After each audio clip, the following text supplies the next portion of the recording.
Welcome back to the 2026 Scrabble Players Championship in Cedar Rapids, Iowa.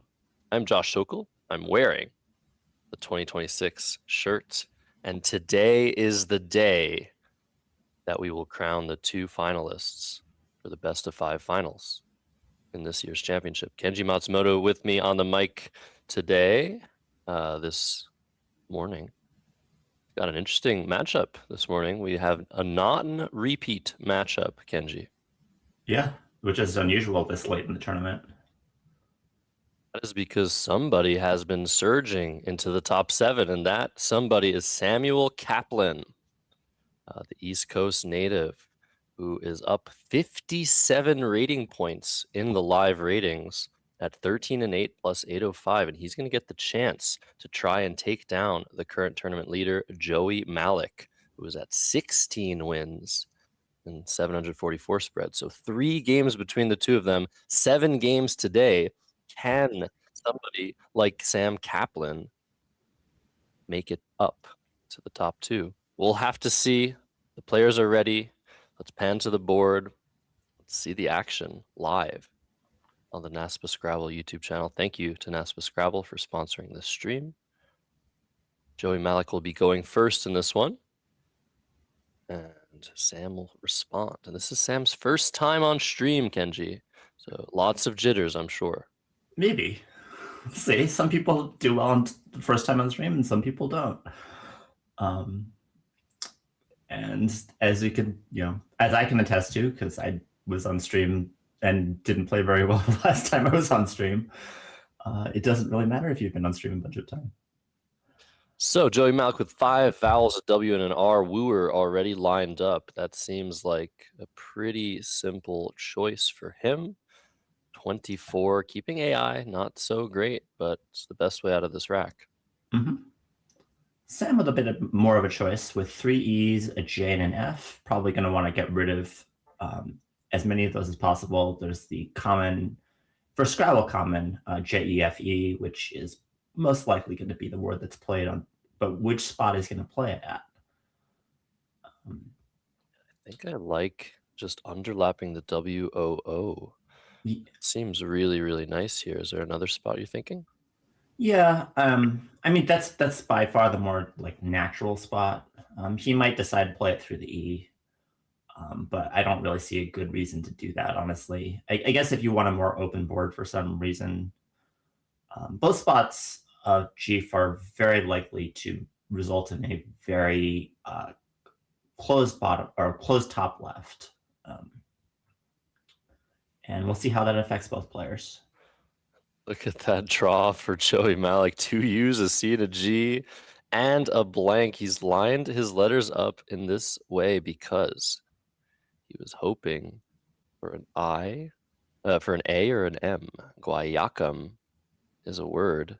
Unfortunately, that will not be going down for him. But Jefe for Sam Kaplan, like you said, Kenji, at top left of the board, already looking very difficult to access.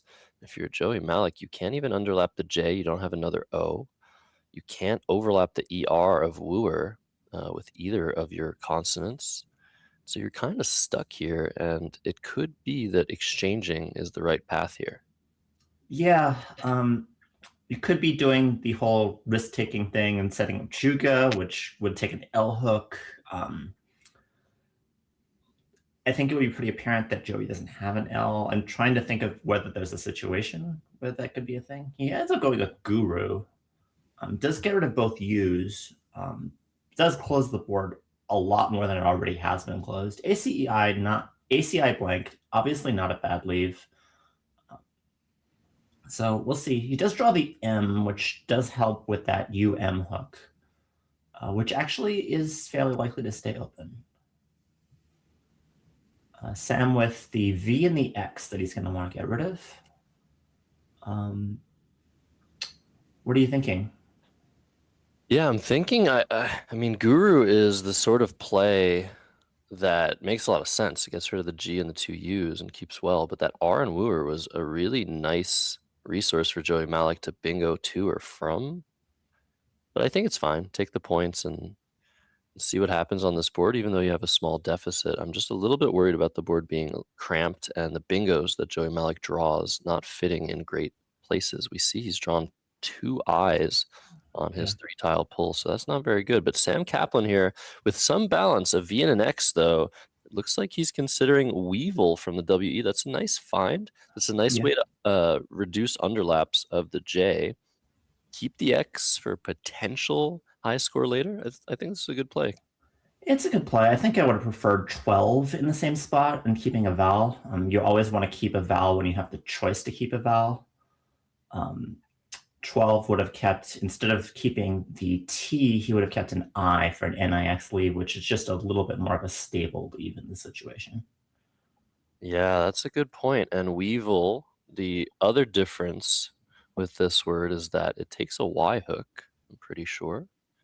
That might come into play. That would be a pretty lucrative situation. 12 would open the top left of the board, which would have been a very, very different situation, I think. And keeping that vowel. I think Sam was hoping for an A draw. If he drew an A, he would have gotten AXE to the Ian Wooer. But unfortunately, he did not draw that. So over to Joey, ACIIIM blank. So now it's a situation of, can I get rid of 2 eyes? And the answer is yes. You can play something like Iliac through the L of Weevil.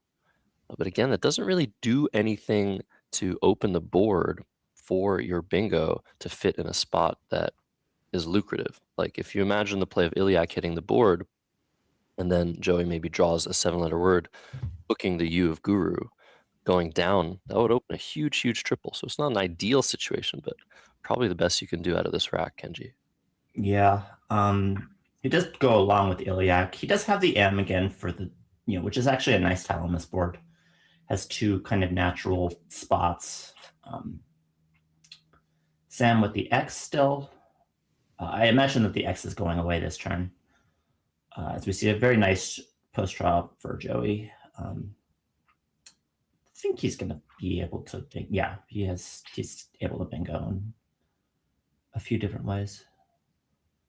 Sam having Unvexed lined up on his rack looks like a decent option. Yeah, that's a good idea. Through the V of Weevil, that would score a nice 32. If he wants to keep things a little bit more balanced, he can play Lax, and that's what he's looking at now through the A of Iliac. I kind of don't like this, though. On this board, keeping a U and, maybe trying a bingo next turn seems okay, but I feel like Unvexed is a little bit more thematic. Get rid of a few more tiles. Try to keep scoring your way to it rather than committing to a rack like DENTU, a rack leave that may or may not work well on this board. Yeah, generally on these sorts of very closed boards, you want to be playing, you want to be keeping leaves, but you want to be keeping leaves that actually work with the board to some degree as well. DENTU, UN is a nice suffix, but it doesn't really work on this board. The D and the G don't really get along very well. He does end up going with Unvexed, which I think is a good decision. Yeah, it's a great choice. It's a word you don't see every day, a 6-letter word with a V and an X. It's a very important word in certain situations. Now, it does create a good, Joey's best line. Joey's best line before was, I think, from the U and Guru, but Unvexed creates a insertion between the T and the C with his I. So he's now allowed to play things like imparts, which he now has lined up.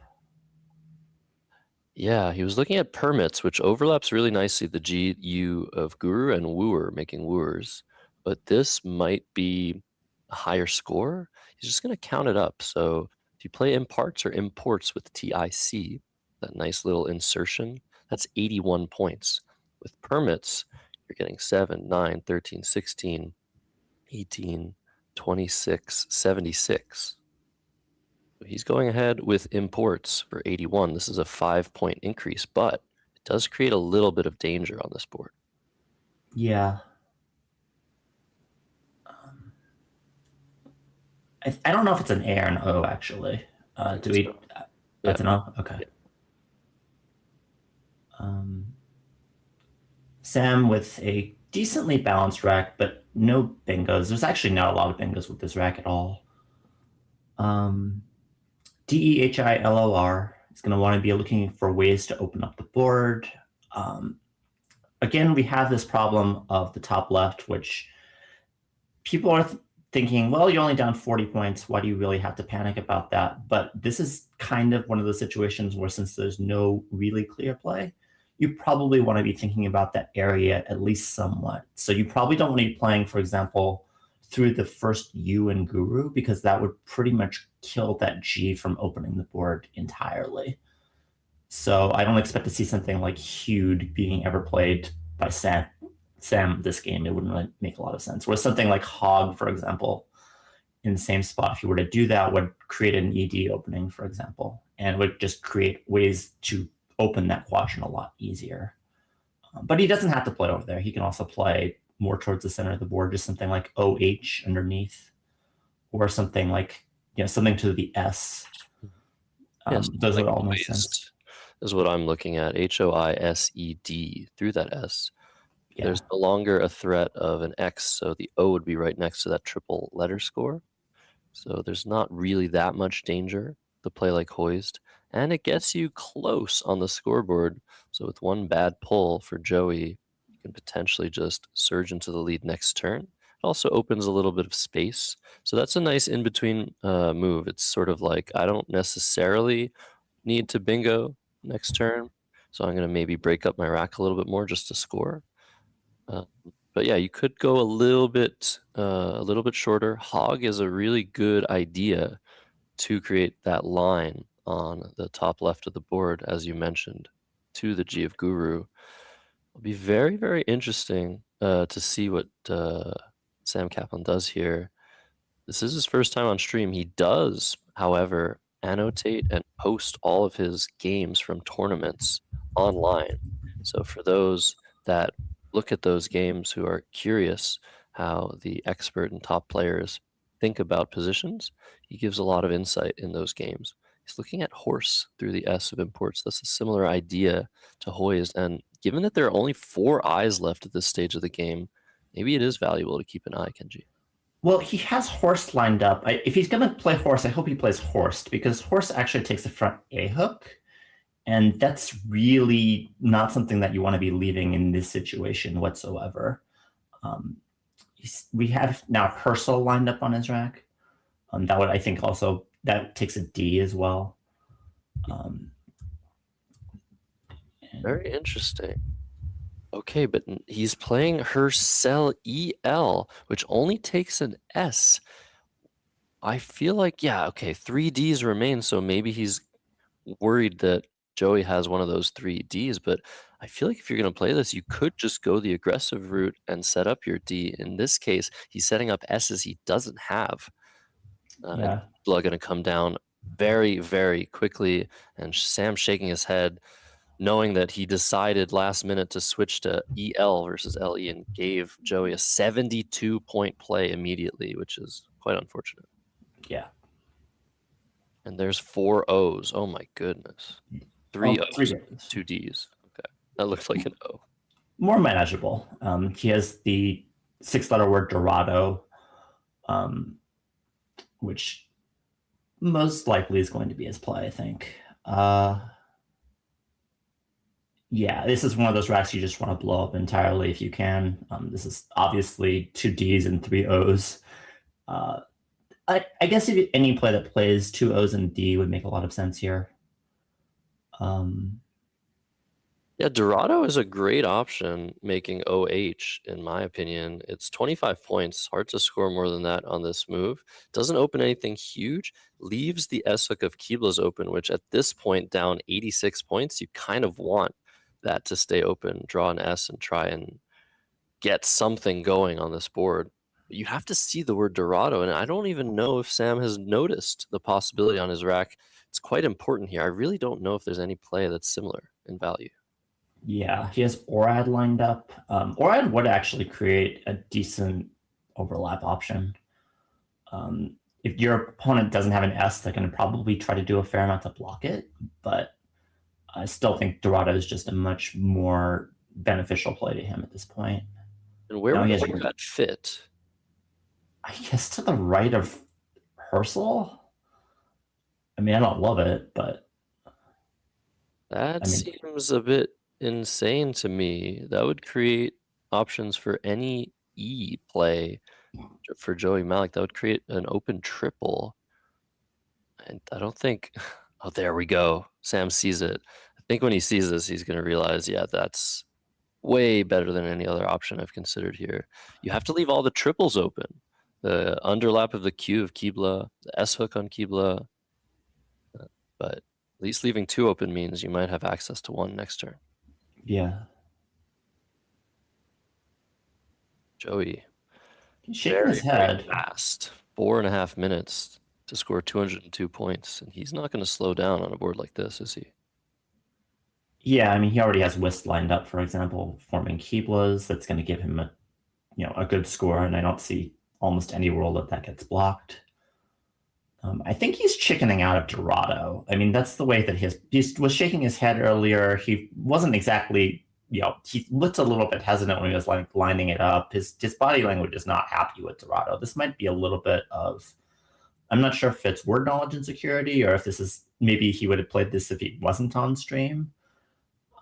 But it looks like he's pivoted away from this. I can't imagine this is a strategic decision. Yeah, he's going to have to really calibrate himself and try play Dorado if he wants a good chance here, except looks like Joey Malik's not going to be able to respond to this. So maybe this gambit will pay off for Sam Kaplan, but it's certainly some sort of insecurity, I think. Yeah.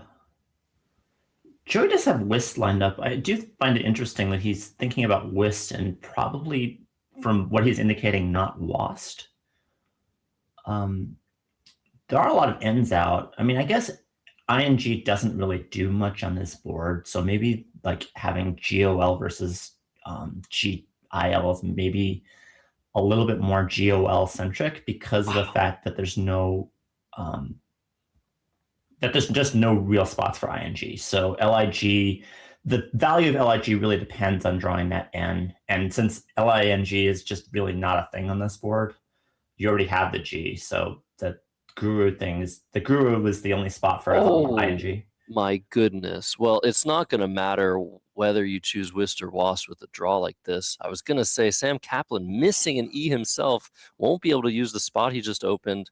I feel like Whist was worse than Wast. You're keeping the I for the underlaps of the Q of Kiblas. That's the one thing here that I feel like Joey should have considered.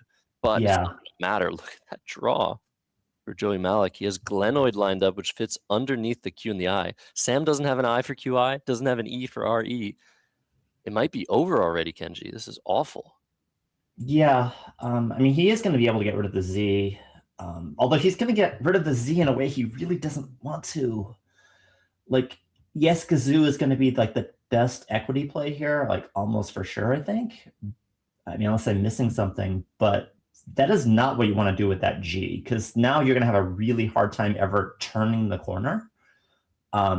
If you play Gazoo, that's a really good way, as we were talking about earlier, of killing the top left like pretty close to permanently. Like, how are you going to end up opening this board after Gazoo, after the openings that are already there go away? Like, yes, you have the Kibla's hook, but the Kibla's hook is kind of a dead end. It's basically, once it's taken, it's gone. And then you have Orad, and once Orad is gone, then, which is not going to take very long, it just takes any play to the right of Orad, like any E, then you have nothing on this board.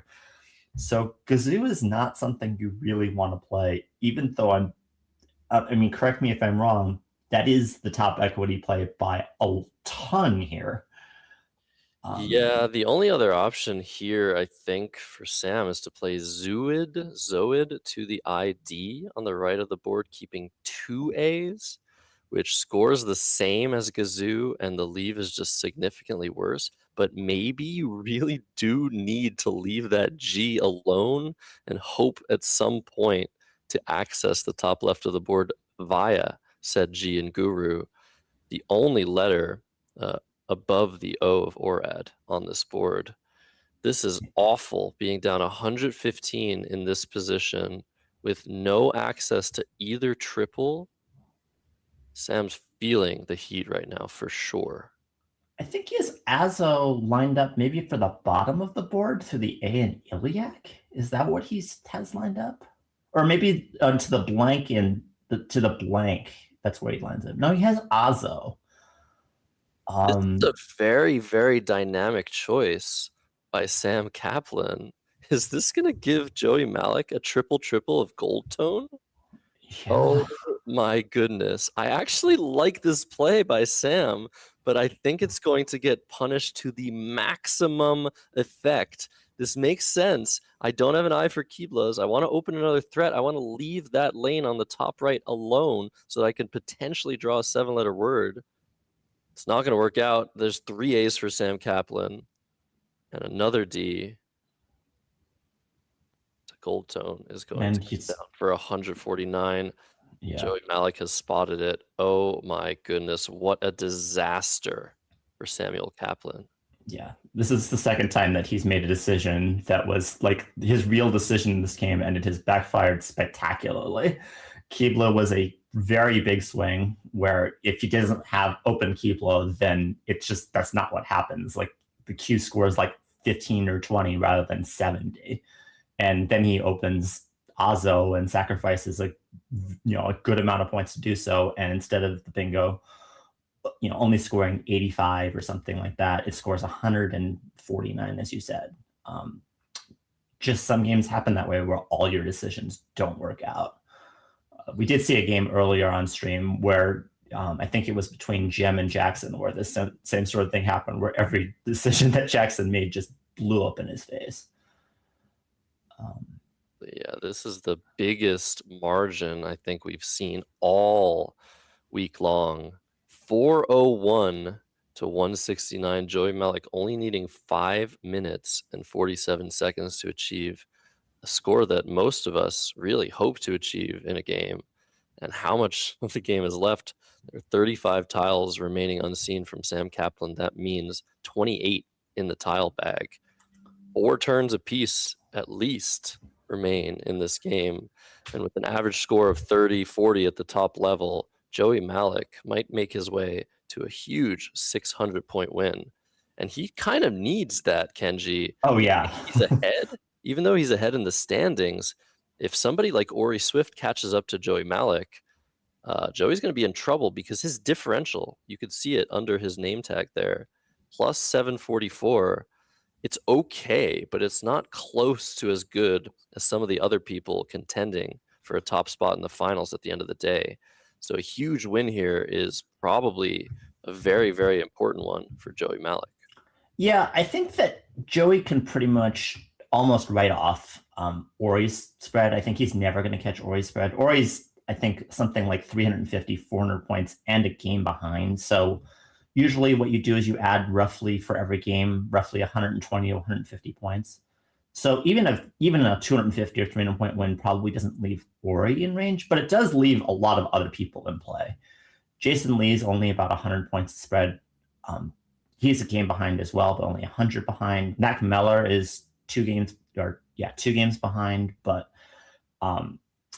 is about 400 spread points behind. So this would actually put him this would give him some spread breathing room for Mac. Normally you don't think about these things early in the tournament, but we're late enough in the tournament now where these things matter a lot. And where you really are looking at other people's spreads, particularly other people who could easily be finalists. And all the people that we're mentioning, Jason, Mac, could definitely of the top 4, those two could. The spread could definitely matter between the 2 of those players. Yeah, I mean, think about it. I mean, as Sam Kaplan struggles with this awful, awful decision, it really doesn't matter what he does here. He's probably just going to want to try and do something that parts with the duplicates, triplicates on his rack, like Dada he has lined up here. But think about it. We look at Sam Kaplan's spread, plus 805, the tie break. He's 3 games behind Joey, but he has a better tie break. So everybody that's gunning for a top 2 spot in the finals is pretty much ahead of Joey if we do that calculation you talked about, each game around 100, 150 points. Joey's in trouble. So if he wins this game by the margin we see right now, 250, and it feels like that's what's going to happen, he'll be at around 1,000, and he'll have a little bit of breathing room, like you said. So Oda coming down for Sam Kaplan. I think this is a pretty mature decision by him, blocking one of his best ways back into this game, the R of imports. But I think he knows it's over, and he's just going to balance, score something, not do anything crazy. The two A's suck, but I think this is a great play. Yeah, and there's actually some interest. He does play Faye immediately. There are some interesting thoughts here when you're in Joey's shoes. Like, there's a temptation to just necessarily like lock it up and just being like closing the board. You're so far ahead at this point. There's actually no reason to close the board anymore. You really don't. If things get volatile and things get crazy, and Sam Kaplan bingos 3 times or something like that, it's really not the end of the world. You still win the game. So you really just want to make decisions based on your rack and based on like equity alone at this point, without really even thinking about whether you're going to win the game or not. There should really just not be any like point sacrifices, like kill lanes or anything like that. You're only making decisions based on like the immediacy of the play. So like obviously, if Sam decides to fish with a rack like this, which he often is going to, Joey should block, but he's not blocking to secure the game. He's blocking just to maintain spread.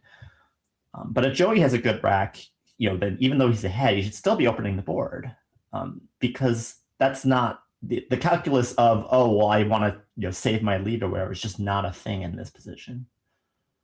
So after Oda playing an O, D, and an A, there's another A and a D. Joey Malik understanding the struggles Sam Kaplan is going through this game.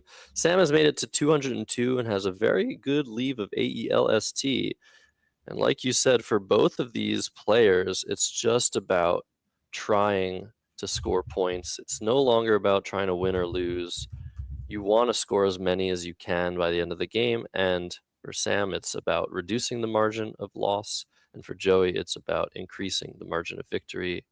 So just working on your own stuff, working on your own rack, it becomes pretty automatic for both of the players, which means they're probably not going to struggle too hard with minute decisions here, the minutiae of the board, the dynamic there. It's just about, for Joey Malik, how do I get rid of a few of these vowels? Maybe my Y. For Sam, it's like, can I bingo? Yes, okay, good. No, okay, let me try and bingo next turn. I would like to see Joey block a little bit here. Sam did play AD for 15 points. He probably does have an S. I would like to see the Shea hook go away, and this does take the Shea hook away. It does float an E and O in space, but I think that that's a lot less dangerous than the Shea hook that is eventually going to happen. The G is also a useful floater that he did take away, and he does leave a decent leave, so that if he draws well, like he just did, Wow. then he's also going to be able to bingo a decent percentage of the time here.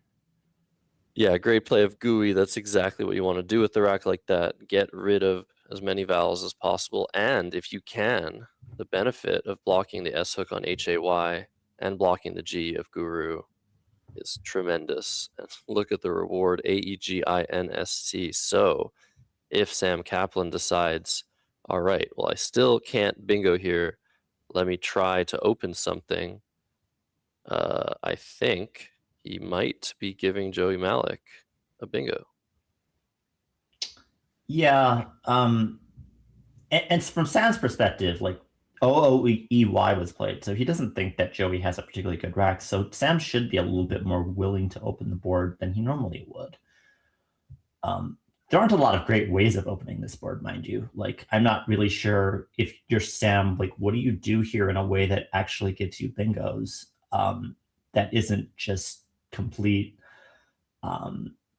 suicide. You don't really want to make an opening and just being like, oh, well, either I'm going to pounce on the opening and bingo myself, or I'm going to block it. Like, all of Sam's opening plays kind of are very easily blockable here. Yeah, good point. Sam falls under the 5-minute mark and plays bait just to score some points and set up the S potentially. It's worth mentioning, Sam has been teaching Scrabble. He has been creating PowerPoints, and going into schools and trying to teach a little bit of basic strategy to kids there. Really nice way to give back to his community. He's also an incredible bowler.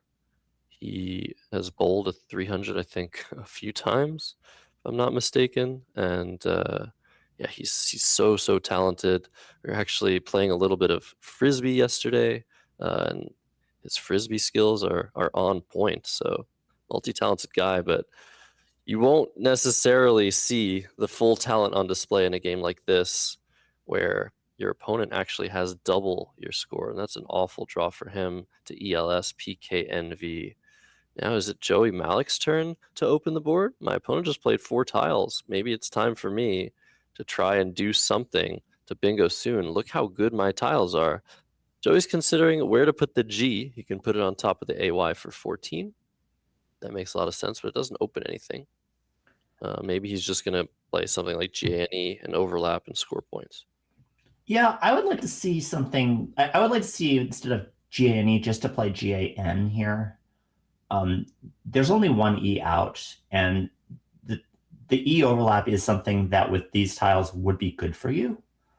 So keeping the E back is really kind of like staking. In some ways, you're kind of like cornering and saying, this is my spot. Whereas you leave the E open, Sam's just going to play through the E a lot of the time. And if you play the E, then if you force Sam to play the E, then he doesn't have the E to play through in the future. So I really would like, I really would like it if he just held the E back there. I think that would be like a better technical play. Except in terms of, there's a new hook on GAN, that K, so maybe not, right? oh, that's true. Well, it's not that easy to use the K unless you have the C. I mean, it's actually easy enough. Never mind. Yeah. I mean, GANK, that's a word that a lot of people were hoping was added to the dictionary. It just was added in 2023, but otherwise your logic is super sound. Want to keep that E, so maybe GAT instead would have made sense. or just GAT, yeah. Something that kind of like stakes claim to the spot in some way, shape, or form. Yeah. See the problem now. Joey hasn't redrawn an E. He has 2 I's, 2 R's, so maybe that was not the best play for his differential. PEKES is the play by Sam Kaplan. Just a great way to score points. Try to make his way to 300. That should be his goal at this point in the game. And Joey Malik now with 7 1-point tiles. If this game were anything closer, maybe this would be a problem, but he's obviously totally fine with this. I would be okay to see like Joey make some sort of like really volatile play here, like ire. Normally you wouldn't want to do this, obviously, with a lead, but I think that there aren't that many 6-letter plays that hit the triple, and even if they are, they hit somewhat of a bingo. They sometimes leave bingo lanes back. Again, you're really not trying to protect anything here, and it does create a way for your bingos to play. I don't know if we're going to necessarily see that, but I think that this is one of those situations where we was talking about earlier, where opening doesn't really hurt Joey nearly as much because he's more likely to be able to use it. The pool is just kind of a mess, and his rack is really good, and there's not really much risk in it. And it's very likely that Sam is just going to be like, oh, well, I'm behind. I'm not going to spend 10 points to block this opening. Yeah, so IRE is your suggestion to the E in PKES at the top right of the board, setting up a spot for SI. And if something really brutal like unlatch comes down, hooking the I, you actually have, this is a very similar idea, but Joey would actually have a 1 in 3 chance of just bingoing out with Martins in that particular instance. So like you said, that would create instances for him to come back if that triple were used, for example. But RIP, a great way to say, sorry, Sam, welcome to the live stream, welcome to the big leagues. 5 points, but potentially impactful 5 points. Yeah. Just a nothing rack now. I think that at this point, this play kind of symbolizes the end of any hopes of bingoing for either side, really. I guess, actually, Joey's not that far from plays that play through the O and GUI that bingo, but He's not going to have turns to draw it. There's only 2 tiles left in the bag. And Sam was definitely, almost certainly hoping that that E would stay open because he had a nice way to part with so many of these tiles, score points with Valence, Valance.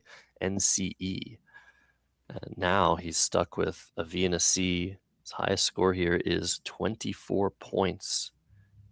LAV on top of the ODA in the center of the board. That might be his best play with 2 Yeah. tiles in the bag.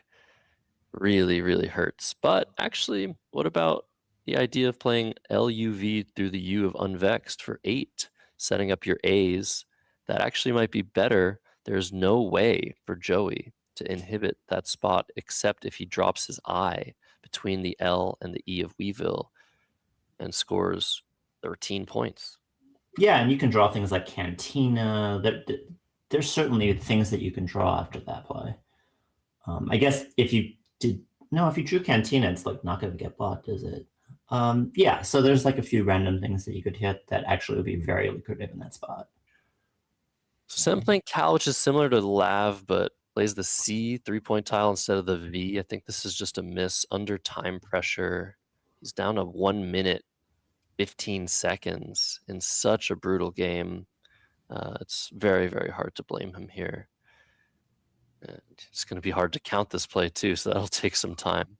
Lots of overlaps. Should be 20. Yeah. 22 actually. Well, see, it is hard to count.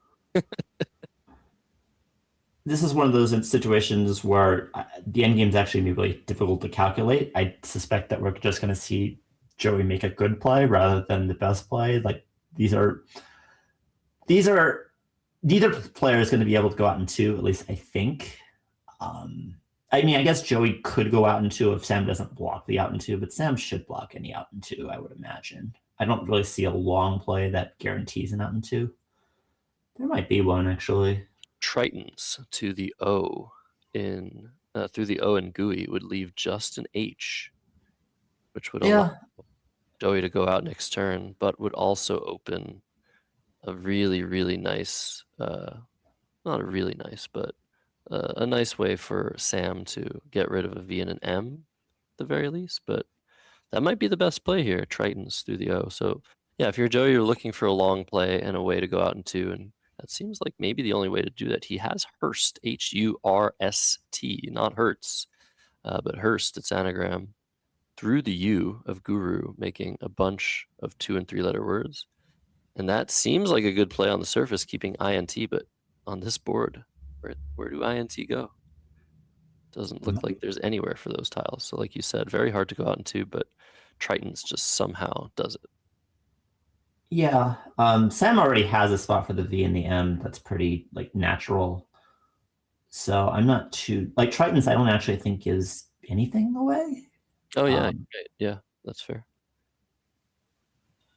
But yeah, so actually I think the Tritons actually, at least from what I've seen, probably is the play. Joey is in. What does he have lined up? Intro. Intro, such a cool play, setting up intros and thus. Wow. And setting up a second spot to go out. That's only 6 points to the O and GUI, but that is a beautiful, beautiful play. The problem is that, of course, intro takes an N. So that would give Sam Kaplan an option to just play something like MUN and Intron and ME. That's a really cool idea by Joey Malik. Yeah, I think that's what he has set up. Maybe thus first threatening intros, but then Sam Kaplan can play to the OS. Yeah, like you said, very complicated endgame. And again, of course, this game has long been decided, but it's a good exercise to try and win by as much as possible for Joey Malik, and he has so much time. It's crazy. He always uses his time so well. Potentially rushes a couple things at the very worst. But thus is the play, setting up intros for 7 points. And Sam Kaplan with a minute left, has he tracked properly? Does he see the threat? Or is he just going to play VUM through the unit of Unvexed? And even if he sees the threat, like his options to block it are quite terrible. Like he has what does he even do to block it that's any good? He just plays Vum. He doesn't even really think about it. Yeah, maybe. Okay, that makes sense. Maybe it's not even worth blocking. So Joey Malik will go out on this turn with intros, and that'll be a very, very needed, huge victory for him, but a very unfortunate loss on table 1 for Sam Kaplan. Let's listen to the overhead mic. 535 to 306. I'm wrong on both. You're wrong. I'm wrong, or Mine's both of ours are wrong. Okay. Interesting. 448 for me at some point. Yes. 459. Yep. 489. Correct. 494. Rip was 5. Yeah. So 493. Oh, sorry. 494. You're right. Yeah. Okay, so 521, 528, and then 536. Yeah. Okay, and then do you have me at 202 at any point? No. Okay. 90. Yeah. And 26 is 116. Yeah. 137. Yeah. 169. Yeah. 187. Yeah. 202. Yeah. 229. For bait. Bait was 25. 3, 4, 6, 7, 8, 9, 10 is 25. You're right. Okay. It's not gonna change the result, but so 227, 267, 289, 305. 305. Okay. All right. Good game, man. Thanks. Kind of all went my way. Yeah, no, I was thinking about playing Zoo, but this R lane is just this R lane I really need to leave open while I'm down so much. Yeah, ironically, on your first turn, you blocked my double with this rack. Oh, really? I had Guayocum. Oh, wow. Yeah, but after that, I got. Yeah, that was like that was like the exception to the rule this game. Yeah, no, I was thinking about doing lax, keeping DENTU, which is not a bad bingo leave, but I mean on Vexed ultimately just digs for an S better. Yeah. And it also scores a few more, and it's yeah, I mean I just happened to give you a spot for your bingo. Right. Well, no, I had. Oh yeah, I did too. Yeah, Okay, yeah. fair enough. Okay. Yeah. This was definitely a perplexing position for me. Like I was considering doing just like HI there, keeping DELOR. I don't want to keep my R with this open. That's the problem. I mean 2 R's is just not great. I mean you have a random rack after imports, so I don't know. I mean I set up my DOK over here at least. Yeah, I'm surprised that stayed open as long as it did. Yeah, well, I mean, I needed an E, and I just didn't get an E. Yeah, I didn't have one until. I mean, I kept drawing D's, O's, and A's.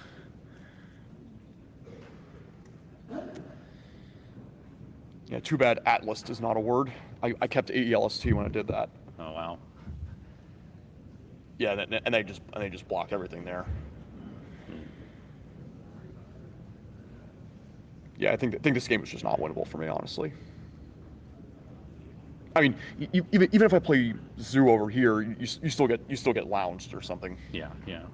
So I mean, honestly, I was just Well, kind of screwed. I had Glenoid. Glenoid too, yeah. Yeah, I think honestly, I think I was just Yeah, screwed. once I got that blank, it was. Yeah, it was pretty much over Yeah. already. I mean, honestly, I've had a very good run to this point. I mean.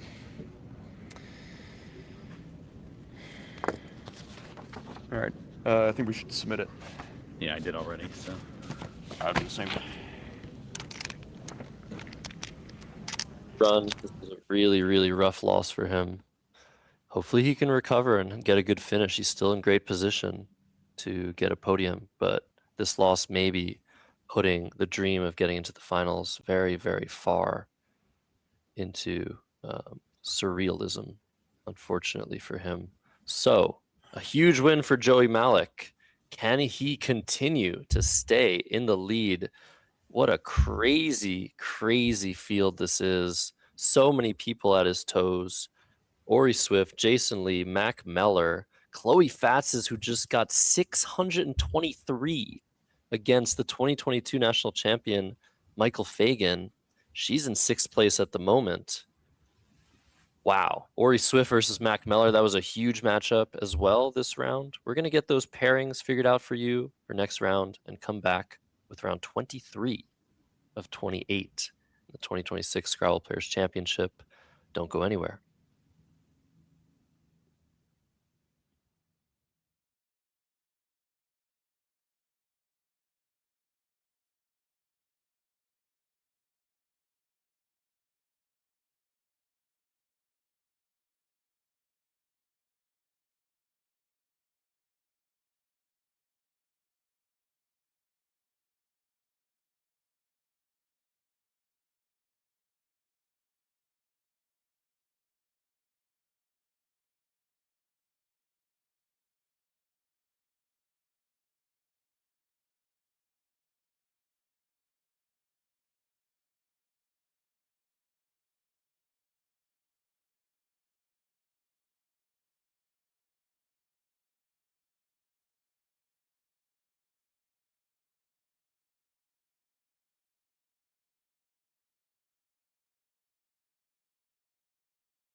Welcome to round 23 of the Scrabble Players Championship 2026.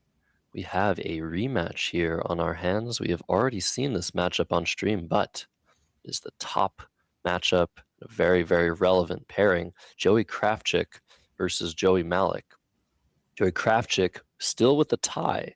So we were talking about how important it was for Joey Malik to have gathered a ton of point differential in that last victory over Sam Kaplan, but Joey Kravchuk doesn't care about that because he is in between wins and losses. Can you talk a little bit about that, Kenji?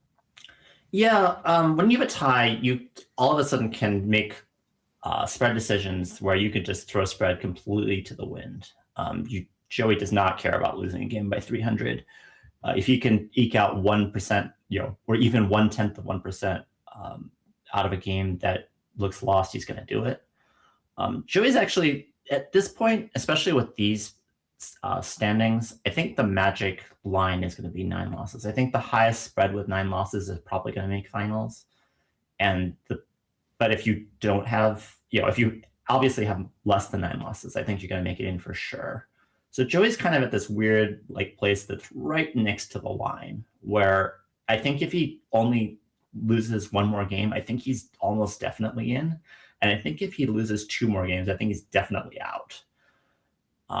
Because he kind of has that magic, spread doesn't matter. So he's always going to be ahead of all the 9 losses, and he's always going to be, behind all the 8 losses, which is a good thing when he has a spread that's 462 at this point. Joey with, I don't know what the last tile is, the ING combo. GHILNNS.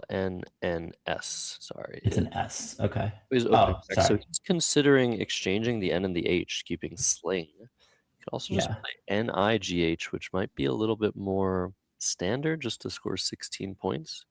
But I like this decision. I like opening exchanges. Yeah, he could also exchange the L instead and keep SHING. I don't really know off the top of my head what the equities of those are. I imagine that that's at least pretty close. So this just in, Mac Meller won his game against Ori Swift 367 to 345. So just an update on the standings while Joey Malik deals with this 3-0 rack and probably playing ooh for foo. Ori Swift is 2 games now behind Joey Malik, but still in second place because Jason Lee also lost his game. So Ori Swift at 15-7, Jason Lee at 15-7, Mac Meller at 15-7, Joey Kravchuk now in 5th place, Evan Chester in 6th, and Chloe Fatsis in 7th. So those are pretty much the people, other than Rafi Stern, that are likely to make the finals should they only lose 1 more game. Yeah. Oof coming down for 12, Joey Kravchuk drawing a U and a V. And he's probably just going to play Love and Loof without much further ado. Yeah. I don't really see any other options. Oh, Vug, I guess, and Goof, or Gov and Goof. I guess those are actually options as well. Yeah, so Gov or Vug for 2 more points, but again, keeping that ING together, hoping that that is a better situation for you. Drawing 3 tiles. Joey Malik with 3 Rs now. Seems like he's loving the triplicates over there, but no E for armorers. So he's going to have to do something differently. He has a word that he possibly might have missed in a previous matchup, MURR, through the U in love to get rid of 2 of the 3 Rs.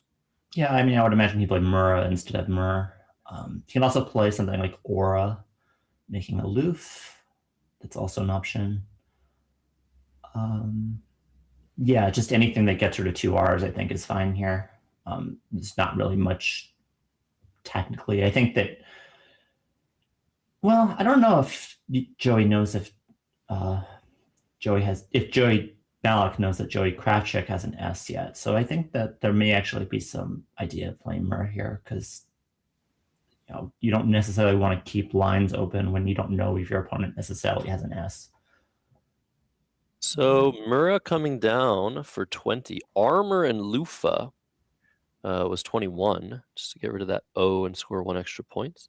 But that's a little bit more open of a play. So Murrah keeping things really tight, playing through the 2 plays already on the board. Like this decision for Joey Malik and for Joey Kravchuk. to SING. He's drawn KT blank. A very, very good draw for him. Maybe he wanted the blank later, but he can be happy with. This is going to be devastating because this is going to give Joey horizons. This is going to be a huge swing. This is like, there are different choices that he had that many of which did not hang this eye. Difficult decision here. I would have definitely taken more time. I'm not really sure what I would have done in this spot. This is 5 more points than skating, skiting, something with loves. And in terms of the benefit for the board, this is a little bit more open, but I don't think you're getting away from the 5 extra points this early in the game if you're Joey Kravchuk, but it's going to give Joey Malik the perfect letter for his 7. And will he see the Bingo of Horizons? It's almost like a too good to be true moment. I feel like if he sees it, it's going to pop. He's going to pop up and play it very, very quickly, but nothing yet for Joey Malik. So a little bit of concern early on in this turn. There you go. See? He didn't see it, and when he started moving his tiles, immediately. Horizons. Beautiful. That is 88 for Joey Malik. Yeah, And huge swing. huge swing, like you said. There's the cue for Kravchuk. There's a lot of places to play the cue. None of them are so amazing from what I can see. But Kaid maybe under the HO of Horizons is a decent way, but KD and TI probably what we're going to see here, despite the big opening that Q would create. Yeah. Joey joining Tartar, which is going to play in several spots. Wow. Maybe KD and HI, actually. I don't know why that didn't pop into my head, but I'm sure it's going to pop into Joey Kravchuk's head. 33 points for that, taking a small lead, but after Tartar and TE, potentially to the right of tasking, we'll have to see what Joey Kravchuk draws. That's a good leave. IST could turn into a lot of good stuff. Might see a shootout here, Kenji. Yeah, potentially. Especially if Tartar and TE comes down, which I think is the only thing he has, right? That is, yes. So there's an E, a D, an M, and another E for Joey Kravchuk. That looks pretty good. Side meet mediates through an A. Dementes, which is probably going to play. It almost certainly going to play. Yeah, Joey Malik going to play Tartar at some point. Of course, Tartars is not a word. If you're a foodie, you know why. Tartar is an adjective. There are a lot of words like that are of food words that are usually adjectives that are not in Scrabble. So I can see how if you're a foodie, you might not necessarily subscribe to that logic. And Joey Malik, not a foodie himself, as far as I'm aware, but he really, really loves Scrabble statistics and The Simpsons. Those are, and puns. That's basically Joey Malik in a nutshell. A very wholesome guy. He's always talking about historical data in Scrabble, Simpsons moments, making puns out of words, gathering references from 20, 30 years ago that nobody really remembers except him. Might be a little bit lonely to have such a mind and such a memory at times, but whenever I'm with him, I try to follow what he's on about. Joey Kravchuk, on the other hand, has been moving around a lot. He works within, I guess, a couple of industries at the moment. He's just started a new day job, and he's back into Scrabble. He takes hiatuses pretty often from the game. Yeah. Both players extremely similar in terms of the speed at which they play and the confidence.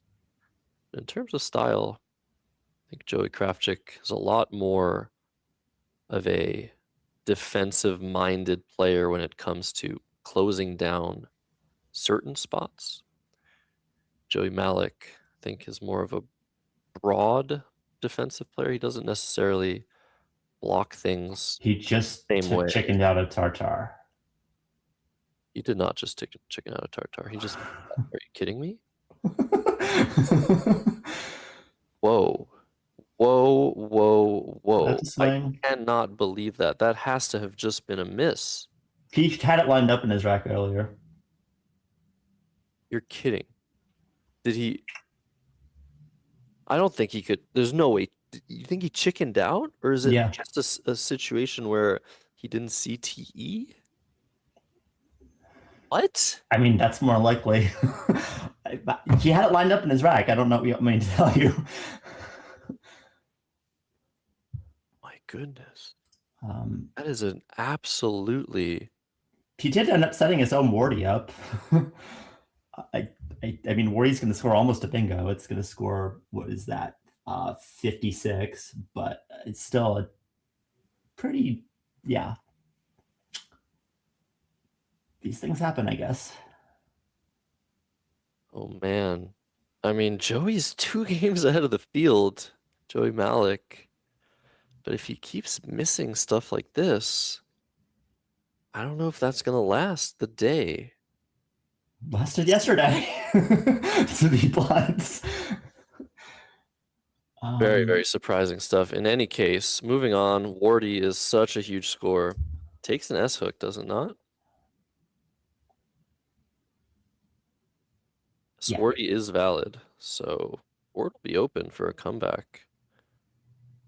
But there was no need for a comeback necessarily if Tartar comes down. And Joey Kravchuk maybe going to hammer that spot now with his X. Yeah, I mean, he has Rex in that spot. I don't really know how to explain this. Like, sometimes I get this like feeling like there's this really obvious play, and it's just like, well, you know, I guess there isn't one. Well, there's like some way to set up to something, or there's some way to be clever. Like Rex just for me feels wrong. I don't really know like how to articulate this very well. I don't know what else you could do though. Yeah, what else is there? I mean, you Yeah. kind of want to play through the E of Dementes as well at some point, maybe? Actually, that's not really a big deal. There's a J out, that's the biggest threat there, but if you're Joey Kravchuk, you don't want to open anything new. Maybe he's going to look for something way more defensive, but with that Swarty hook out there and 1S remaining from his perspective, I feel like, I don't know, maybe you block it now, but maybe you just wait. Maybe it just gets blocked naturally. There's the Days hook. There's lots of spots for an S on this board. Yeah, I think part of what was making me feel that way, and I'm starting to like move away from it, is that like the X looks really good like on the surface. There's all these places that look like they almost take an X on it, but they don't. None of them actually do. You know, there's the Dementes thing. The E there is next to the X. You have Xeric on your rack. You almost have next parallel horizons. Like there's all these spots that look like they have things.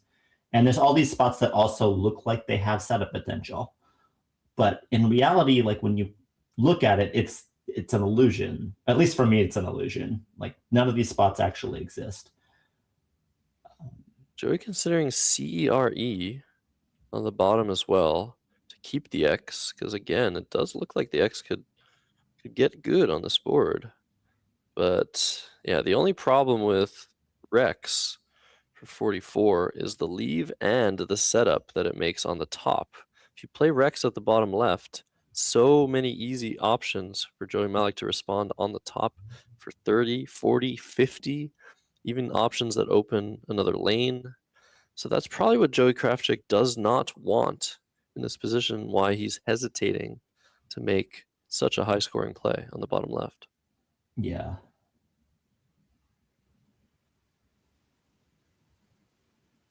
With actually not. Okay, wow. We're seeing a very bizarre choice of Etik. This is the sort of play Joey Kravchuk makes. You think about it, and you kind of understand where he's coming from. For what it's worth, this actually works out like really well for him.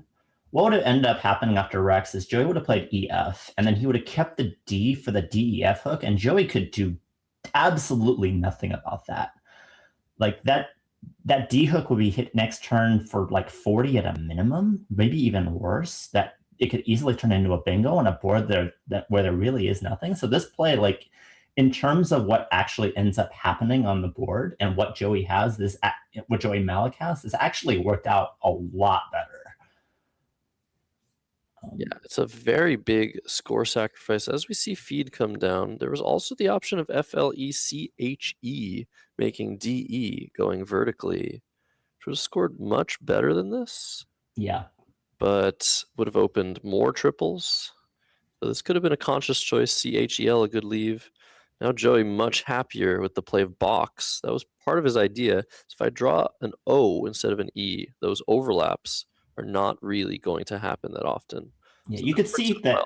he really cared about that by the speed at which he did that. Like he didn't want to play Rex because of, but there has to be a reason why he didn't want to play Rex. There were other options this play. He could play something like Coxa or Cokes, but he like instantly just said, nope, I'm taking box, because he just values it that much more, that this closes off the left side of the board for a while. Interesting decision. I'm not sure I would place the importance of that as high as Joey does, but I think that the reasoning is somewhat solid. I think that there is some value in closing the left side of the board in the way that Joey made the decision to do. And he just wanted to delay it a turn and hopefully not get hit hard. As Chug coming down for Joey Malik, narrowing the gap to 36. And judging by Joey Kravchik's rack of tiles, this next draw might be huge. Yeah. For the leader in the tournament. EAU coming down at lightning speed. Right. This is a perfectly reasonable play. Get rid of 3 vowels, score something. Blocking the S hook of days, which is probably another big thing. Joey drawing Candela, which is going to be a huge swing here. So had Joey missed the E going to the right of tasking earlier with Tartar, now he has another chance to play in that spot. Candela is his only bingo for 72. And it looks like he's spotted it, and he's now going to hopefully see if there's a spot for it on this board. And 72 points will bring him up by 30 or so against Joey Kravchik, who's drawn another consonant, but nothing fantastic. Here we go. Candela for 72, 332 for Joey Malik, the leader in this tournament by 2 games. Joey Kravchik, probably not thrilled seeing a natural bingo. There's still an S out. There's still a blank out. He would have. You could see like that his pause when Joey. I know Joey Kravchik well enough to know when he pauses and stares like that, he is not happy. That is his "I am not happy" face. He's just like, okay, this has changed. This is not good. This is dumb. Is probably the way that he would put it. You see Seba right away. I imagine that has to be his best play. There are other plays that are comparable at a different score, or if he was still ahead, like BEE or I guess even BEEDI, but he doesn't want to leave that C open. So I think that this makes a lot of sense. Yeah, with the scores close, you can't be happy about a play like this, but you basically have to make it. Take a small lead, take a small stab, hope for a decent draw with consonants. Yeah. That blank still lurking, that S still lurking. Joey Malik has not seen either. So he's probably in a similar situation of worrying, what's on my opponent's rack right now? What can I do in this position to give myself chances? But there is no blank and no S visible to anybody watching this stream. That means they are still most likely in the tile bag unless they somehow escaped. Joey, not very far away from Viewpoint. VIEWPIT. Not a lot of great options, I think. You do want to actually try and be playing some tiles here, but it's actually pretty hard to do so. Like, I'm not seeing like some great, 5-tile play or something like that. This is a situation where we're going to see board vision and play finding come into play, I think. There's one way for Joey Malik to score 32 points here. And it might very well be his best option. It's so off the beaten path. It keeps the V, keeps 2 eyes. But it might be what you do here. There's a very, very tough to spot place for his P Oh yeah. on top of the SI on the bottom right of the board, and he's found it. Look at that beautiful board vision. VIIE is not a good leave, but 32 points is a good score. And Joey Malik playing wept. Little does Joey Kravchuk know, this is by far Joey's best score. I think he's going to shut the door as best he can now with something like yay or year to the left of the ANDE of Candela. And there's a third I for Joey Malik and a second E. Things are looking very interesting. Whoever draws the blank will likely win this game, but the board might get very cramped after this next decision. Yay is a very big like committal move here. If something like yay or year happens and Joey has like something that scores pretty well, let's say, I don't know, Janet, for example. Whoa. Sorry, I just have to mention an insane possible play by Joey. I don't know if you've seen this, Kenji, from the Z and Horizons, Zooey. Oh yeah. Fits for 28, which is a much, much better leave and leaves the board open. Definitely not Joey's style, but wow, noetic possible on the board. Sorry, please continue your thought. Yeah, no, I mean this is hugely committal. Zooey is less committal for sure, and it's a much better leave. There is a kind of concept in Scrabble and in a lot of games actually of first mover advantage, and when you give your opponent first crack at a bunch of lines like that, it often is very risky because if they hit it, you often just don't get anything back. Zooey would have been an interesting option. It's something that I would have definitely spent quite a while on thinking about. One of the drawbacks of playing as fast as both Joeys play is that it's much harder to find plays like that. You need to be able to like have time, at least I do, of being able to spot and look at the entire region of the board. Like the entire bottom of the board looks completely dead. So it's very hard to find plays unless you have a long time to look for them.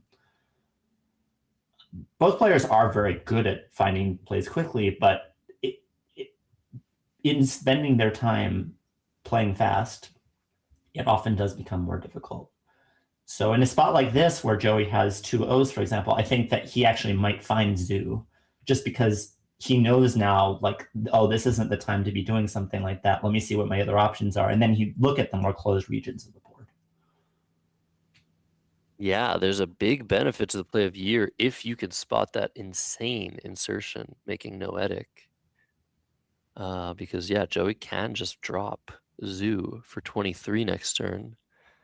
Joey Malik, on the other hand, the terrible rack, looking in the bag, must not be happy with not only his position being down 10 points with this rack, but also with the timing aspect of things with a blank unseen, an S unseen, and 10 tiles in the bag.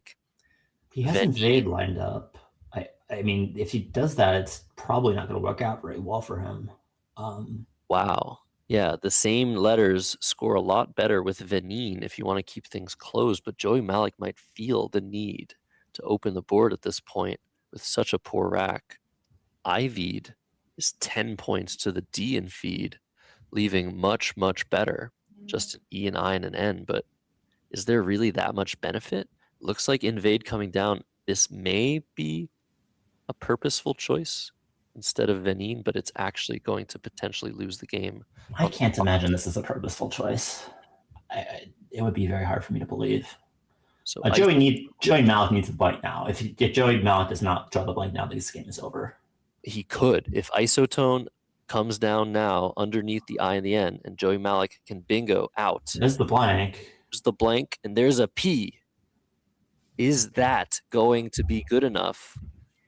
Joey Malik, you need a 7-letter word or an 8-letter word through an S. If you're Joey Kravchuk, don't play this. What? Are you kidding me? Why? Why are you Um, opening more lines for Is this purposeful as well? What about isotone underneath, giving fewer lines? Maybe you don't want to float the S out there? Maybe this gives back less bingos, Kenji. Is that possible? I'm struggling to find a reason to play this. That maybe there's less sevens because like the isotone forms IN, so you're giving back more sevens this way. I mean, that's probably true. I don't think that warrants the decision, but I think that's probably the benefit of this play is that SI takes a lot fewer hooks than IN does. So maybe that is a benefit of this play. Also, like if you get into a situation where Joey Malik bingos back, you do have some more options to score and maybe try to outrun. But I don't think that's a big. I mean, no, the bag's empty. Wow. I mean, Joey Malik is so close here to a bingo out, but he's not going to get it in this particular instance. So Joey Krafchick dodging a bullet with this choice. I have to look at the numbers because this seems very far out. I don't think it's as big of a difference as. I mean, I do think that isotone is better. I don't think it's as big of a difference as you think it is. But you're also floating two O's here, which means that which at least takes away the duplication. I would guess that this is like maybe like, I don't know, something in the neighborhood of like 8% difference or something. It's not a huge deal. I mean, 8% is a lot. Don't get me wrong. That's my guess. I could be wildly wrong. We'll be running the numbers for you guys just to give an idea. After toonies, the opponent bingos just about as much as after isotone. Oh, okay. It's not even that much. Maybe this is a purposeful choice not to float an S, not to allow a lot of sevens to fit. Yeah, I'm sure it's the sevens is the biggest deal by far. It's made so quickly. I'm glad Joey hesitated, so I feel like maybe he was thinking about it in the end, but for a second, it felt like he was going to misstep horribly, but Is it really tied? It surprises me it's tied. It's very, very, very, very close. Yeah. I personally, like, I'm the type of player who would be iterating this entire thing. Like, Joey's decision making at this point is done. Like, Joey's last decision this entire game is playing toonies or playing isotone. He has 14 minutes. You can do a lot in 14 minutes to, like, actually just figure out what that number is. Like, approximate it as best as you can. Like, the fact that he made that decision so quickly is honestly to me astonishing. You basically, what you do is you basically almost run a sim in your head, and you're just like, okay, these are the average-ish draws. What happens, and you can make a decent decision based on that. Yeah, so let's recalibrate ourselves. Joey Krafchick had the option of playing either toonies or isotone on the previous move. He had 16 minutes at the start of his turn to think about it. He almost immediately laid down toonies.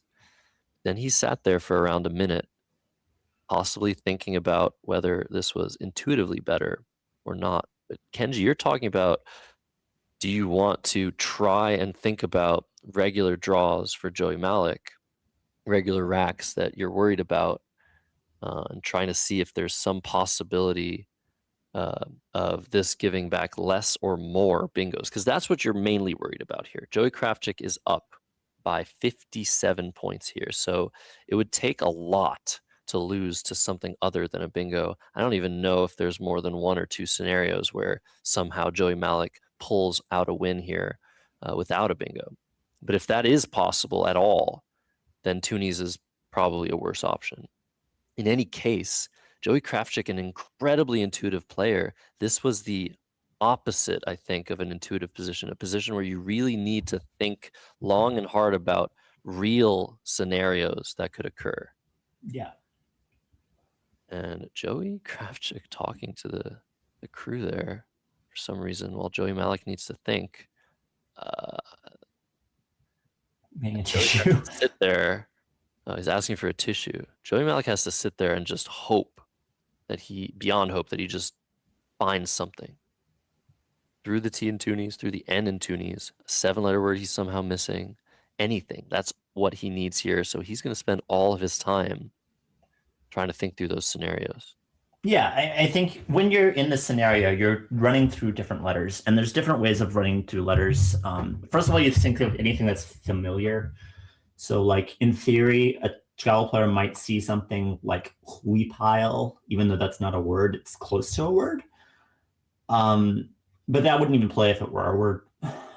You look for letters like the N, the R, the S, even the Q. You kind of run through the alphabet per se, and then stop at letters that are more promising. So if you run through a letter, it's like, okay, C, so there's pulicide. D, there's also pulicide. And you look through these letters, and then you try to like permute all the realistic possibilities. You know that the blank is going to almost certainly be a consonant here. You might run through vowels just to eliminate that possibility, but you run through them very, very quickly. You stop at letters that are more promising. Wow. All right. Joey gave up That is very quickly and played utilize. That's very confident of him. I'm actually in awe of that. Okay. I'm also in awe of the decision to play Toonies. How do you approximate something like that? According to a simulation, this was a 0.02 decrease or increase in bingo chances after Toonies versus isotone. So I mean, it's ISO versus TON. It does make sense that it's actually kind of close. There's an N, there's duplicate N's in the pool. Listen to the overhead, Michael. But we can talk more about this later. Yeah. 471. I got 430. Oh yeah. Difference of No. 40. Difference of 44. I had 407 before my last play. Sorry, 364 Yeah. and 22. 22 is 386. Oh, I see. I can't read my writing. Okay. 407. So you got 419. So 433. Yeah. So difference of 38. Yeah. I have anything? I didn't see anything. Okay. So what did invade keep? EII. Figured you didn't have the blank there. I drew it after, yeah. I could have done Benin for a few more, but I don't know if I could hold He on. saw that. I should have. But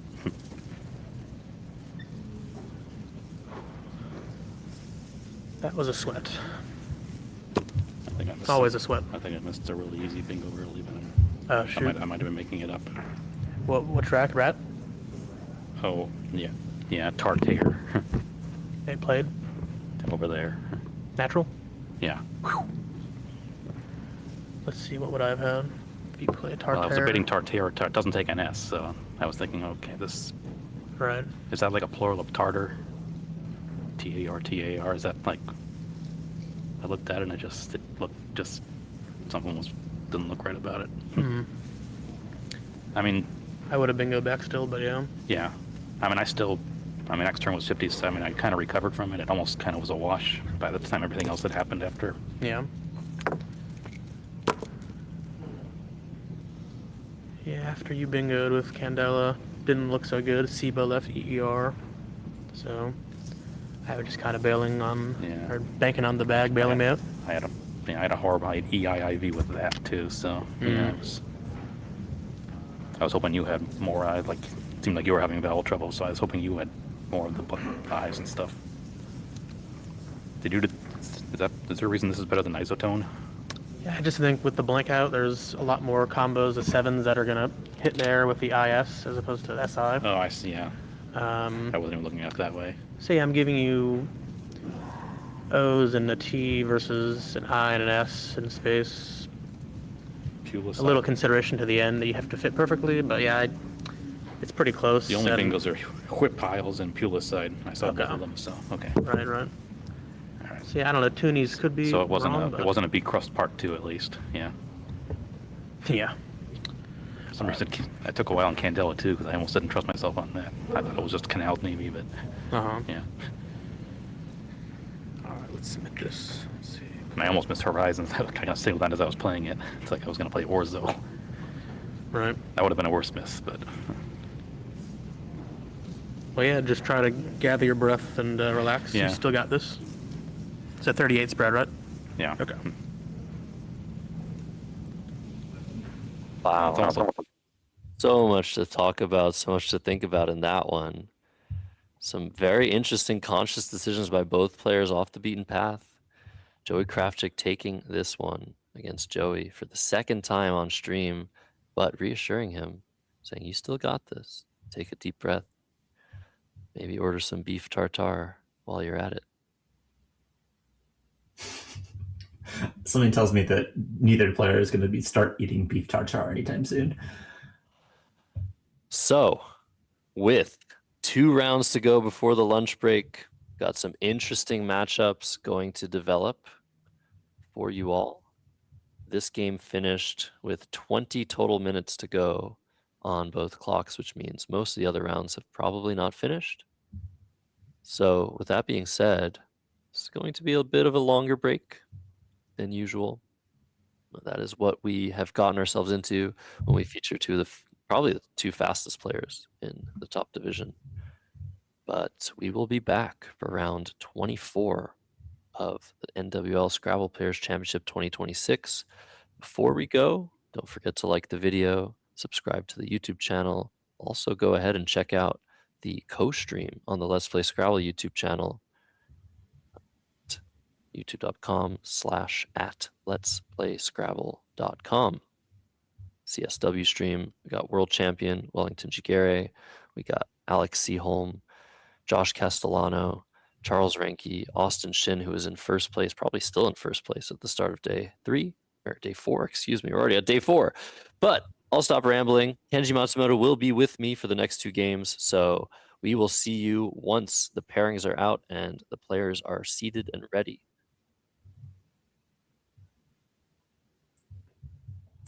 So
everybody. Let's try this out here. Hi, it's Josh again with Kenji.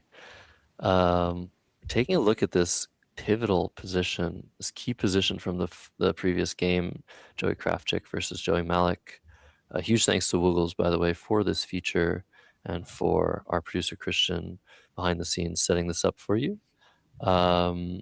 So this was the position after Toonies, and basically the illustration I've made here is what Joey Krafchick has to think about in his position, in his shoes.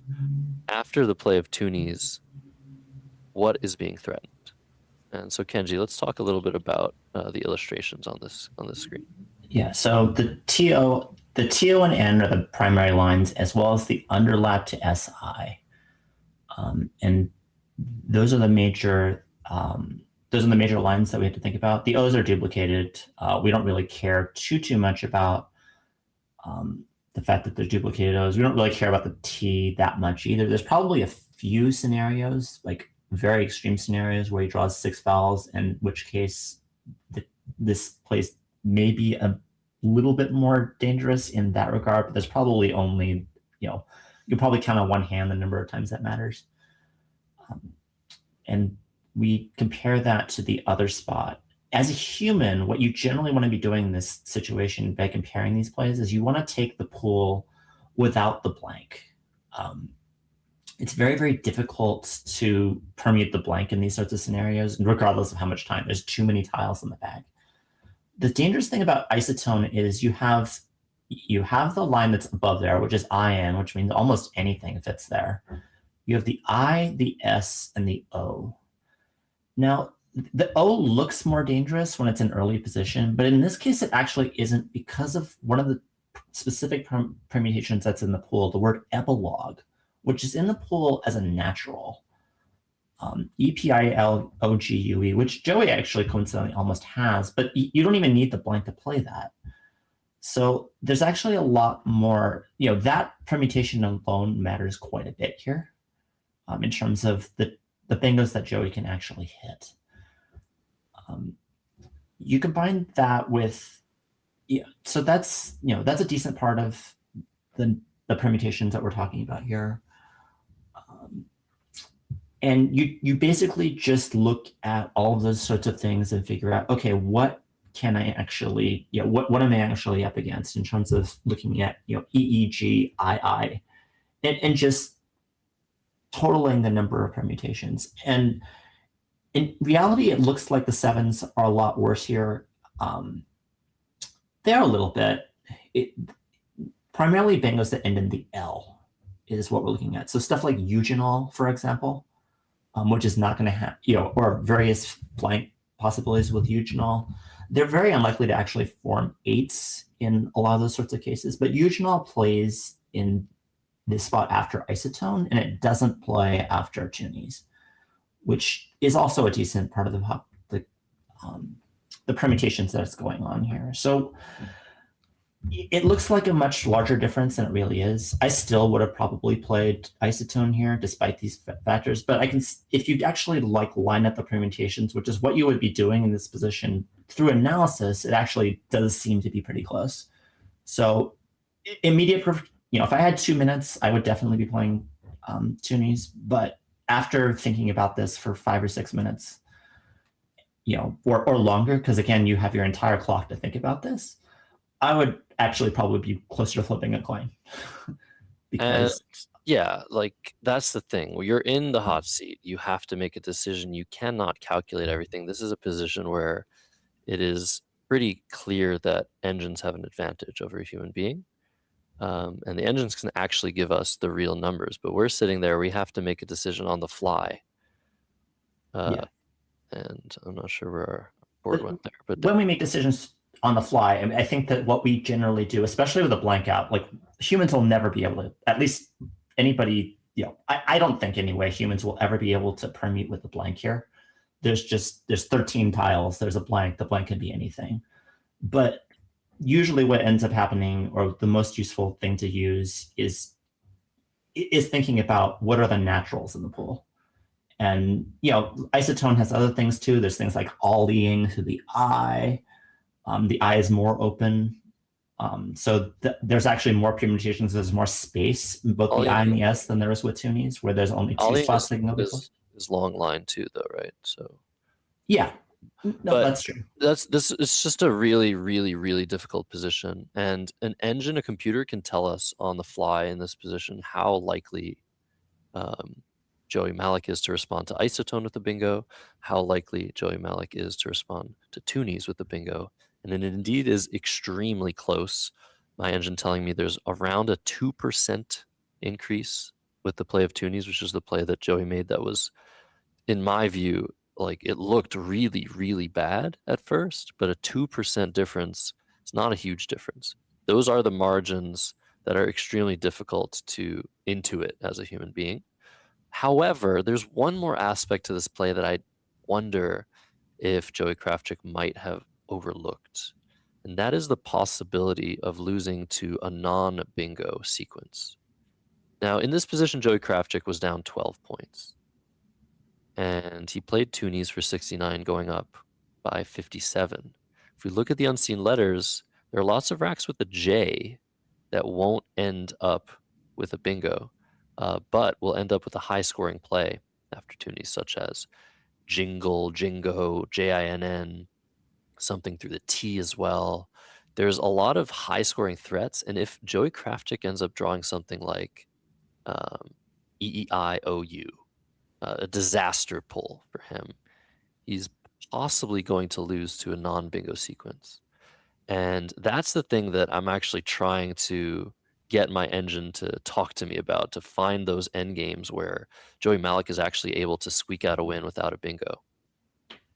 And I'm not really sure how many of those there are. And my engine's been working for the last 15, 20 minutes on this. So again, like you have to make a decision on the fly. And that's why it's so amazing to watch Joey Kravchuk play, because he gets into these positions and he has so much time to consider what he wants to do. And he put this on the board like almost instantly, Kenji. It was so crazy. But then he did stop himself and just think about it. Think about the difference between Toonies and Isotone. And at the end of the day, if this was a mistake, which it's hard to say that it wasn't based on at least the numbers that I'm seeing, it doesn't seem like it was a big one. And it was a very counterintuitive decision, and it had a lot of logic to it. Yeah, I'm not necessarily sure that they were thinking about this at the same complexity as like an engine would. I don't think that any humans can think about this as a complexity of an engine could. Also, this play we're not even talking about because it's just a worse version of Isotone opening more. The amount of space, I think, that's before the letters, like the fact that you're putting it on line 3 versus line 5, I think is a big part of this analysis as well. There's just more space around the floaters that exist. Right.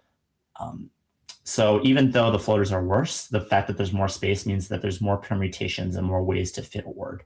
If there's only 2 letters that can fit before, then there's going to be less words. If there's 4 letters that can be hit before, there's going to be more words. So even that in a lot of ways compensates for the for the fact that the floaters are more difficult. So in the end, Joey Kravchuk did go with Toonies for the extra point. And in terms of what ended up happening, Joey Malik did draw the blank. He was not able to connect with the bingo with this rack. And it ended up being this 471 to 433 final score. For what it's worth, the Isotone actually has some of the same like outscoring problems too, particularly with Goji. I'm not sure. I haven't permutated all of them exactly, but Goji does score like a decent amount and leaves 3 tiles, and one of them is very often a blank. Goji's not going to bingo, so I'm not like completely, at least not totally convinced that like you're totally out of the woods after outscoring here either. I mean, it's the same thing as Jingo basically, but you're not opening the J in the same way. So I do think that there is a lot to consider here, and I think that something like that is worth permuting as well. Yeah. Anyways, I'm really glad we got to talk about this because I did cut you off there, Kenji, for the postmortem, but it was a very, very rich position, very interesting decision. That being said, Joey Malik's still a game ahead of the field after this loss to Joey Kravchuk, his namesake. And our next round coming up soon, Evan Chester versus Chloe Fatsis. Don't believe the players are ready yet. But yeah, I think we'll come back to us here. I'll get word from our producers whether the round is about to start. If so, we'll just keep going. But it was great that we got to talk about some of the key position in that game. And as is often the case in Scrabble, small margins don't end up mattering. But over the long run, making a small miscalculation will cost you some of the time, and sometimes at the highest stages of the game, it could cost you the entire championship. And so we'll see what happens going forward. We have 2 more games to go today before lunch. So like we said, Evan Chester versus Chloe Fatsis. We're going to show this matchup for a couple of reasons. First reason is Evan Chester. Evan Chester is a very, very new player in Scrabble, and he's been doing incredibly well at the top stage. This is his first year playing Division 1, and yet he's in the running, has been in the running for a while, and he's been playing some really, really great Scrabble. Chloe Fatsis has been in it as well. She has been close to the top 10, if not within the top 10 for a long time, and both of these players are fighting right now. It's an incredibly important game for both of them to win, and whoever wins it will be in the running. Whoever loses it, probably not, for the best of 5 finals tomorrow. So this is our last chance to go to maybe a lower table. You know, we're not watching Joey Malik, we're not watching Ori, we're not watching Joey Kravchuk. We'll definitely see those guys if they keep winning. Mac Meller as well. But for this one, it's a very, very important match for both of them. And so we'll have to see maybe one of them, unfortunately, getting pretty much eliminated from the running. We have our webmaster, John Chu, talking about the odds a little bit. Can you speak a little bit about what might be necessary to make it to the finals after 28 rounds, Kenji? Yeah, usually the magic number for these sorts of rounds, as a general rule, is 9 losses. And not just any 9 losses, because a lot of times spread is the determinator, the determining factor at 9 losses. But that's usually the golden number when it comes to most of these sorts of tournaments. And this tournament's no exception. I think that the magic number here is the high spread at 9 losses. It may be 8.5. Joey Kravchuk in particular could get to 8.5. And then he probably would make the finals if he were at 8.5. But most likely the cutoff line would be 9 losses. There'll be one person who gets in at 9 losses and gets in on spread, probably, and maybe one person who also has 9 losses who might not get on spread. Both of these players have 9 losses, and they have good spreads. So that's why this is a cutoff. They both have to win all of their games. They have to win this game. They have to win the next 4 games. And if they do so, they're probably in. And if they don't, they're out. They're just, there's no way, at 10 losses especially, there's no way that they'll get in. Maybe if they tie, there's some permutations where, they could manage at 9.5. I think even that's a giant stretch, honestly. Yeah, and if we look at the previous game, Evan Chester just played Mac Meller And lost. by 41 points. So both players now at 14-9. Evan going first in this game. And like you said, both of them need a win desperately, and possibly just more than that. Evan with the spread advantage, he's at plus 698, Chloe at plus 590. And there are a couple people higher up than them. Joe Edley in 8th place at 14-9 plus 707, the legend, 3-time national champion. David Pearl, 14-9 plus 792 in 7th place. So he's still doing great, and he just beat Chloe Fatsis. Here's the opening rack for Evan Chester: A, E, I, R, U, and a B. So Urbia, It's the first thing that comes to mind for me in this position. That kind of hard 5-letter word to spot. Yeah, BAEAU is also a reasonable option as well. Yeah, BEAU also an option, but I was just going to say I don't think that Evan Chester is going to have any trouble finding this word. If he's up here, if he's at the top levels, it's because all of the words he knows, he spots almost instantly. He's also considering exchange of UIA. And for Chloe, ACDEIOR, very balanced opening rack. She's hoping for some tiles to fit on the board so that she can bingo with an 8-letter word, but none of the tiles in Urbia do that for her. Yeah. This is the kind of thing that is a strategic decision. Like a lot of times we talk about how, you know, these plays, and they may have like technical accuracies, but in reality, the major difference between Urbia and Bo is just one play is a lot, you know, Urbia is a lot more open and Bo is a lot more closed. And it really is that simple. If you want a more defensive board, you play Bo. If you want a more open board, you play Urbia. And the technical differences between them are very, very, very small in comparison.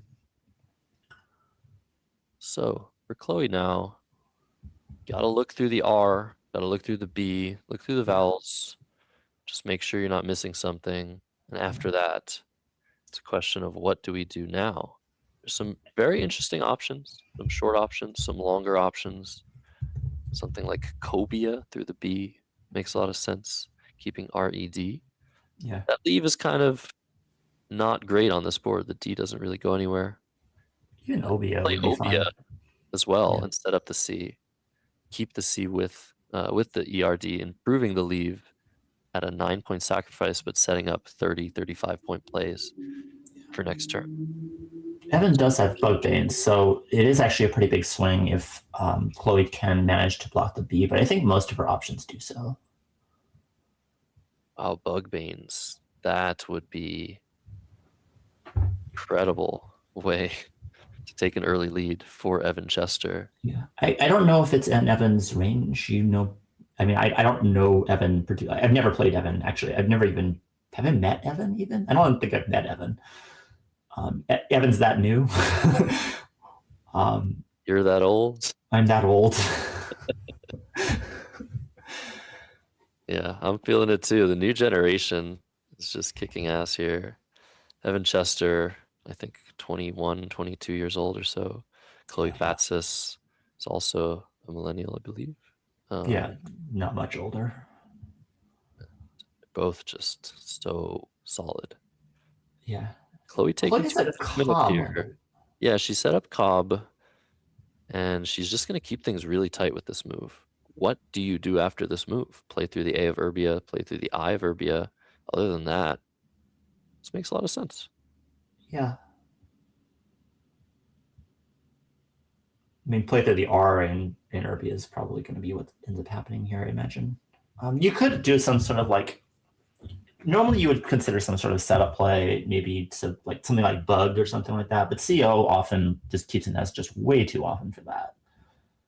So I don't think you're going to be seeing that here. Like you would like Bug and Ab would just be shocking to me, actually. I don't think that's what's going to happen. Yeah, Evan's considering Grub now through the R, like you said, which does a great job at setting up the S with Grubs and the S with Urbias. So instead of just putting all of your eggs in one basket, playing Bug and BA or Bug and AB vertically down, setting up the S on the triple lane, take the extra points, and you set up a second good spot for your S. Yeah. Again, like we have a situation where there is some, there's ramifications. Rarefied is in Chloe's rack, but I don't think it's going to stay there. Yeah, and actually feels like potentially from Chloe's perspective, she's hopeful that the R does stay open, but in this case it will not. Grub coming down, nice 15-point cold shower blocking. Yeah, an alternative there would have been Brung. It would have scored a little bit more, but you also have the A, and the A in that spot, you have the A for AG, and that triple is a lot more accessible to you because of your rack. AES is a little bit imbalanced and the lead is just strictly worse. But you also have it's kind of like a half setup where you have a setup that you're a lot more likely to hit than your opponent. Yeah. Chloe also wondering potentially if an eye was going to come onto the board for Aerified. Yeah. But that didn't happen either. And now you have a 6-letter word. Making ab. Is Chloe going to think about keeping her F? Just going ahead and playing Aeried and blowing the board open. And even if she does think about Aeried, A-E-R-I-E-D, and A-B, her highest score, will she play it after the play of Grub? You can Yeah, at least assume Evan's rack is somewhat balanced, and loading out all those tiles into space might not be the first thing you want to do. Yeah, you can just think about playing FIE parallel to Urbia. You kill that S hook. There's another one, but it might not stick around. You don't really want S hooks sticking around, even with a strong lead, when your opponent's very likely to have one. And I think from Chloe's perspective, Evan's likely to have an S here. So there is some benefit to just playing Phi and being like, I don't want any floaters. I don't really want an S hook. I have a good leave. The board may open. I may draw an S and not have to deal with a random rack leaving a bunch of floaters and making it much, much, much more likely that Evan plays a bingo next turn. There's also a couple of options, such as Barfed or a Fire, making BA, which are a little bit more conservative in what they open, and also a little bit longer. Chloe without an S probably recognizes the value of that tile on this board. Play like FIE does not take an S hook, only an F hook. And if Evan Chester does have an S bingo, and you block Urbias, it comes down with Grubs. At least some of the board is getting opened in a decent way, whereas with Urbias, it's not as nice. The plays ending in S are leaving a lot more space. We were talking about that in the game analysis for the previous game. You're closer to the center of the board when you hook the S onto Grub, and so there's going to be more space open for Chloe to work with. One of the things that is worth noting when you're talking about like defensive styles, and that I think gets overlooked a lot, is that plays like, if you're a closed board player, plays like this are actually like where you win and lose games a lot of the time, because what happens is that the game is decided based on what the opponent allows you to do. And something like FIE is very committal, where if you are trying to close the board with FIE and then your opponent does something like Grubs and plays downwards, all of a sudden you've kind of gotten Uno reversed, where it's like, oh, I've gotten the closed board and now I'm losing badly. And that's kind of one of the risks of playing closed boards in general, is that a decent percent of the time there are pivotal turns in the middle where you kind of are in situations where if they bingo now, the board's still open enough where they can bingo. And if they bingo in this turn specifically, or in this range of 2 turns, and you're playing one of these closed board styles, you just get kind of reversed into a situation where now you're the one who's losing by 60 or 70 and the board is dead.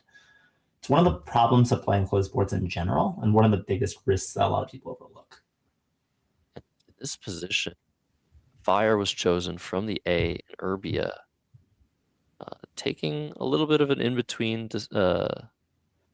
move, taking some points, keeping some balance. This got punished by Yuan. Chloe could have played a Fire under the B and not allowed such a play. And Yuan came down really, really quickly, Evan, recognizing there really wasn't much else that was open in the position. He's keeping AES. He's scoring 30 points on a closed board, and he's up 4 minutes already on the clock. Chloe has another awkward rack, doesn't make any bingos. This time she doesn't have a single 6-letter word, hooking the A onto the B to make a buy. And I don't know how long Chloe is going to take on this decision, because it's another really, really difficult one. A lot of ramifications, a lot of possibilities. You still don't have an S. You're sort of already feeling very, very suffocated on this board. And she is playing ADENE. This is not a word. Yeah, she's confusing, I guess, with ARENE, and gets challenged almost immediately. Wow. What a swing in this one. So many words like this, Akene, Arene. And Evan's so solid on his 5-letter words. This is a big mistake for Chloe Fatsis. So early in the game, a lot can still happen. We saw Evan Chester win a challenge against Joey Malik, play a phony, and still lose. These are the things that can happen in Scrabble, but you've got to feel really, really awful right now if you're Chloe Fatsis. We'll see what Evan's able to do with his 2 S's and his V.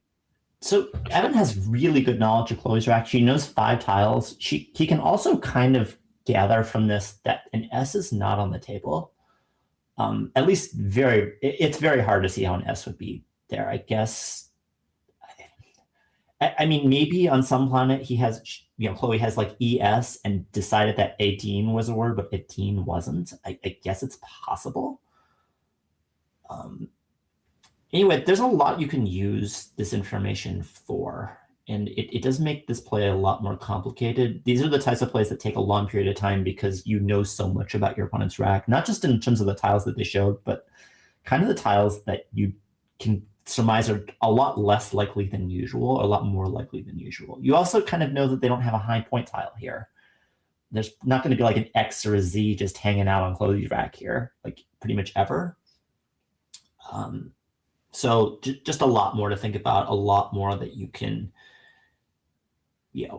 something normally in a position like this, like if Chloe traded, you might do something like sewer or something like that. That's a lot more defensive, but I don't think that that's going to happen anymore just because of what you can surmise about Chloe's rack.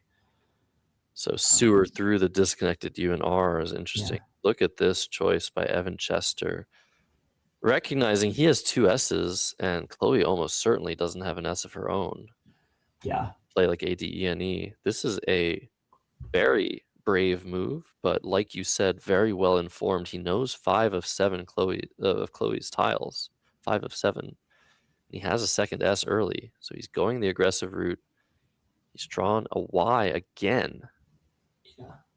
From Chloe's perspective, I'd Now really like to see something that blocks this, and maybe something that potentially like helps your rack as well in terms of setting up, like putting the R above, putting the R above the V here, to make it a little bit more likely, a spot that's a little bit more beneficial to you than it would be for your opponent. It is true that Evan is more likely to have an E himself, and in fact he does, but it's still very useful to create something that isn't the S hook here. So something like roved or something like that probably makes a lot of sense. The D is not something that's particularly useful when you know that your opponent has an S, and you, as Sev, you know that your opponent doesn't have an S. So yes, sometimes you'll get triple, but it's actually really unlikely. She does have that set up here. This is a good play. You're already in big trouble and you know it if you're Chloe Fatsis. So making a play like roved, opening 2 triples and forking the board, making space on either side of this word, makes a ton of sense. We'll see if it works out for her as Evan Chester draws that Y. That's the one tile he doesn't want. How does he part with it and score? Tidy for 27. That leaves the right triple open. You can play to the right of the RO of roved, but he can't score much there. You can just play OY for 9. Is that crazy, Kenji? It's not crazy, but I'm probably not doing it. There is some world too from that you have to think about, that roved is actually a setup some of the time. Like not all the time. In this case, we can see that it's clearly not. But I would imagine that at least some of the time, there's something like Jedi being held, or like 2 tiles to Jedi being held, or something like Zeta being held. Certainly a possibility here with all of those tiles and with all of those racks, roved would make a ton of sense.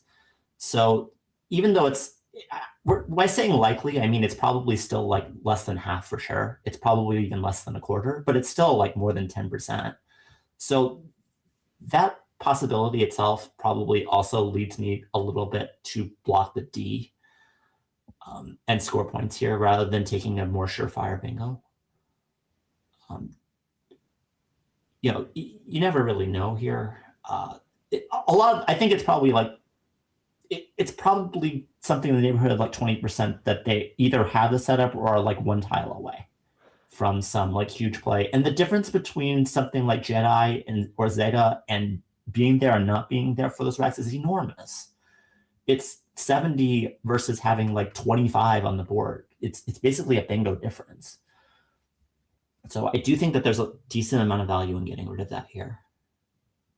Evan is looking at tidy now after looking at the Y fish. Maybe he doesn't like what happens if he draws an I or even an E after the OY play. Your bingos of Etesian and Isotine don't seem to fit on the board after OY, so probably a wise decision to not go full out on the bingo. Balance your rack, still score some points, block the potential setup, as Kenji mentioned.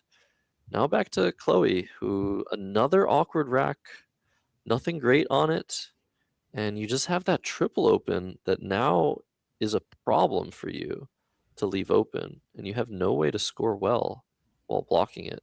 This is another very, very difficult position for her. I do not envy it at all. Yeah.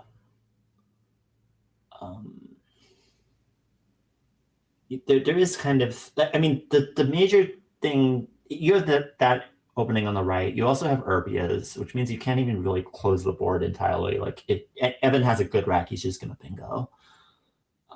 I would guess that the Urbias hook is actually a little bit more dangerous still because of the S. The S means that the E is less likely to be at the end of the word now, but it's still fairly likely. I mean, E's happen at the end of the words a lot still.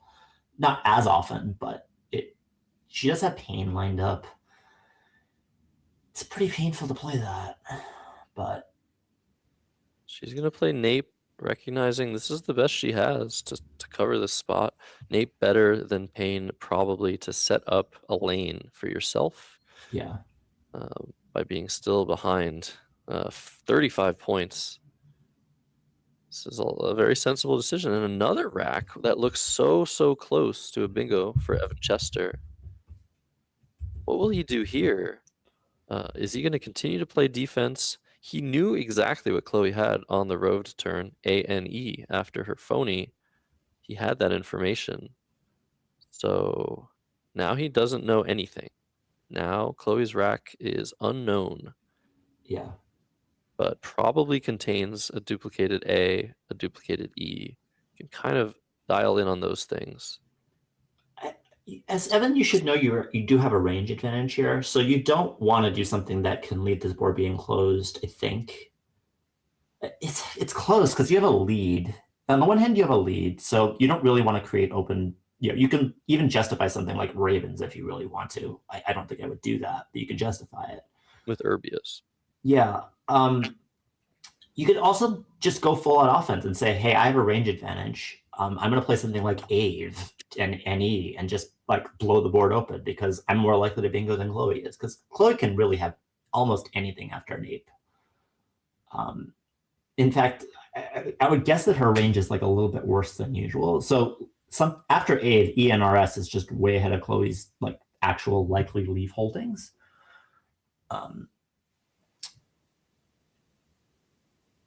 We'll see what he does. I think you can justify either direction here. He's just dropping the B now for 7. Yeah, this is extremely risky. He could have also played EAVES, which is probably a little bit more of a hedge. Yeah. Is this an impatient decision for Evan Chester? Again, a lot of the draws he would have had, one-tile draws, would not have worked. It is his potentially best way to bingo next turn, but it's only 7 points and very committal. But he's drawn the G. He will bingo next turn. Chloe Fats is now. I'm not sure he will. We'll see. He probably will. Yeah, from Chloe's range idea here is that like Evan's range is actually better than what he had. It's tough being in Chloe's position. Yeah, I think you have to play we here, keep the E-I-S-A, hope for some consonants. You now have an S to use with Urbias, but Evan Chester will get there first with that G draw in Rages coming down for 76 with Urbias. And Chloe drawing AO blank, almost dead to a 3-vowel draw. But that blank, at least, is something for her. Yeah. Will she be able to respond in turn with a bingo of her own with Enrages, or does she need one more turn to do something and score something and bingo next turn? Yeah, this is a rough situation here for sure.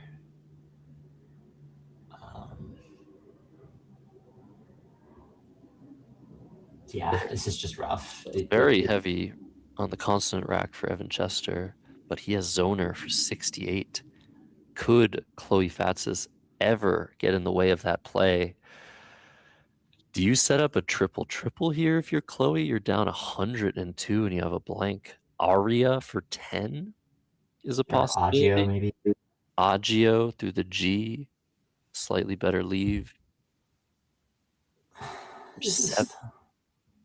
But first things first, you have to look through the N and the R of Enrages, make sure you're not missing a 5-vowel 8-letter word, which would be so much better than any other option. But she will come short, and she's under the 13-minute mark. Her time usage hasn't been terrible by any means, but her decisions have been very, very difficult. And with this deficit, I don't know how much easier they will be if she continues to miss. In Chloe's position, like, you actually really are afraid of that E. Like, you really don't like that E out there, because not only, like, it's a good spot for Evan, it's a spot where if you do bingo next turn, which you're going to want to do, you're never playing through there. So it's going to be open for 2 turns. So you actually do want to knock it out, but I just don't see a realistic way of doing it. Like, how do you, I mean, if she did block it, I wouldn't hate it, but like, what are you doing? Like a Noah or something? You can't do a Noah. Like, that's crazy. Like, yeah. I mean, maybe Aeon, I guess. Like, I don't think that's completely ridiculous, but AEON for 4. Oh my goodness. Yeah, this position, despite the blank, is absolutely horrible for Chloe Fatsis, and I think she knows it. I mean, this is all about creating an open board. I think that's like once you realize there's no bingo, you are like, well, Evan's going to kill this, like, going to kill everything next turn if I don't do something. She's not thinking about something like Zoner. She's thinking about, well, what do I do if Evan makes a 4-tile overlap over Enrages? In which case the board is really, really bad. I need to be doing something preemptive about that. And so something like Aeon actually makes sense in that regard, because it opens the top left, which is why I don't necessarily hate it. I don't know if I'm doing it, though. ARO instead for Chloe Fatsis for 6. Ugh, what an ugly, ugly play. Yeah. But makes a ton of sense. She's getting closer and closer. There's a JX draw Zoner for 68 immediately. Evan Chester up to 250 to Chloe Fatsis's 89. And that is just not it. That is not the draw you needed. Chloe, you needed to bingo now. You needed to bingo next turn or the turn after next turn. What a crazy draw for her. As Evan has drawn an S and an E, key draw for him to continue to score points and potentially block threats on this board. There aren't that many threats, though, Kenji. The top right has some openings. We has opened the board a little bit to some sorts of plays. The hook onto ARO is the one thing Evan Chester wants to dial into, though. Yeah. See AX come down very quickly. Chloe needs to preserve her time. Like, I would have, like, that's a rack that you want to be looking more towards, because you want to be thinking about what potential the J and the X has. But, you know, what's Chloe going to do? Spend 3 minutes in the time and then have like almost half the game left and have 6 minutes on her clock? She doesn't have time to do that. So she just, I think this is, I mean, it's a reasonable play. It probably is the best play. But, you know, it's hard to evaluate because you just don't have the time to think about it.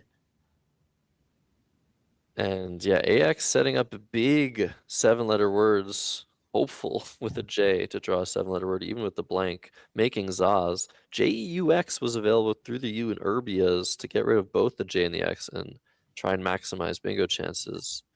But this As is a Evan, play. oh, It's go a ahead. desperate play. Evan was considering Arrows and Shent.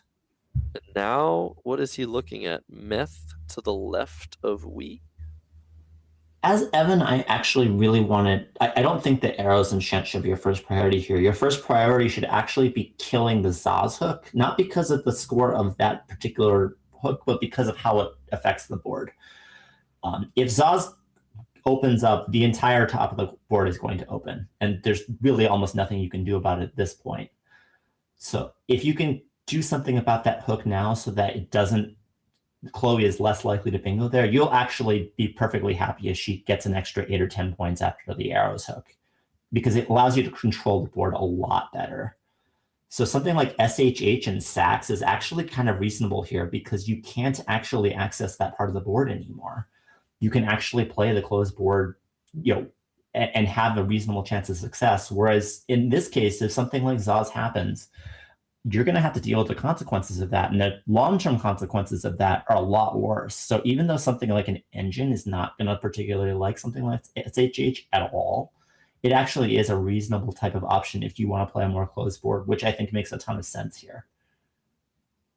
Yeah, Meth also a good way to try and control space on the board, as Chloe quickly playing Joe, EU, and which again just shows the fact that Meth is a good defensive play to just eliminate space on the top right. So a similar idea, but she is going to have great chances now to bingo with Zaz or with A-Rose on the next move. Evan Chester has drawn another decent rack with 2 eyes, and Chloe actually draws the second blank, which is exactly what she does not want to draw. Right. She needs that blank later. This is a very bad situation now where she probably will be forced to play a bingo with both blanks just to stay within range, but you almost want to exchange it. There actually are scenarios here where I could see Chloe where I actually would think exchanging a blank is actually justifiable. Again, if I'm Evan, I really, really, really want to kill the Zaz spot. I really don't mind the arrow spot being hit at all. There's 2 lines open. I know that the arrow spot scores more. I don't care. If you can kill that ZAS spot effectively, you need to do it. I don't see anything as effective as SHH would have been last turn, which is kind of the downfall. But there are ways to address it, something like TIL on tax, for example. It is true that you can score a lot more using the arrows hook, which may complicate things, but I really think that the Zaz hook is a much bigger problem than the arrows hook is here. And Evan Chester looking at lane through the A of Enrages just to eliminate that arrows hook and keep a very nice leave of HIST. I actually kind of like that. But again, you probably want him to play something like Lin and Lax or something of that nature, maybe Till to not set up Flax, just to block the Zaz situation. And eliminate more space at once. Looks like Hail is the play. This is an aggressive choice, keeping the 1-point tiles. Obviously, if Evan Chester just draws a bingo next turn, it's over. But if he doesn't, he might be saddled, not able to score. Chloe's going to probably bingo here, something like Wickers. Probably Witches, because you want the hooks. You want this board to be as open as possible.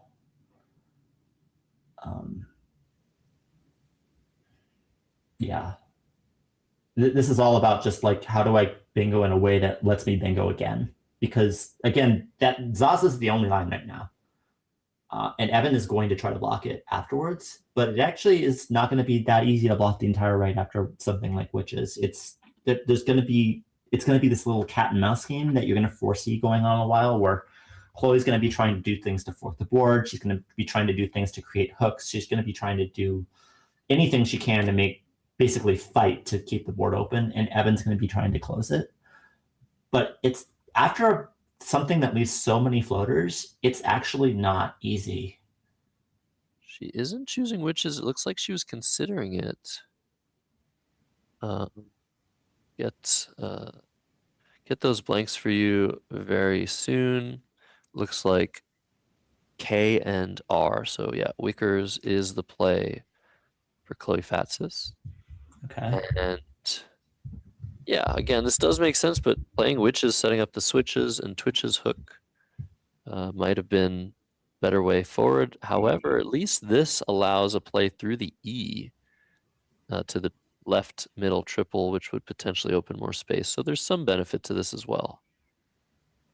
Yeah. So as Evans, well, I guess Evan has the case S. That's a big deal here.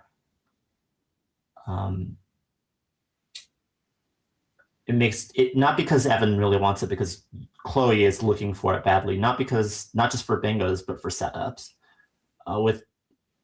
In a lot of ways, what this is kind of going to boil down to is it's kind of like a setup control type of system where, as Evan, you really expect Chloe to try to play north and create S setups as much as possible. The entire top right is basically killed. Yeah, you can make plays over there. You can make something like EEW or something like that, but it's never going to open a bingo line. So the top left is really the place to where things can happen. So having that S is a big deal. See Todd coming down. So you're talking about obscuring the fact that you have it. Of course, Chloe going to hope she draws that S, the best tile left in the bag, and anything that Evan can do to not give the information to Chloe that he has the S is going to make her go for it. I think Ion is definitely the play here, setting up the L. Again, we're doing this setup thing. That's the whole theme of the position is, can I make openings that make Evan's life really difficult? And Ion is, I think, by far the best play that actually does anything effective, setting up Lion. And it's going to be, I mean, Evan does have the P, and it's going to end up not working because of that. But if Evan didn't have one of the Ps, this could theoretically work. So Ion to the right of Todd, making TO and WON is our analyst's choice here for 13 points with 2 L's and a P unseen to hook. It is very, very risky, but you're in such a bad position already if you're Chloe Fatsis that does make some sense. Where else are you going to keep this board alive? How else are you going to do something about your 78-point deficit? There are other setups you could make too here. It's not clear that, I mean, I did say that a little bit quickly. Yeah, it's maybe I was a little bit hasty in saying like that's definitely the play, but it's going to be something like that. It's something that has the objective of making a line that's hard to block. It doesn't even necessarily be the best line; it just needs to be hard to block. Speaking of lines, Chloe Fatsis looking at playing line for 12, opening a potential high-scoring lane to that L, which Evan's going to look to block now. It's really, really difficult to imagine this board staying alive after a block by Evan. But yeah, she's trying something. There's an F, an L, and a D, also noticing lots of consonants remaining from her perspective. And she still has the top of the board to work toward opening soon. And if you can manage to make a very, very hard to block setup next move, or the move after, you can somehow claw your way back in it. The thing about Ion is that even if it gets taken, Evan can't really score with it. Like if you gave something like Ion away, Evan can't even really do something like Pig, for example, because it creates a weak line. It's a bad line, but it's a line. So even the blocks don't really, are not particularly like effective. It's still something that Chloe would take as a win. Whereas after something that blocks line, I don't really see like anything. And instead, Evan making a sensible decision to take the points here for 29 with slipped. And it would appear that this is on hold. Chloe noting that if this is a word, she'll be down 95 points with a rack like this. 8 tiles in the bag. If she has any doubt, she'll probably challenge this. She comes to the conclusion this is valid. She probably has to let it go and just try something, but Yeah. I think we might see a challenge here, a desperation challenge from Chloe Fatsis nearing the end of this game after a very unfortunate start, playing a phony, being in a really, really rough position afterward. This might be the end. Chloe Fatsis' chances at the podium. Yeah, again, spread does not matter here at all.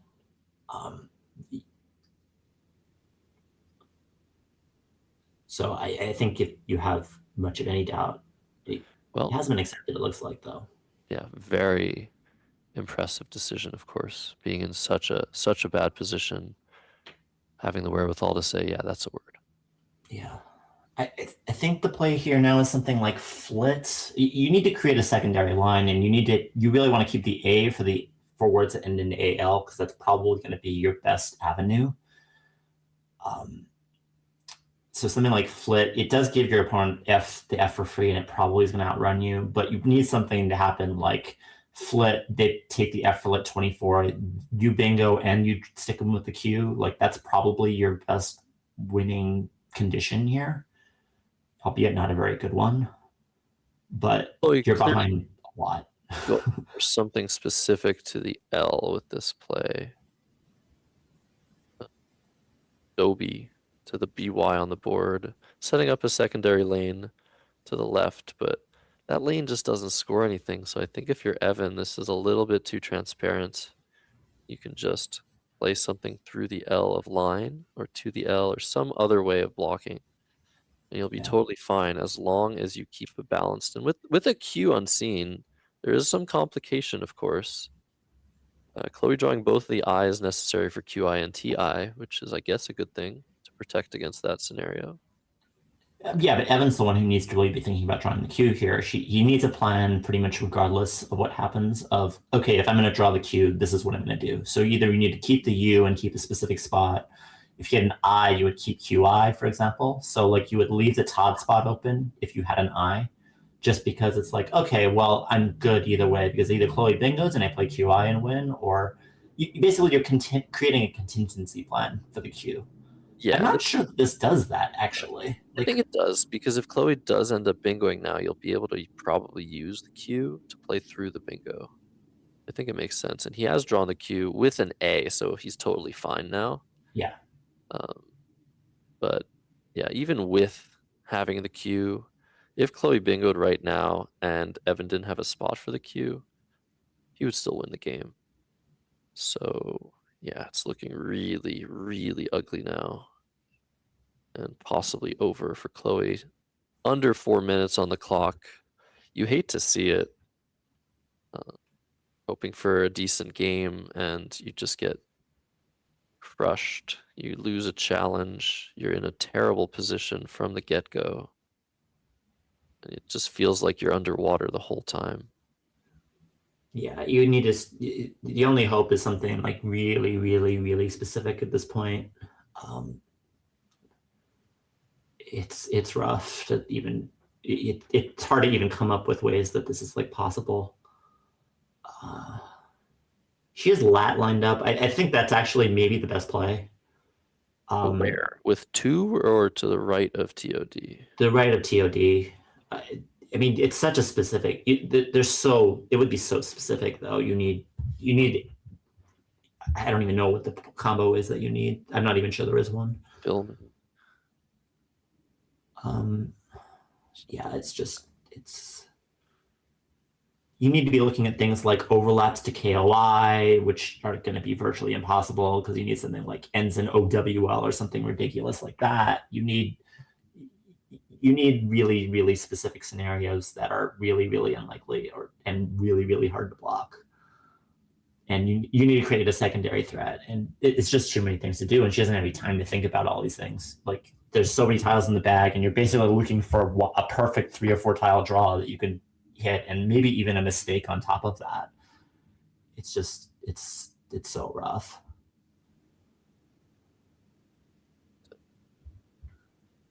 Chloe finally committing to lat on the right side, keeping 2 eyes, but going for something like filiate, filming. There's a lot of draws she can get, and like you said, they need to be very specific. You're so desperate. It doesn't even matter how bad your leave seems to be.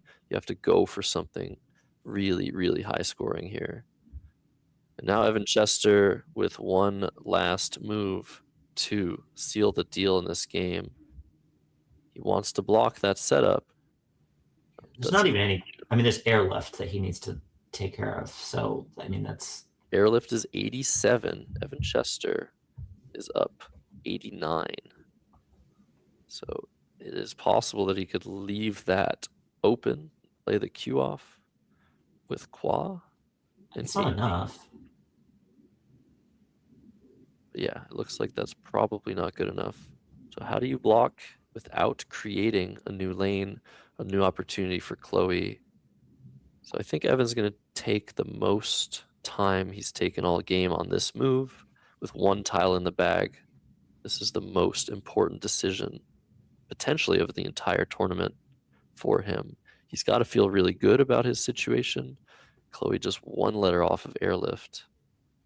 But be careful if you float an A into space somehow. Familiar will be Chloe's out bingo.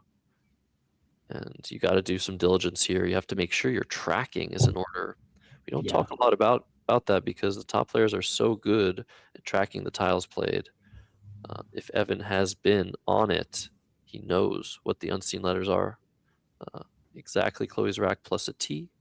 Those are the 8 tiles he's looking at, trying to prevent from bingoing. So we'll see what he ends up doing. Is GAD, for example, and TAD and LA good enough?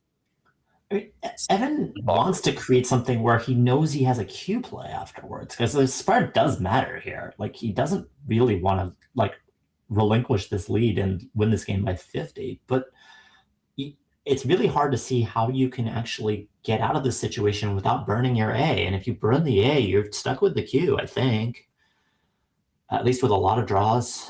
So not really clear what to do here. I mean, you can save the A and play something like leg, but that doesn't actually block airlift. You just move airlift. So really not an easy position here.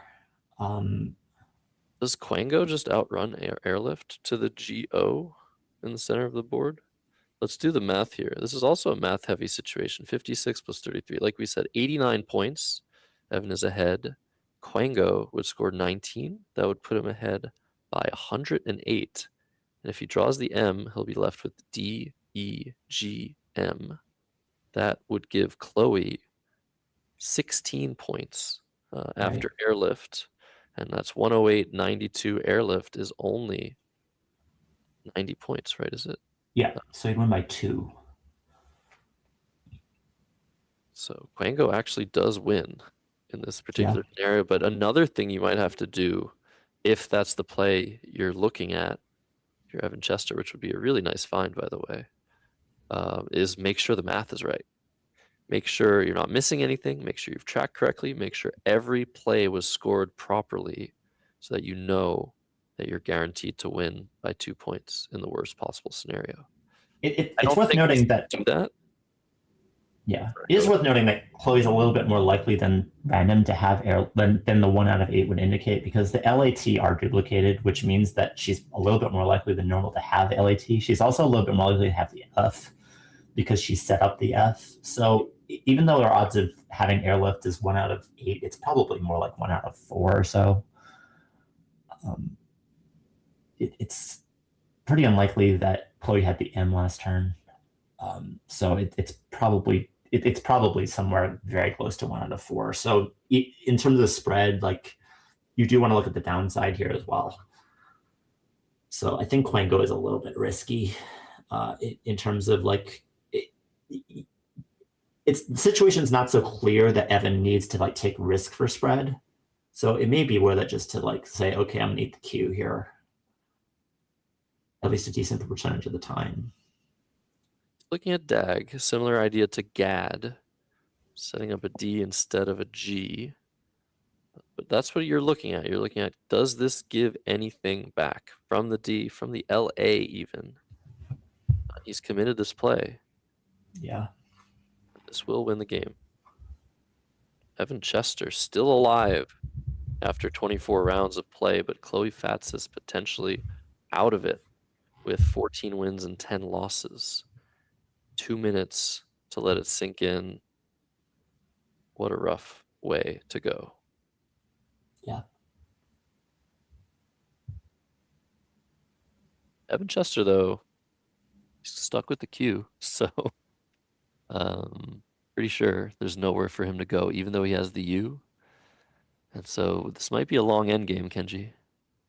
Yeah, Chloe doesn't have any time. I mean, Evan's best play by like there would be some ways to draw this end game to be closer to about 60, but it takes some. This is actually a really complicated trap end game for a lot of reasons. Most likely, Evan's gonna play something like TE now, and after that, you look at the N and the U. It is any the same thing. Yeah, this would play to the left of Joe, making EEEW and NOM or TOM. This makes a lot of sense. And you want to put the time pressure back on Chloe and just try to maximize your winning margin, but she'll make some progress here. Yeah. Just don't go over time. It's hard at speed to be playing these sorts of endgames optimally. I think it's something like LI here, most likely. I'm not sure. It might just be dropping the F. But something probably to the left of zoner, I imagine. Actually, you don't. Well, you kind of do need to rush that because you don't want Evan to play UN. So you're kind of blocking Evan's block, if that makes any sense. And you also have to be a little worried yourself if you're Chloe. Am I going to get stuck? She's playing Fox, setting up LIRI and ID. That makes perfect sense. What is she setting up? LI? Leary and ID to the left of Dobie. Oh, well, she's not going to want to go out, though. I mean, in theory. In theory. But yeah. This is all theory. Then it's going to come down to block. Well, then doesn't block Traves, but it probably still should come down because you don't want Chloe to then play Laves. So you probably want to play the T off as soon as you probably want to cash that in as soon as possible. I'm pretty sure that's your best T play. I'm not sure he even has a U play at this point. Yeah, The Wickers, so that's not going to play. Somewhere to play the U. Yeah. If you're Evan Chester, you can afford to phony here. You can play. Oh, this is Dot. He's looking at Dot from the DA. Yeah, but you may as well play then at that point. You also actually may as well pass because you force then like Chloe can get rid of the R and then wait, and then makes a lot more sense. But then they play Laves and then you can play Dot. So it's kind of like a free roll. It's not really a reason to play Dot. Speed at which you're thinking through these is really, really cool. So then coming down, Chloe now with 30 seconds, going to play LI, which, yeah, you can't just drop the I, of course. That would give back QI. Right. And the U is now Stuck as well. nowhere to go with it. I guess Evan could put that between the O and the blank in the center of the board. There's places for the I, right? Okay, yeah, there's a place for the I. There's a place for the I. Never mind. Yeah, there's only two spots that I see for the I. So this is a crazy, crazy end game. Both players down on time. Of course, the result is foregone, unfortunately. If you're Evan, just try something. It's a free turn, basically. There's a chance that Chloe misses liner, in which case she gets R stuck. Well, Traves, right? Oh, right. I mean, besides the Traves, yeah. But yeah, I mean, there's just no time. Like these end games require several minutes for anybody, for almost everybody. I mean, maybe not the top players, but nice find. Yeah. The last second, 6 points for Chloe Fatsis. An unfortunate end for her chances at top two players. Yeah. After 28 rounds, let's listen to the overhead mic. Forced me to Q stick myself at the end there. The T was in the bag, so okay. 1 in 9 chance or 1 in 8 chance you have airlift. Okay. And if I play off the Q, I lose by 2. Okay. So you forced me to cue stick yourself. Good. That's very resourceful. This was a really great play. Oh my god, no, I mean, just the phony. Yeah. Like, that was awful. I'm pretty sure I've seen that played as a Is it phony Collins? before. No, Oh. or not that I know. I don't know Collins, but pretty sure I've just seen it played as phony before. And like, I had this thought I was playing as I was thinking of playing it. I was like, is this a word that I've seen as a phony, or is this a real word? And Yeah, it's not a word. yeah, that I know. Yeah. No. There's a really tactical beginning. Yeah, it was pretty tough. I don't know. Cobb was weird turn. I mean, I'm assuming you kept 5 bingo tiles, no S? Yeah, D-air. Okay. Bingos aren't really gonna play. Yeah, I It's know, that's the problem. hard. But I just Yeah. I was like, okay. Bingo's probably, you blocked rarefied Oh, on the next okay. turn. But Maybe Seabed. yeah, a few more maybe points. Seaweed. Does that take any hook? I think it takes an S. Yeah. Yeah, Seaboyd's bodices. Right. Yeah, so that would make sense. Yeah, I just liked making your life a bit harder by like not giving much back. If I was like, if I'm not gonna Yeah, that's get fair. much, I figured this. But yeah, maybe just get some more points. I was keeping super good leaves and breaking all my draws for the first like 6 turns. Uh-huh. I mean, Grub was AENS, so I think that's good to have Oh, those yeah. dual S hooks. Yuan, Yeah, definitely. Yuan was AES. Yeah, that seems pretty straightforward. And then, I feel like a fire might not have been right. what did you keep there? ADE. Oh. So I had airied here. That looks better. Which is probably better. Yeah. I wasn't 100% sure of it is part of the problem there. Yeah, that is good. I would have had to think about that for a second, but It's just that more- does way more look- points. Yeah, you got to take Yeah. the points there. Yeah. No, I don't remember words anymore, so Yeah. I've been having Fair. some difficulty. Sev was really interesting. ADES was the leave, Yeah. and I knew you don't have a bingo because you just played Right, a and phony you figure I 5. don't have an S. Even if you do have an S, you're gonna play like a 3 or Right, 4 letter yeah, word yeah, there, yeah, and true. I'm okay with getting you to burn it there. I know Yeah. you don't have an S bingo, and that's what matters. Yeah, and this forced me into like a weird block. Yeah. Ish play. Like, I don't know. This makes it harder to. Because Yeah, of course yeah. it gives back a lot of points. I figure you're not keeping high scoring letters here. No. Tidy was or was it ADE? No, that's wrong. That's an N. I can't read my handwriting. No, yeah, AENS was the lead with Sev. And then, yeah, I drew into Tissane Y. So Okay. Yeah. it's tempting to just play off the Y, but I think I got to take points still while they're available. Right. I mean, you could have in theory played Adine with like the Q or something, and now you're setting up Kadi down low. Right. So I think taking the points there is right, and then this kept AEENRS. And Okay. I think it's not too much more than 50%, Yeah. but I think it's worth it. I mean, this is impossible to deal with. Yeah, it's And then so hard to deal This with. is like not the easiest hit with an S rack Yeah. with the A here, but I don't know. I wasn't sure if after your play of we, because I was like creating a second. Yeah, you're creating a new I mean, scoring creating a spot. new scoring spot. new Well, I hooks. was keeping bingo letters. I kept Yeah. AENS. Oh wow, we were both keeping Or that sorry, for a while. AEIS. Okay. So it was a lot of vowels as well. Or I Yeah. could have done a we here and blocked it, but then I figured you're just gonna bingo down here anyway, so much of the Yeah, time. yeah. And then like I'm gonna have worse options because this isn't giving me that much back. Yeah. So I didn't mind making a second spot. No, I think that's. But then I drew too many vowels, so Oh, that I mean sucks. keeping AEIS isn't the best.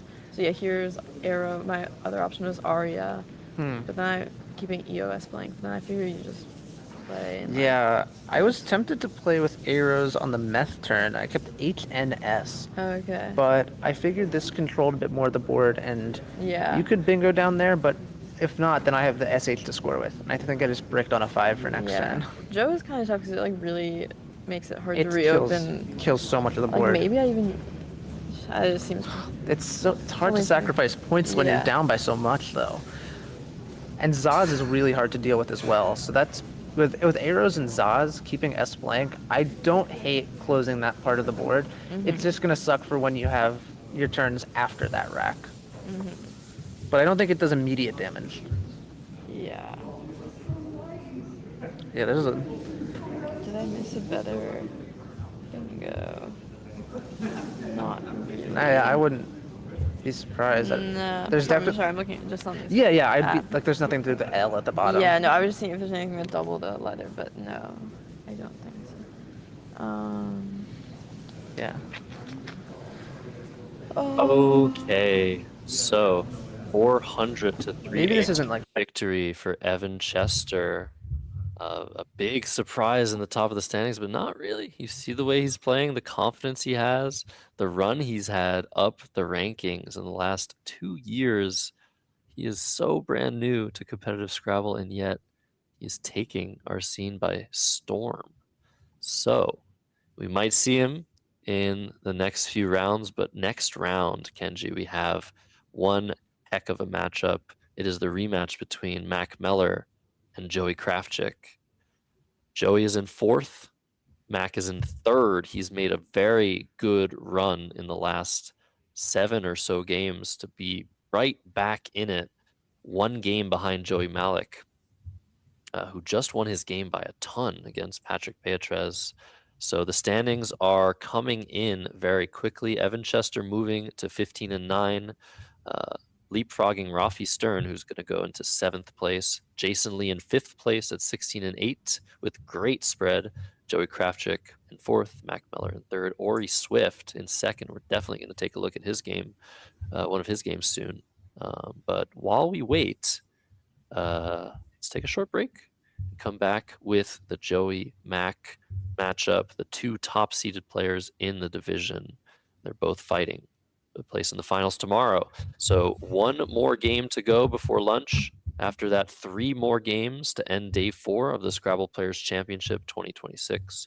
After the end of day 4, 2 top players are crowned for best of 5 finals. Kenji, what are your thoughts on this next matchup? I think this is both of the players realize the importance and magnitude of this matchup. Pretty similar-ish styles. Both of them realize that, both of them realize how important this is. Whoever loses this game basically has to win the last 3. Mac's also got to be fighting for spread. I think the Mac versus Joey Malik spread differential, which is at this point very, very, very close.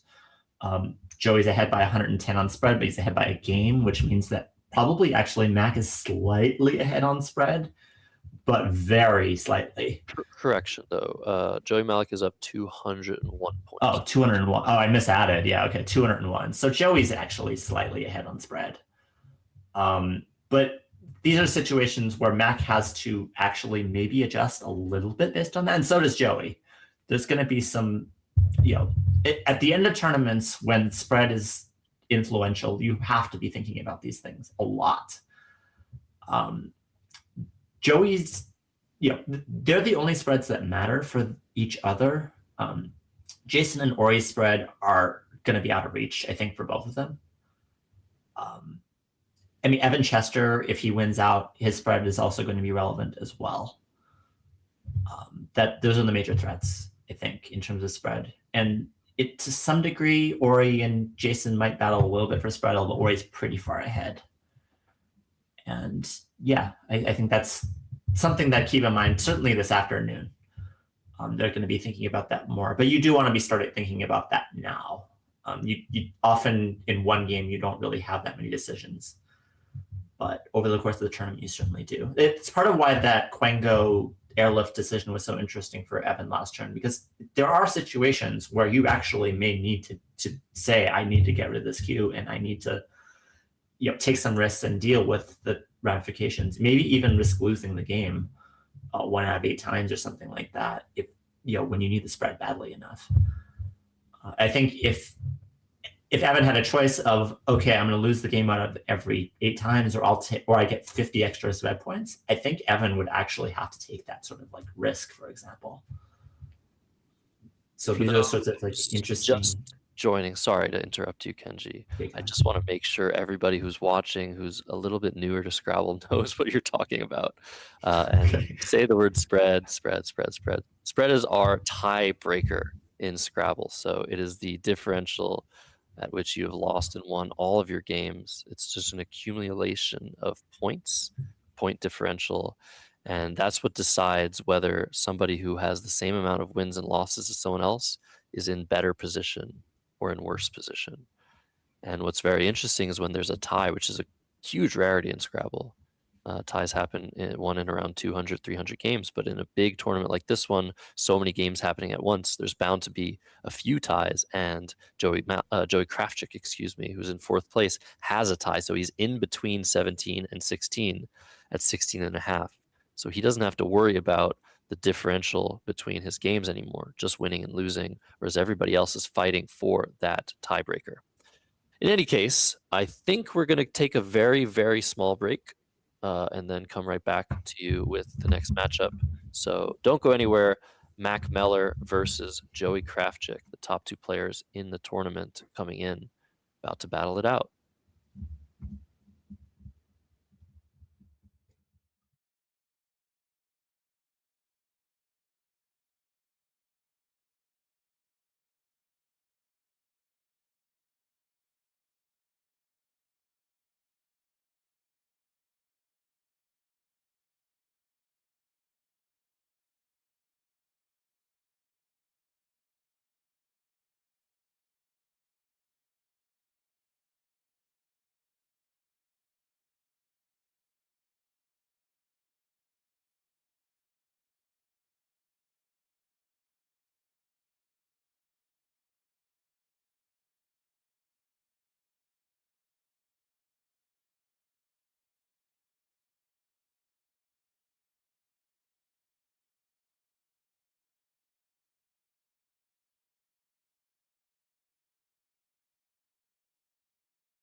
Alrighty, this is the final game of day 4 before the lunch break at the 2026 Scrabble Players Championship in Cedar Rapids, Iowa. I'm Josh Shokel here with the analyst of all analysts, Kenji Matsumoto, to call this game. Joey Krafchick on the left, Mac Meller on the right.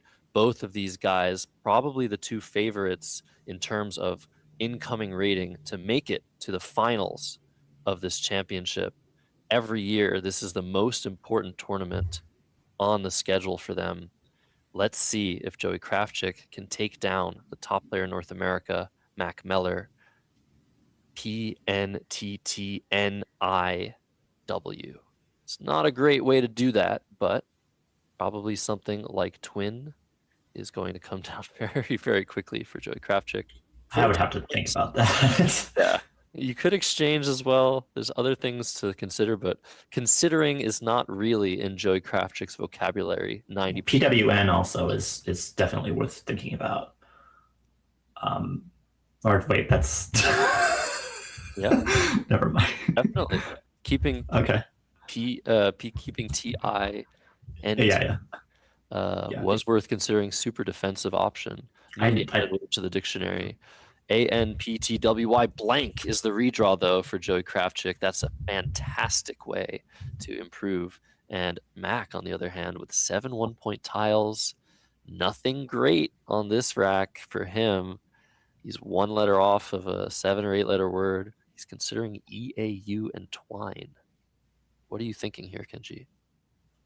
I mean, I really would want to keep the A. Like, the A is a really, really important tile here. Maybe actually, no, he's probably considering EAU and EW, AI, and UN. Yeah, I think that's probably more likely what he's considering. Joey having waypoints lined up.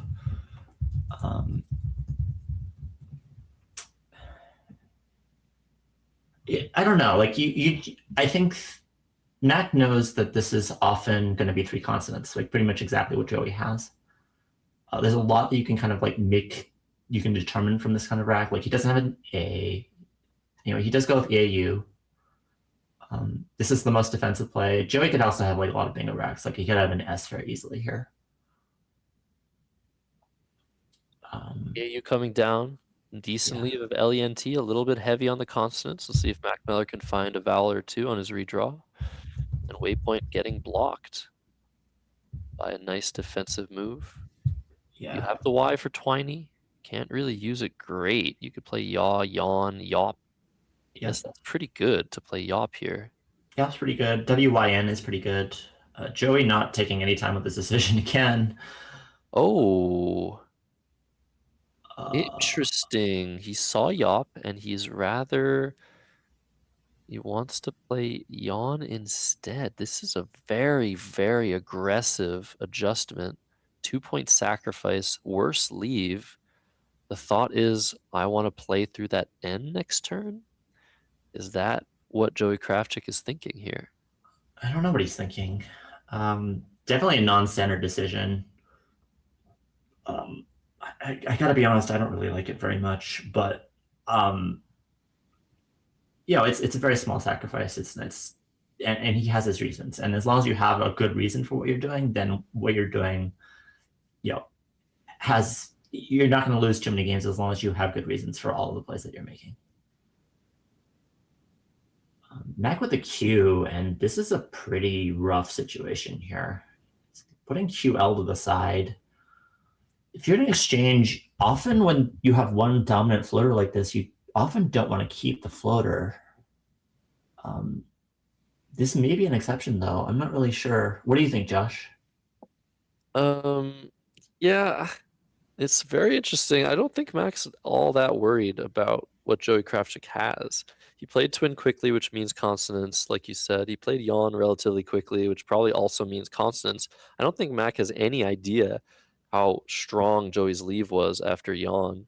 So in terms of that thinking, I'm not super concerned with trying at all costs to get rid of my N and try to play through the N of yawn. You have the lanes to the left of EAU. You can hook onto UN, you can hook onto EW.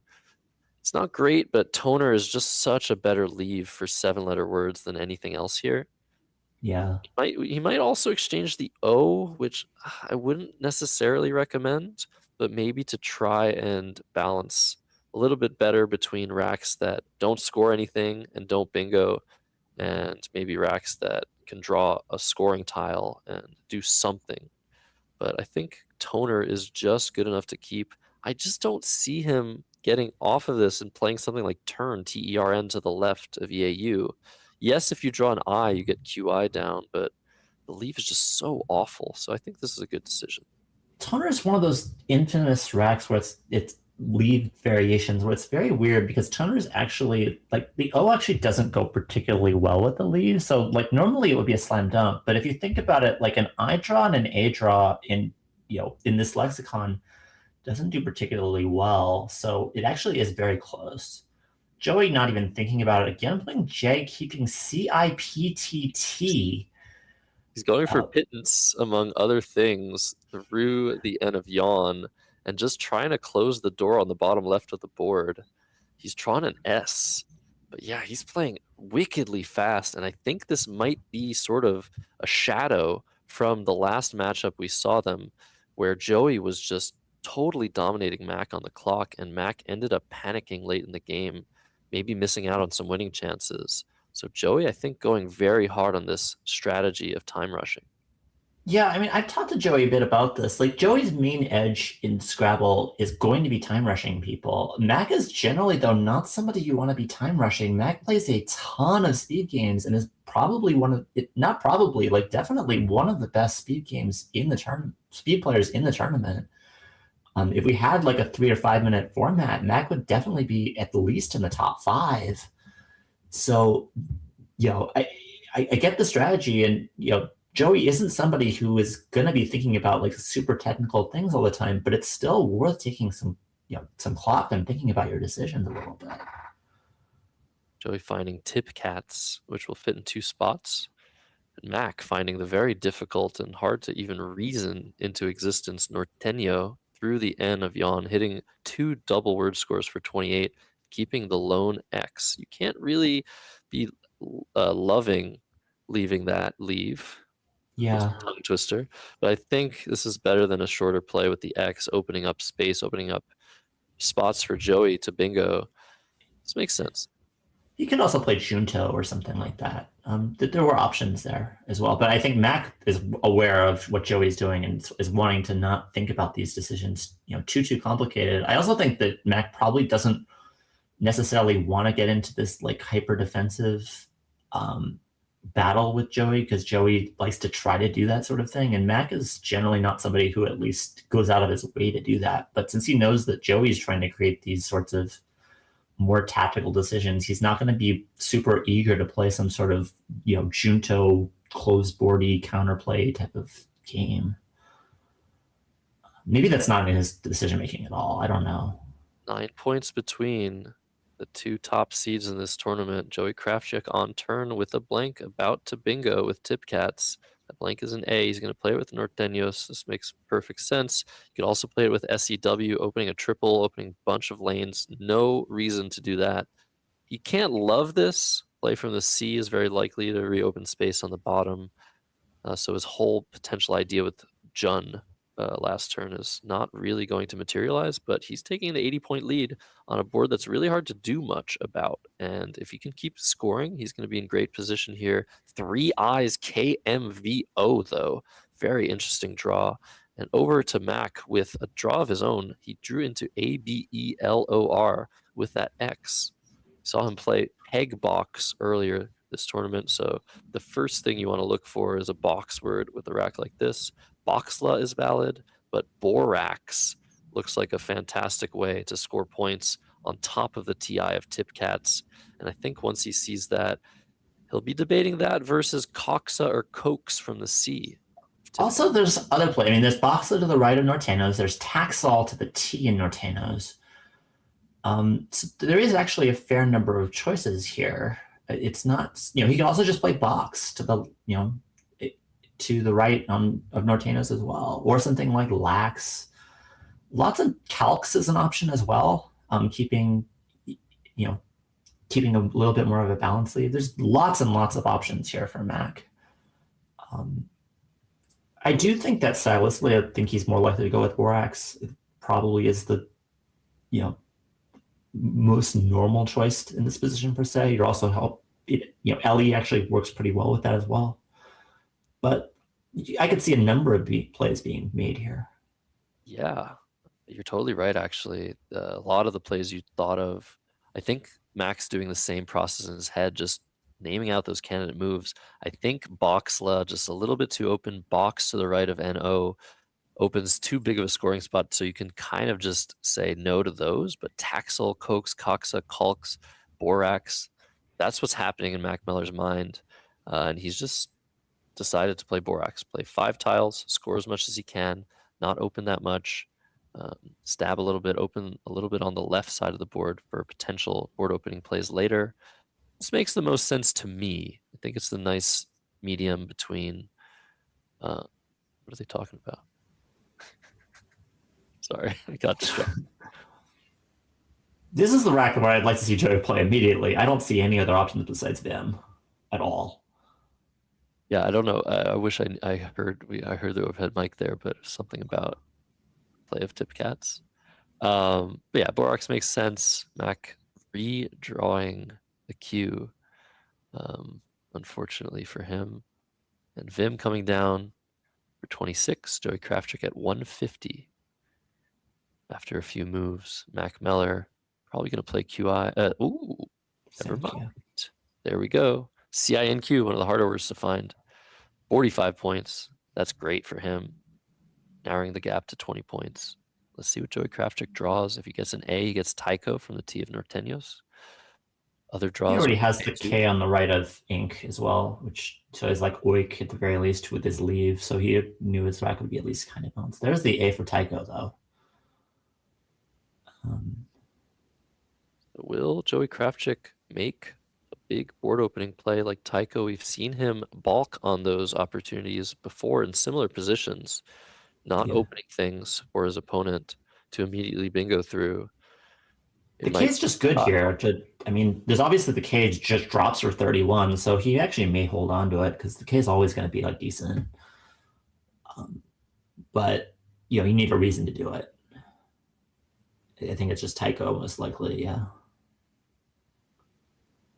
He hates making plays like this in most cases, so we could see a big sacrifice playing OIK and Ink for 21 instead of 30. So I don't think he's going to. He's reasoning through it. It's a play you don't like to make, but a play you probably want to make in the end. Among the I could see him actually making something like Robinia before I could see him actually doing that. But I think he's just going to, he just plays Tycho. There it is. Some round scores, 130, 150, 180. Yeah. Mac Meller with some round letters, 2 O's, 3 E's, an L, and an M. I think Oenemel is going to come down pretty quickly.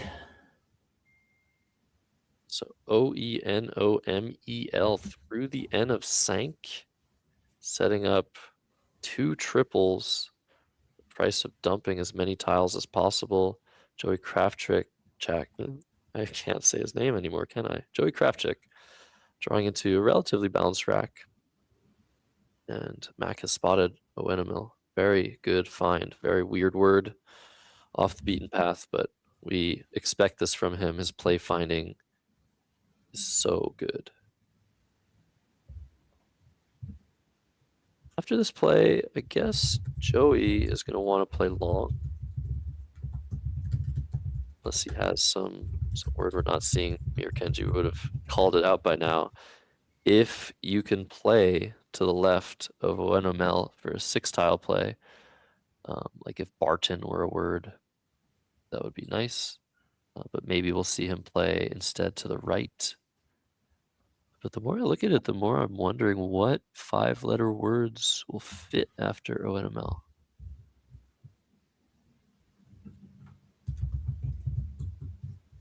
Not a lot. Nothing with the B that I see, which is obviously first priority. You might just play something like Rabin instead. Rabin, wow, through the B in Borax, blowing the board open. That would be very, very interesting. Trank being blocked, that doesn't quite fit with OA anymore. Maybe we're going to see a shorter move. Playing Bin through the eye of Tycho, keeping AINRT. We still have that 7s lane off to the top of the board going down to hook onto EW. Have the O of Tycho, which works very well with the leave of Train. Are we going to see a fishing play here, Kenji? As Mac draws a huge blank rack. Oh my goodness. Yeah, there's Epilogue, which we just were talking about not too long ago.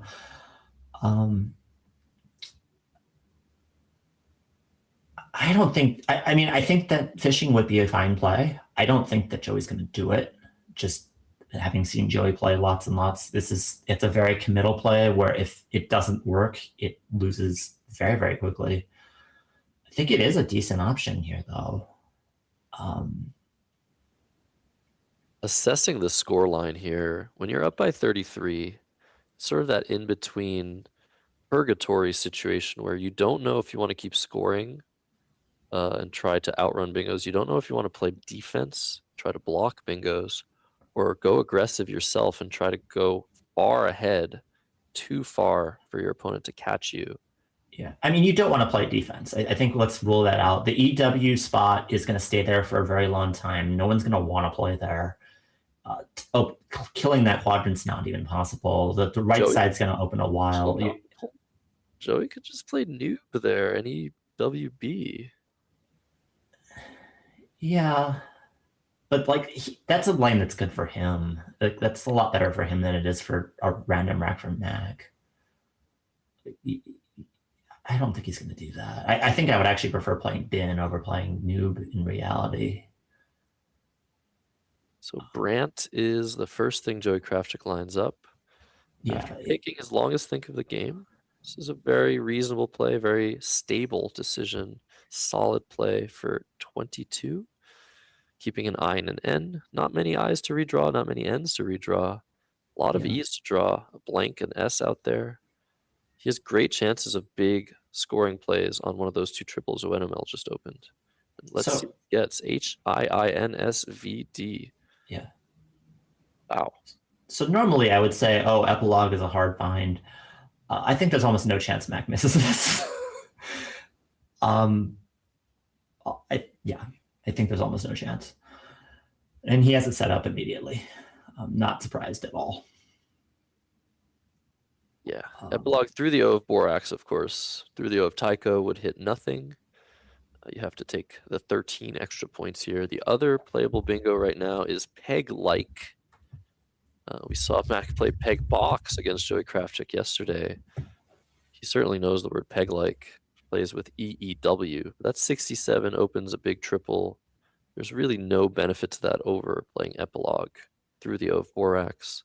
He's just going to consider the other lines on the board, the B that was just opened, potential 9-letter words. We know Mac loves his 9-letter words, plays more of them than anybody, maybe more of them than everybody else combined in the division. Is that a crazy stat to just throw out there? It is going to be interesting to see if when Epilogue comes down, Epilogue takes a D. I don't know if Joey knows that. He may not need to. We'll get to it when he gets played, but I mean, it's not going to matter too much. But you know, at this level, little tiny things like that do make the difference. Like these are two very evenly matched players. I mean, they're the top 2 seats in the division, and this is very, very high stakes. So I imagine.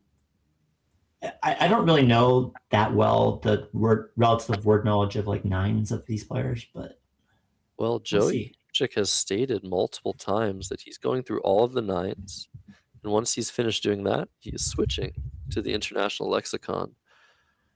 Hard to know what that means. Epilogue coming down for 74 points. Mac Meller taking the lead, 221 to 202.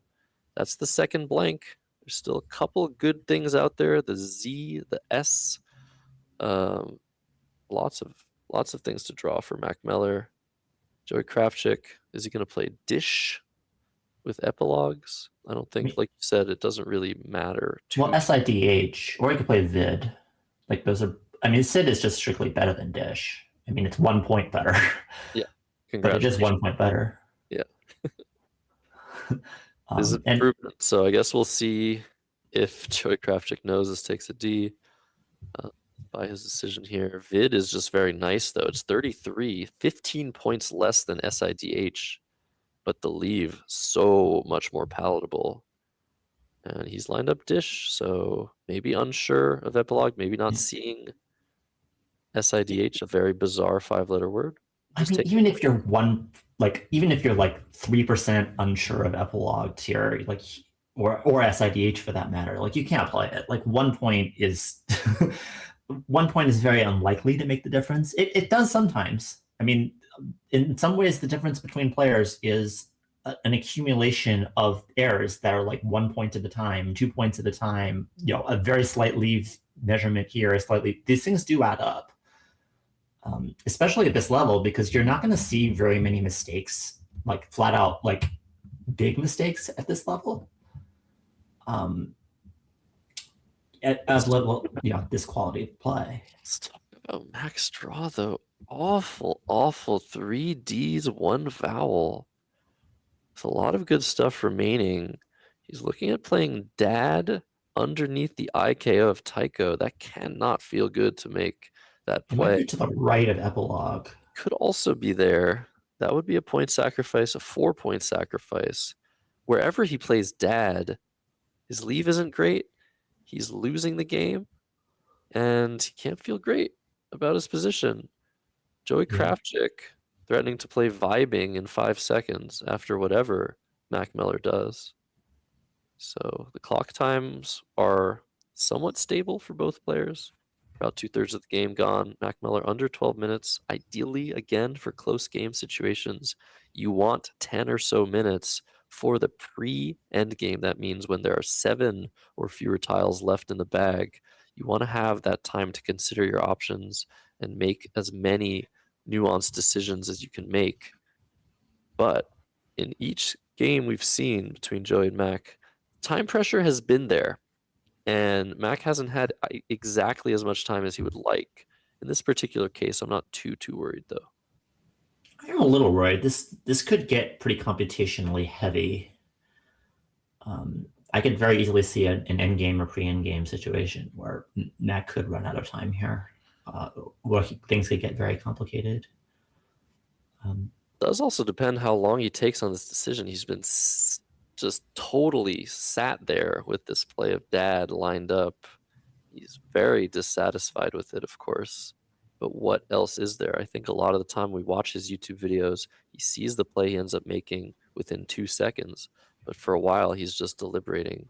Is this okay? Is this better? Is there something better here? This looks fine. If you draw an O, you get HOT on the top for 30, but vibing coming down immediately. Well, he gets Toph if he draws an O, but yeah.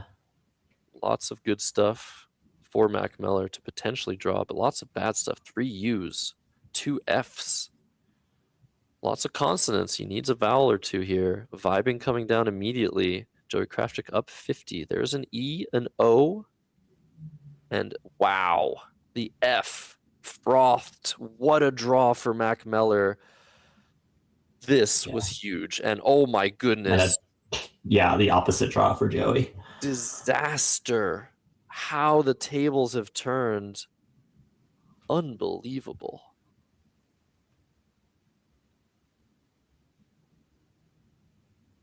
Yeah.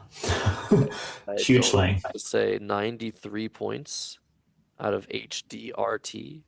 I would have said after Dad that Joey was probably about 80-20, and now I would say that Mac is about 85-15 in literally like one draw swing.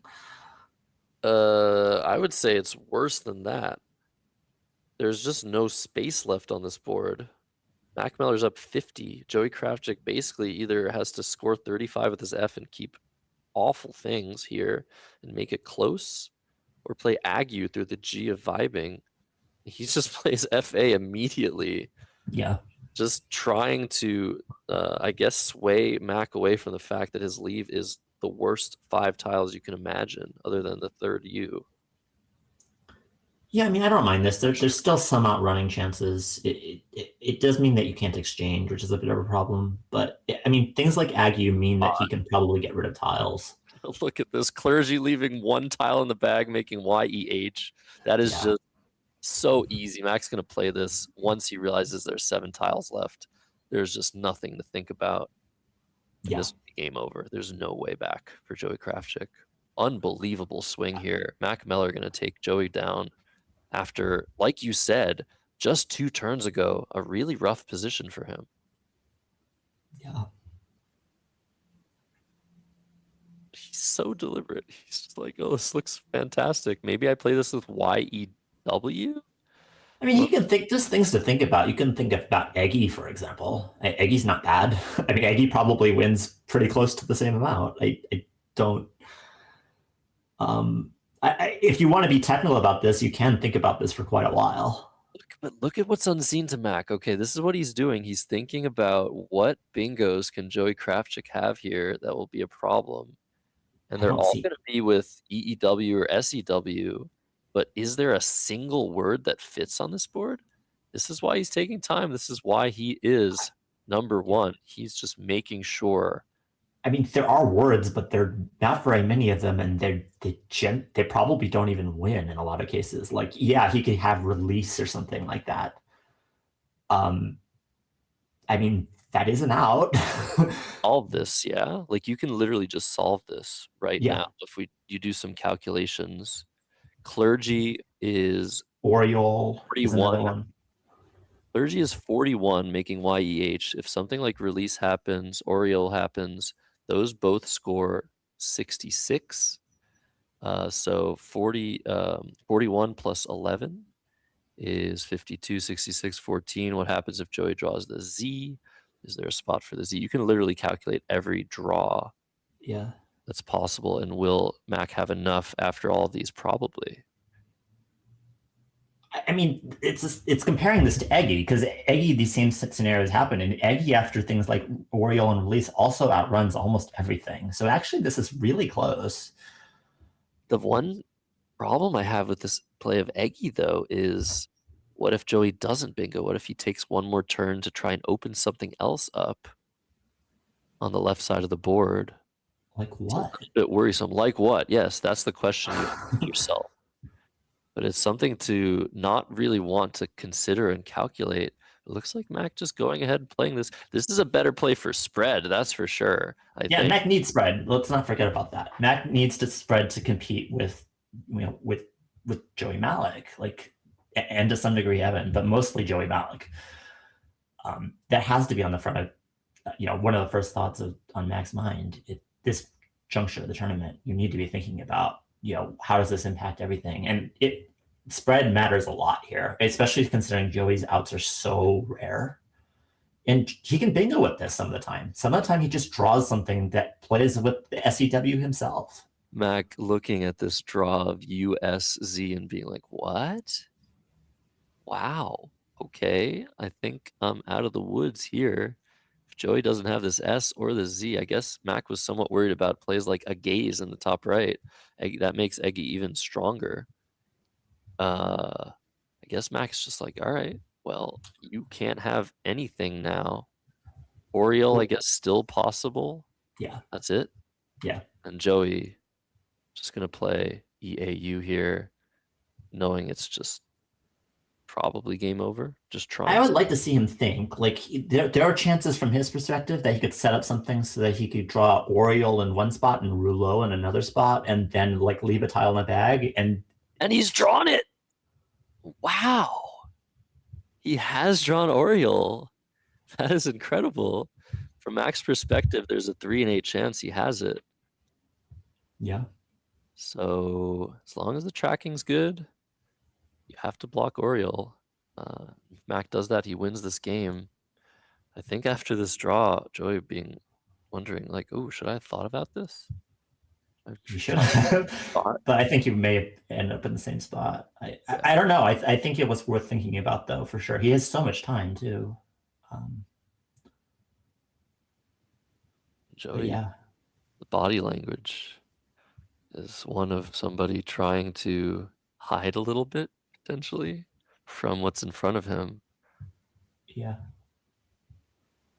Well, I mean, he also might be hearing things, but yeah.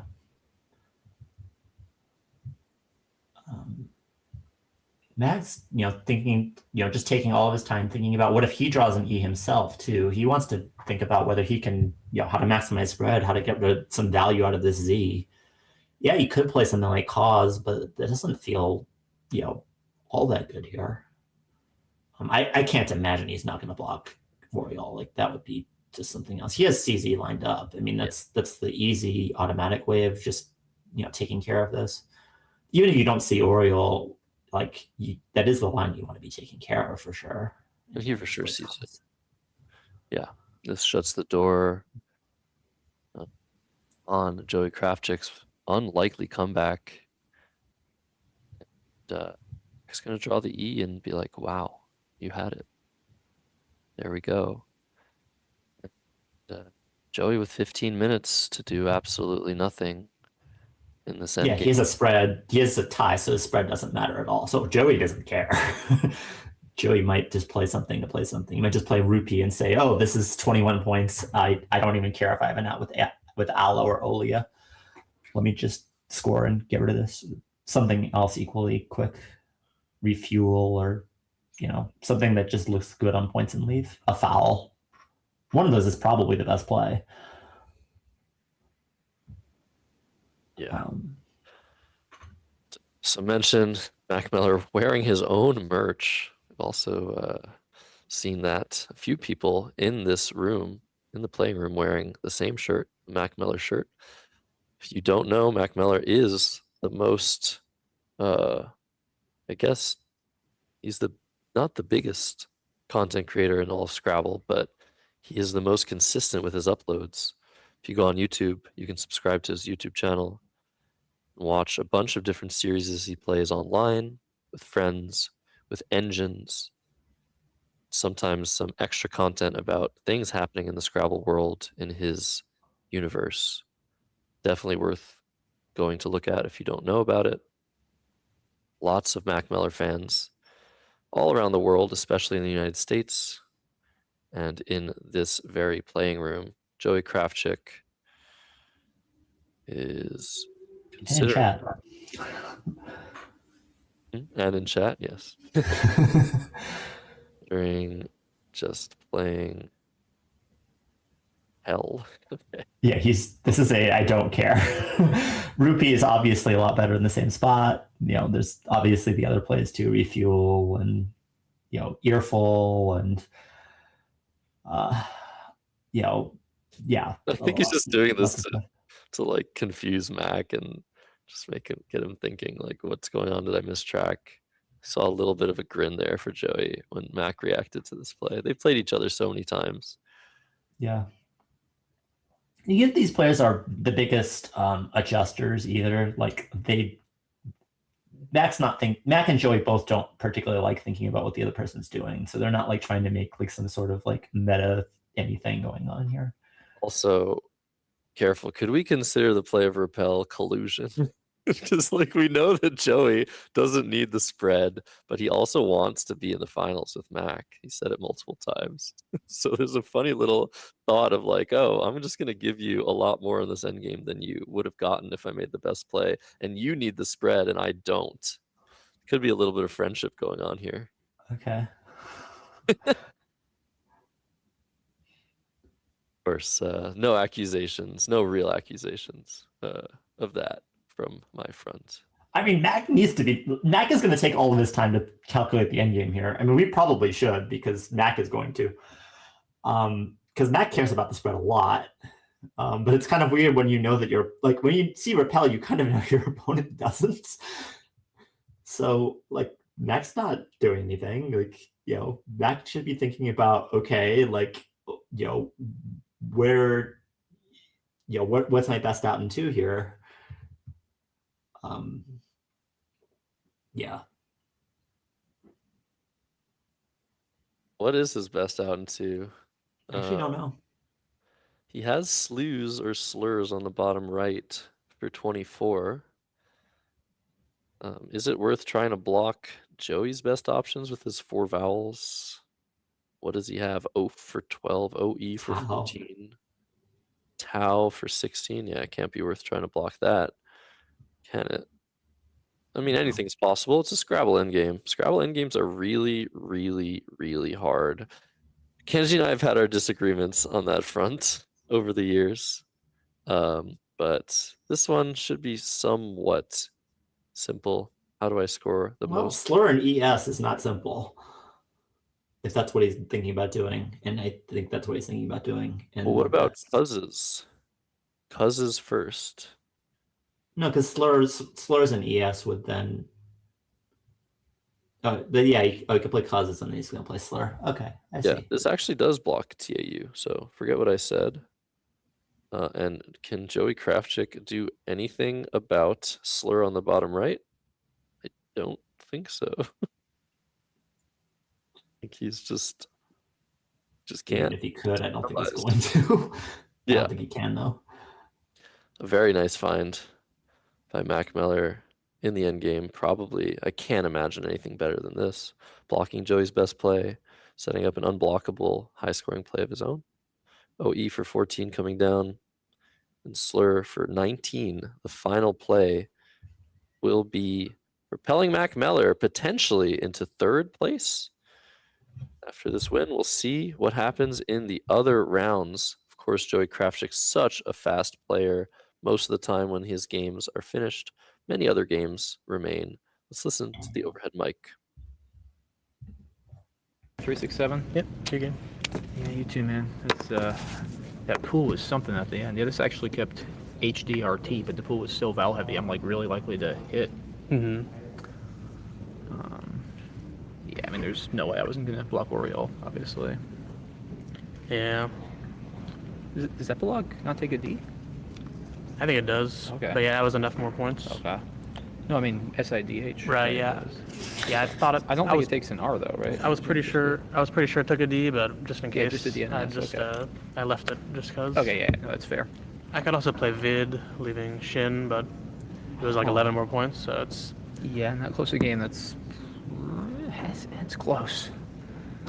All those Yeah, U's left and When stuff. I dropped the don't know. J, I picked up an S actually, Oh, really? Okay. but I had a decent amount of draws. Obviously, with A, R. Right. Yeah. I almost gaslit myself into thinking it was just tip cards, and I was making it up. But they are both words. No, yeah, they're both good. Yeah, I checked the Q when I traded through to trade QL keeping toner. Right. And then Norteno actually kept an X, which I don't know. I thought about playing Oxo or something, but at that point, didn't seem worth it. Yeah, that was a good one. Yeah, I had a couple of very key draws. Yeah, after this pulling the blank and then hidden after Dad. Yeah, I'm glad I hesitated here because I had CLRS. I almost slapped down Clergy, but I think that I'm vulnerable to like drawing all the U's and stuff, and I actually bingo a lot after this just because my You saw the agaze possibility. yeah, and that yes, that there was also that. Yeah, I would have bothered. I would have played FE over FA to keep 2 A's, but I figured you'd quickly see that's the only way I could win. Is, Yeah, no, that's I that guess was I the could other big bingo reason there, I played but- that. Right, yeah. But I figured if you after Eggy, if you bingo there, I mean you're going to draw like all vowels and I'll just win. 74 difference. Yes. All right, I entered. Okay, I'll do the same. So No, you're definitely still in it. Hell yeah. definitely still in it, but hanging on the edge of the knife now is Joey Kravchik after suffering a loss. 8.5 is his loss record now. He probably needs to win all 3 games in the afternoon to make it to the finals. Things are getting very, very, very spicy at the top of the 2026 Scrabble Players Championship. Hello again, Josh Shokel here with Kenji Matsumoto. Kenji, it is lunchtime, which also means this is farewell to you. Yep. Good luck to the players for the rest of the tournament. I will probably be watching at least tomorrow, if not some today. And yeah, this is a great time, and happy that I was here. Yeah, thank you so much for coming on. Your thought processes are so interesting, and I hope everybody watching has learned something from your analyses. And if you haven't learned enough, Kenji does have a website, breakingthegame.net. Or is it .com? No, it's .net. Good. I remember Kenji has written Scrabble books on strategy, some for beginners, some for intermediates and experts. So feel free to check those out if you are interested in becoming better at Scrabble. They are well worth the read. They have my full approval. In any case, 3 games left after lunch. We will be back in around just under 2 hours, I believe, for the next 3 games. And each and every game is going to be more important than the last one. At the end of 3, we will crown 2 finalists for the best of 5 finale tomorrow. Coming on to commentary after this, after lunch, will be best friend, Will Anderson, our favorite Scrabble player. He has really spread Scrabble across the globe with this content. It's great to have him on the mic. You're my best friend too, Kenji. I shouldn't have said that. In any case, we'll leave you with that. Big games coming to you after lunch. Some results coming in. Mac Miller wins. Joey Malik wins. He's still a game ahead of everyone else. Ori Swift still playing against Nigel Peltier, last year's champion, who is out. He cannot make the finals anymore. Rafi Stern in the mix, David Pearl in the mix, Jason Lee in the mix. We'll have those pairings for you very, very soon after the lunch break, and we'll have a great game for you. So don't go too far, but we'll be back in around 2 hours for round 25, 26, 27, and 28, crowning the 2 finalists. Thanks for watching. See you in just a couple.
Hello, everybody. Welcome back to the 2026 Scrabble Players Championship in Cedar Rapids, Iowa. Josh Sokol here with Will Anderson. Announcements have not started, so it's going to be a bit. You're going to be seeing our faces for a bit, maybe some standings updates for a bit, but let's talk about what's at stake right here, right now. Actually, before we talk about that, no, let's talk about that. Go ahead, Will. Yeah, 3 games to go. Everything is becoming clearer. There's certainly still some murkiness, but we're starting to winnow down and identify the players that have a realistic shot at making the finals. The goal is to be one of the top 2 players in the standings after the next 3 rounds of play conclude. There are a handful of players with very real chances of doing just that. A handful of them need some help. But of course, right at the top of the standings, still, as he has been for most of the last couple of days, Joey Malik continuing his winning ways, Josh, with these narrow, razor-thin margins on the live stream. He's played really, really well from what I've seen. Absolutely. And Joey Malik, of course, the finalist in 2023, 2024. He skipped 2025. Just talking about how Joey Malik finished the tournament 12-18. This same tournament just 1 year ago. And that is why you're seeing him, if you're looking at the standings, you're seeing he has gained 100 rating points in this tournament alone, just really recovering from an absolutely insane, awful tournament last year. So, wow, what a story. What a flip around, if that's a word, for Joey Malik, and he's a game ahead of everyone else still. So let's look at those standings. Joey Malik 19-6. He needs 2 wins, and then he's in. Ori Swift probably only needs 2 wins as well. Mac Meller might need all 3. Could get in with 2. Jason Lee needs all 3. Joey Kravchuk needs all 3 and a lot of luck. He could potentially be locked out depending on what happens. So we're going to be looking at the top 4 mostly. And right now, the matchup that we have is Ori Swift versus Jason Lee, their third meet in this tournament. And it's an incredibly important game for both of them. That is table 2. Table 1 is Mac Meller versus Joey Malik, the leader. And that's a hell of a game too. The reason we're not showing that one is because it's not as important with regards to what is supposed to happen. If Jason Lee loses this game, it might be it for him. So this is what we're going to be showing. And it's going to be a heck of a matchup. We should look back and see what happened in their 2 previous matchups. But while we're waiting for announcements and for everybody to get seated and ready to go, I mentioned this a couple of times. There are awards every year in this tournament. Announcements that are made: Player of the Year, most games played. Actually, I have this right here. Little flex. Look at I got an award, Will. Hey, not bad. Holy That's spread. a big number. Nice work. Anyways, enough of that. Person of the Year is the one thing we didn't talk about because I didn't know who it was until last night. Congratulations to Andy Hong for winning Person of the Year at NASPA. He has been organizing more tournaments than anybody. He's been playing in so many tournaments while being in med school. And he's such a positive influence on the community. So it's great to see that he wins Player of the Year, Person of the Year this year. So congratulations to him. Yeah, Andy's done everything that you can do in the scene. He is an amazing player in his own right, a top expert who is no stranger to live streaming action. If you watch previous iterations of the SPC, very solid top expert. He's also a great commentator, Josh. I feel like I've had the pleasure of every so often working with Andy. Maybe you have too. I think he does a great job in the booth as well. As you mentioned, just a tireless director of all kinds of events in different places. As you said, juggling med school. What's everybody else's excuse for not working as hard as Andy? It's pretty amazing, all the contributions he's made to the scene. Very worthy winner. So congrats to Andy Hong. And while we're mentioning that, the games have actually started, so we can pan to the board. Huge congrats to Andy. Well deserved. He's now going into residency, so probably won't be seeing as much of him. Ori Swift going first in this game. He's on the left. He doesn't have a draw. I think we have to fix that. He has 18 wins, 7 losses. That is correct. But Jason Lee with 17 wins, 8 losses. Ori Swift has a massive advantage in terms of point differential. So that's super useful at this stage. 3 games left this afternoon before we determine the 2 finalists for tomorrow. There we go. Quick fix there. Ori Swift drawing first. Jason Lee drawing second. Jason Lee out of Montreal, a chemistry professor. Ori Swift out of somewhere Beaumont, Texas. Beaumont, Texas, yeah. Also teaching as well. So look at that opening rack. Not so great. Kiwi with an A, an E, and an O. That's probably the play you make. Kiwi or Wiki. It's anagram. Yeah, agreed. Doesn't feel great to leave only vowels going into the next turn, and we can see some S's. Oof, look at that. This is an interesting rack for Jason with 3 S's to start. And in fact, he has a word on there, and it's going to play as a double-double. The only question, Sousers, is he confident in it? Uh-oh. What are we looking at, Josh? Oh, no. No. This is the phony anagram of Sousers. This is a French word. Meaning He hasn't committed yet. Red. Oh my God, is he gonna get off of this? Wow. Ori It's will the not. challenge. Yeah, this is huge. Just a huge swing. Oh. Off to the challenge computer we go. Valid word in there was Sousers.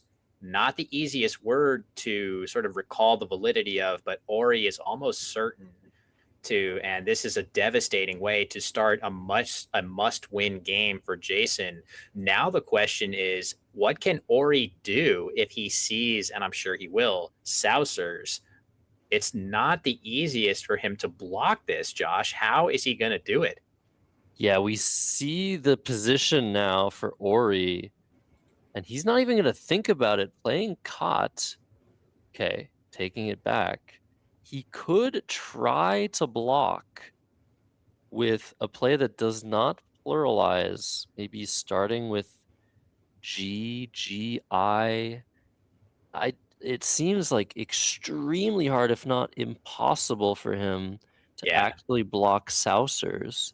Because it both starts and ends in an S. You can't just play something here that doesn't hook because Sousers still will go down this way. So I actually think that Ori, who almost insta-played Cat here, he's probably best off doing that, even though it invites a slightly higher scoring Sousers. If Cat is the play for Ori, at least then he gets an S in the triple lane to potentially respond with the kind of mediocre, but maybe it can mature into a bingo leave of EGLO. I really don't know what else he's supposed to do. A go and AI? Does that work? Maybe, but it just doesn't seem worth it. So here's the calculus here. Of course, if you're Ori, the confidence at which he challenged that, he knows the word in there is Sousers. Maybe he's gotten it wrong before. So maybe he's just going to say, all right, try again, Jason. If you get it right this time, good on you, but I'm not going to give you the chance to come back without a bingo here. Get rid of my cue. It might actually just be worth it to do this. We'll see if Jason comes up with Sousers. Oh no, Sauruses, which is another phony in this rack. Is Ori going to insta challenge this as well? So Saurus is a valid word, but only pluralizes to Saurai, and this is a potentially not being held. Wow, shocking. So Ori, with a chance to win a second challenge here on this word. Oh, maybe part of it is that I just get Apolog. If you're not 100% sure, How is this happening to Ori so many times? His opponent phoning and he has to maybe accept it? This is insane, Will. This is so crazy. Oh my God, what a start to this game, which is so pivotal for both players. So certainly Jason's thrilled to get a reprieve, right? There were certainly instances where he would not even have gotten a chance to try this. Unbeknownst to him, this word could have represented a second lost challenge to start the game, but Ori turning this clunky rack into a bingo to stay 50 points ahead. What more do you want as far as action to start this game? Yeah, I think this time he has to let it go, even if he knows it's not good. That is crazy. And Jason drawing into Downier. Yeah, Downier does it actually. Yeah, Ironweed at least. Oh, Downier fits too. What the heck? Insanity. Are you just like, are you kidding me? What do I have to do to stop this guy? Challenge off his phony. Let his second phony go. I don't even know if Ori knows that Saurus's is invalid, but it doesn't matter anymore. Jason Lee up 34, Ori Swift saddled with one vowel. Again, though, the just the combination of all these crazy events, I feel like Ori has to maybe try to stay calm and collected here, because the way this game has started to challenge off a phony and then get bingoed on twice in a row, Ori doesn't yet know that Saurus is not valid, but this is a little bit tilting. So Ori has to stay calm. Look at that, a blank for Jason Lee as well. Unargued, potentially playable through the D of Downier. And how is Ori going to block with all those consonants? He's not. He's set up Smelt from the S, which looks great. Open more space. Keep the GNR. Basically tie the game up. Oh, goodness. And if Smelt comes down, then Jason has so many choices. Unguenta, Ungulate. There's no way Jason Lee is not bingoing. Yeah. Smelt seems eminently reasonable, I should say here, off of the S. Well, I should specify which S. There's three of them. The middle S of Saurus's nice way to dump a bunch of consonants, keep NG together in search of an I. A lot of good things about this play. As you say, though, Josh, a bingo is coming for Jason, barring very bizarre events. That being said, we have seen many of those bizarre events to start this game. So who knows what's coming? Maybe, I guess the way to get off of this is play Gnome through the O. Oh my goodness. If Wow. Gnome comes down. Could that get Ori off of being bingoed on here? Possibly. That's an interesting choice. Very different type of play.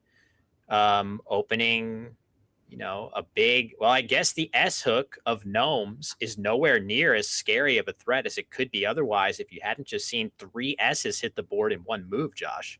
But how do you play Gnome on this board when you're down 34? I think you leave things open more things. And yeah, this is the most rational play that Ori has. And I think Jason Lee now realizing that he's in golden shape a lot of the time. I don't know if he's seen Unargued yet. Looks like it's almost lined up on his I'm predicting an Ori Swift triple through the T of Smelt, Josh. I'm predicting that right now. I'm going on record. We are going to see an Ori triple through the T after Unargued. Not quite. Almost. All right. Well, I should face the music. But he does. Oh man, he doesn't quite have anything. Oh, rings. Is Ringster good in this lexicon? Mm-hmm. So there we go. At least something. Wow. So Jason spotted Ungulate. He spotted Unargued. It was both of them. And Ori, like, what the heck? Look at that. Look at his body language here. 3 straight bingos for Jason Lee. This is a bit of a nightmare for Ori, but he is still so very much in this game. Has a playable bingo right now. Still a blank to be had. He has to keep his attitude up, but this has been a crazy start to this game for sure. Yes, will Ori Swift maintain his composure here, find the least played word in that triple set? Ringster, stringer, restring. Ringster is the only one that fits. On this board, it's his only bingo. The other ones just go off the board. And it's still a game. What's Jason Lee going to draw now? There's a blank out. Lots of consonants so far. Oh, That's 6. That's wow. 6, 7 consonants. And that is huge. I was looking to see, is Jason going to draw an E so that he can play underneath that first R of Ringster? Not only has he not drawn an E, he has drawn no vowels at all. So the pendulum quickly swinging back in favor of Ori Swift. A good draw for him here that includes a combination like ED, ES, something of that nature. He could be in the driver's seat here, as Jason is going to have to slow down in a big way. Jin for 30 seems like the only reasonable play now through the eye of Ringster. Trying to block that spot and retain the lead, but this is a big draw for Ori now. What a crazy roller coaster of a game so far. And there's so much left to it. ADEIMOR. Wow. That is a great play. Mediator doesn't quite fit through the T. Radio Man now with that N though. Oh, Oh no. my God. The N out in space, giving Ori a massive bingo. God. Can you believe it, Josh? And Jason Lee stone-faced. How do you explain this to the children out there, Will? What is happening this game? Everybody tuning in. This is, I can't believe it. Absolutely astonishing game here. This is the craziest start to a game we've seen. What more can you ask? There's been drama of every type.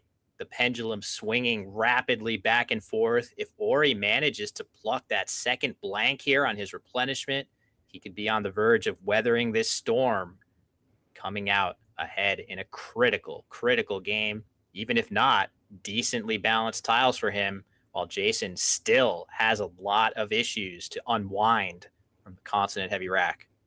He's going to play plod through the O. Very reasonable. Other option is playing plot to unduplicate the T's, keep 2 D's. I don't really see a reason to do this. You can draw 7-letter words to the right of the UNA of unargued if you're Jason Lee. Many of those will fit. And now for Ori, he's got a small lead, 22 points. This board has sort of settled in its state of not so much open. Jason Lee drawing some balance, but he needs an E, I think, for an I for attained. Yeah, attained. I think this is likely to be one of those racks that is kind of tough. Good bingo tiles for Jason, but nothing playable, and I don't think anything is about to be.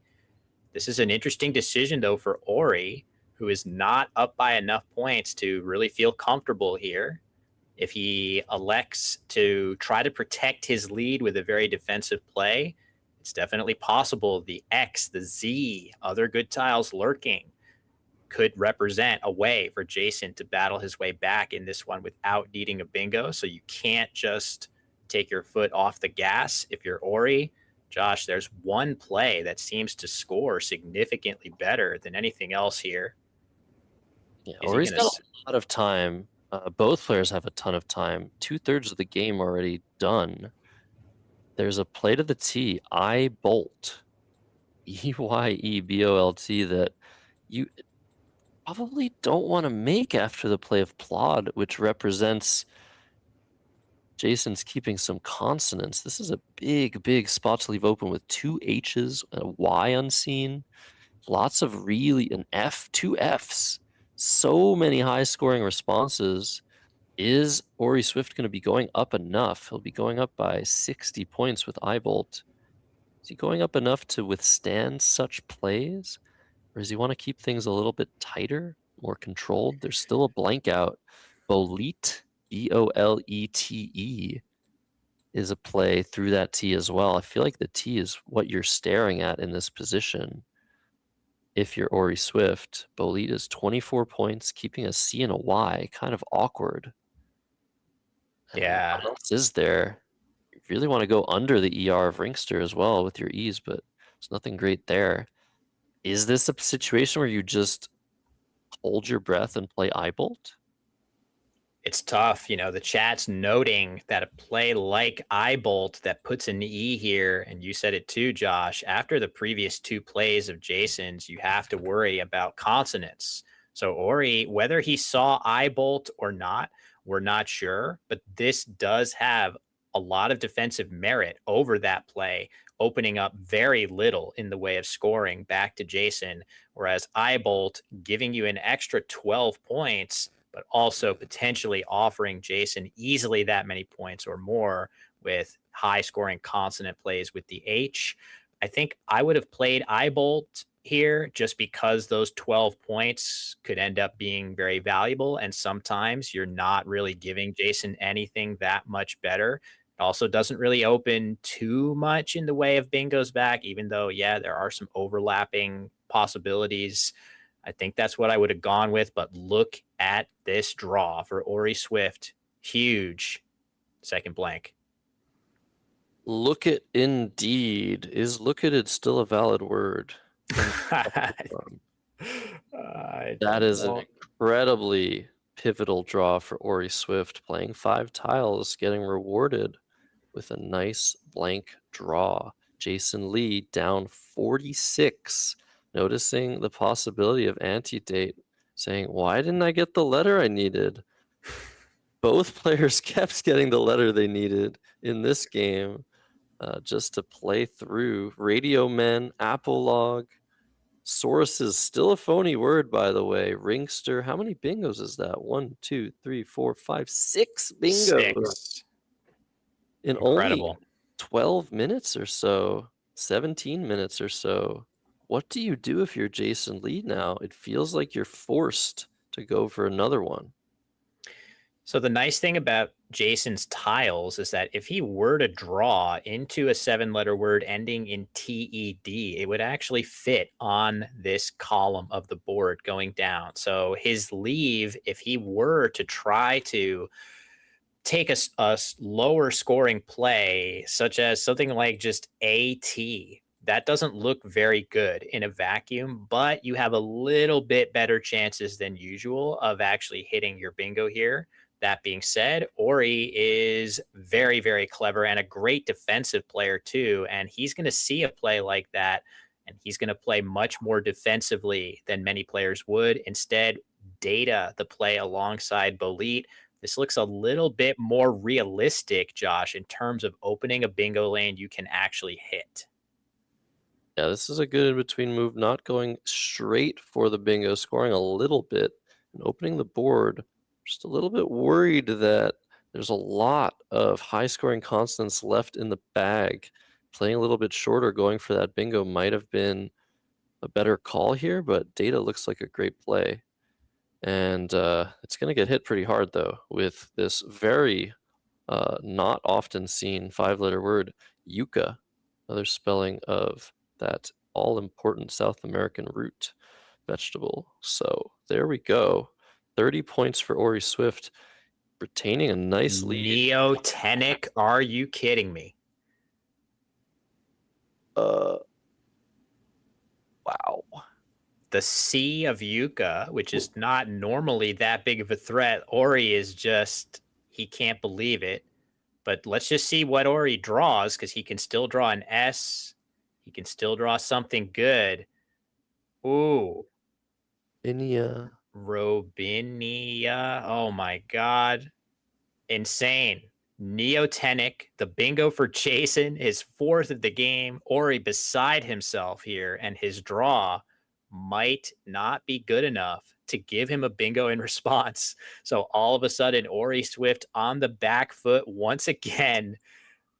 I just can't believe what we're seeing here in this critical game, Josh. I mean, wow, 7th bingo of the game. Jason Lee drawing the Z out of the bag. All those high scoring consonants. He needs another vowel though. That's an X. What Wow. in the world was that draw?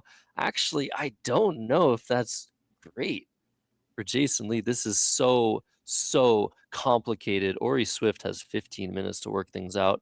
First play you think of is Obia on top of EOTE. Once you recognize that your bingo does not play, do you play Obia, leave 3 tiles in the bag, leave yourself open to huge plays ending in H?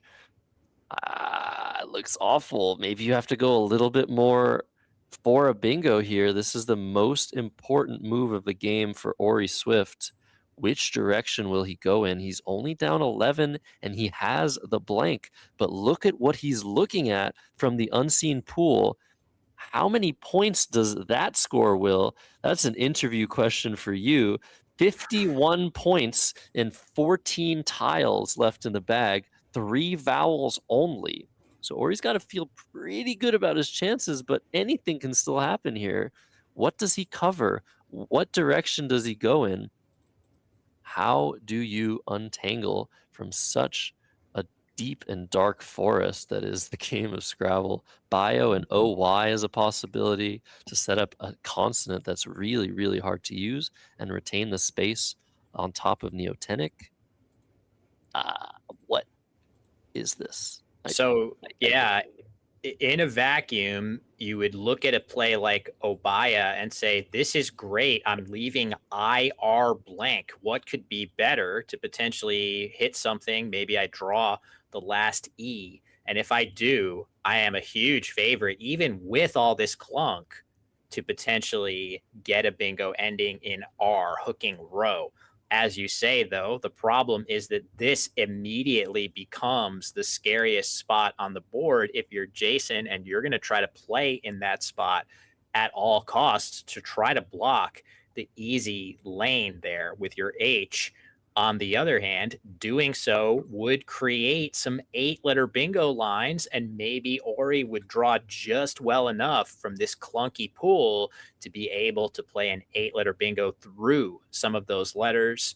There is also some possibility of maybe Jason doesn't have enough vowels. Look at the huge skew towards consonants.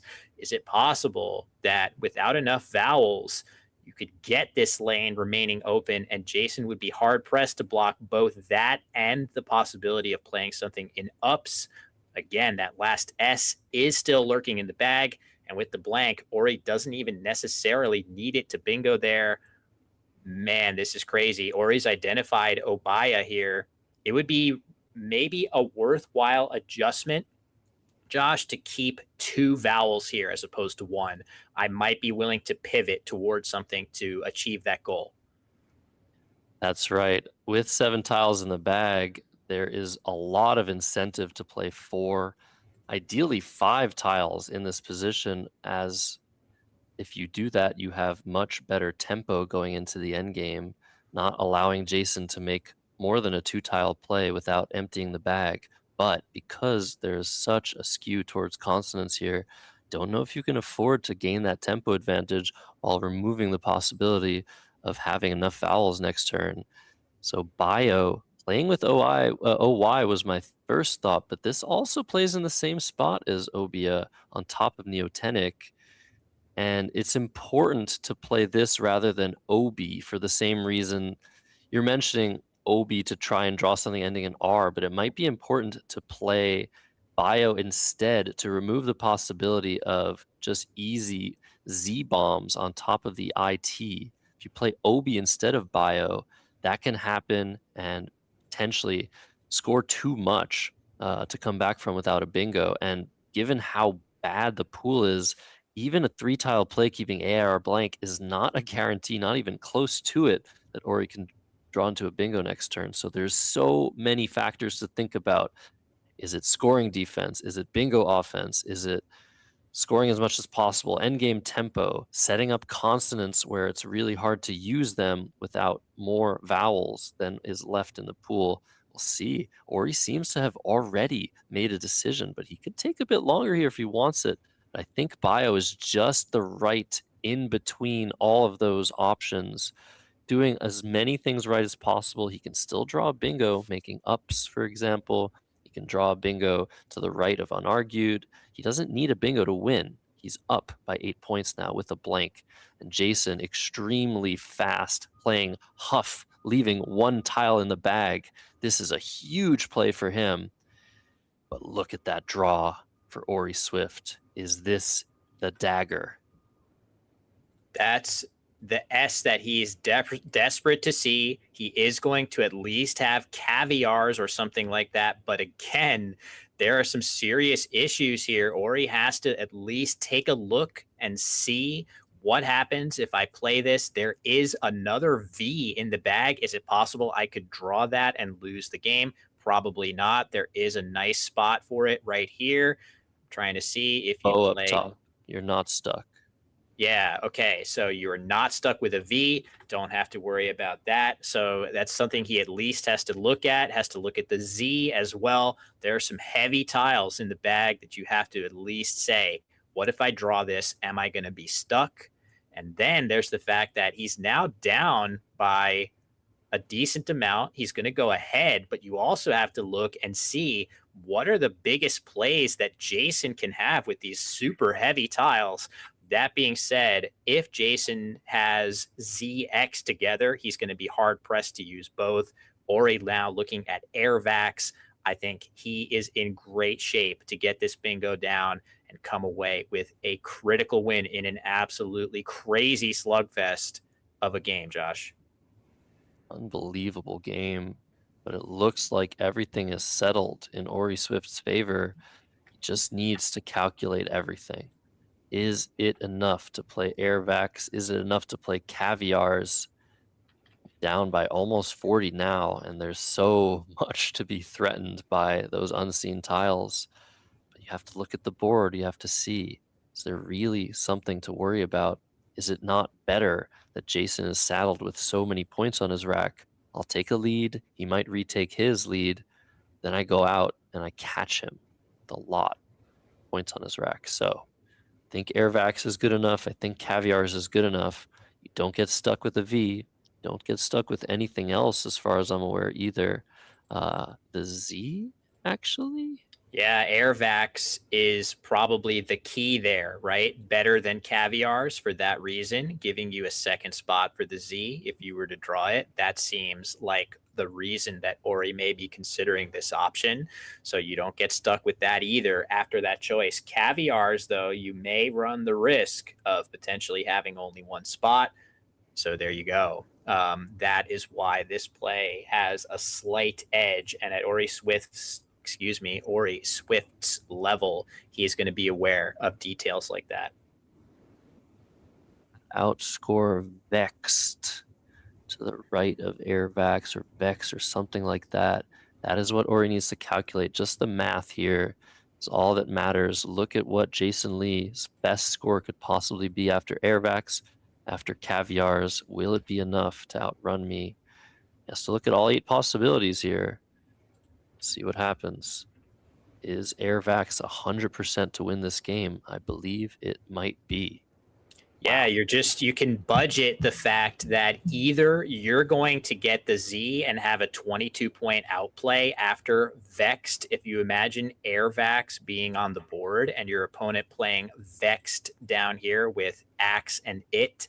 Either you're going to get 20 points from an unplayed Z on Jason's rack with whatever your own outplay is, or you're going to get 22 points of your own. Arguably, getting the 22 points of your own is the real danger scenario because you're going to get way less from Jason's rack if you draw the Z and let him play Vexed for a good score. But I'm pretty sure Ori is fine even in that case. So he has plenty of time. It's funny, Ori is down on the clock by over 10 minutes, but he's played very quickly and has had ample time to think about the most difficult moves of this game. And man, he is going to breathe the deepest sigh of relief when he comes away with a win in this one, because this was an emotional roller coaster from start to finish.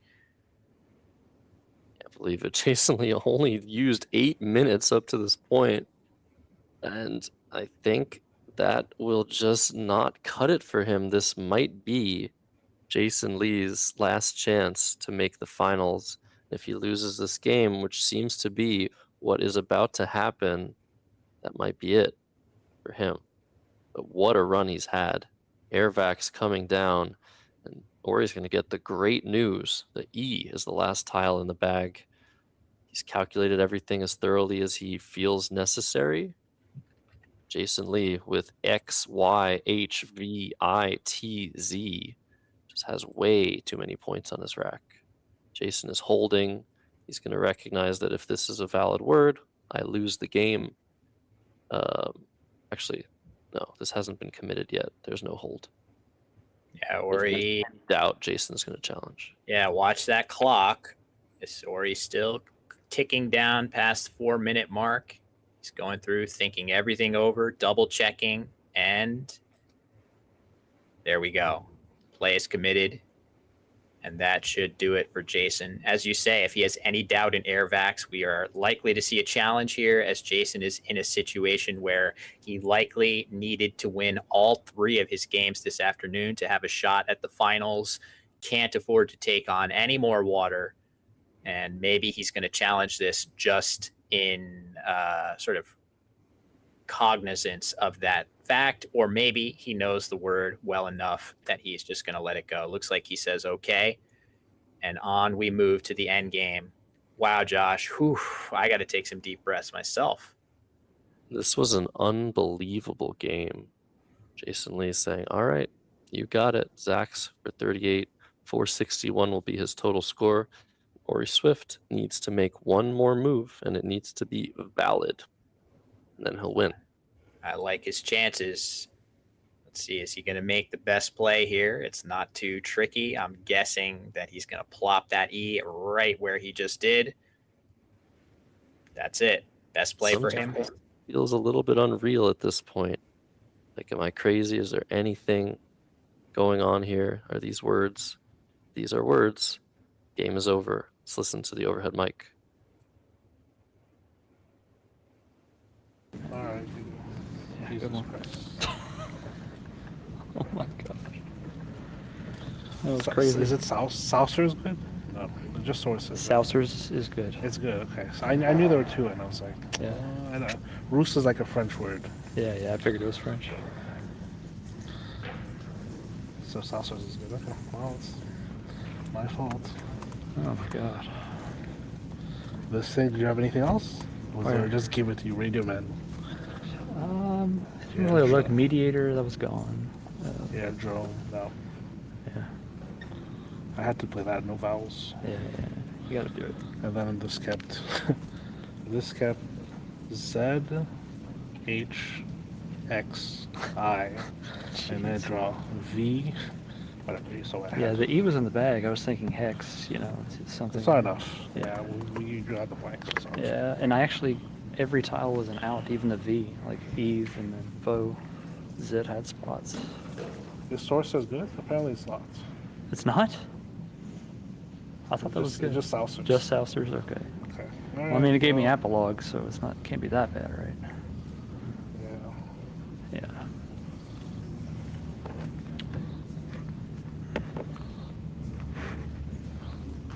Yeah, I saw sources. I thought it was good.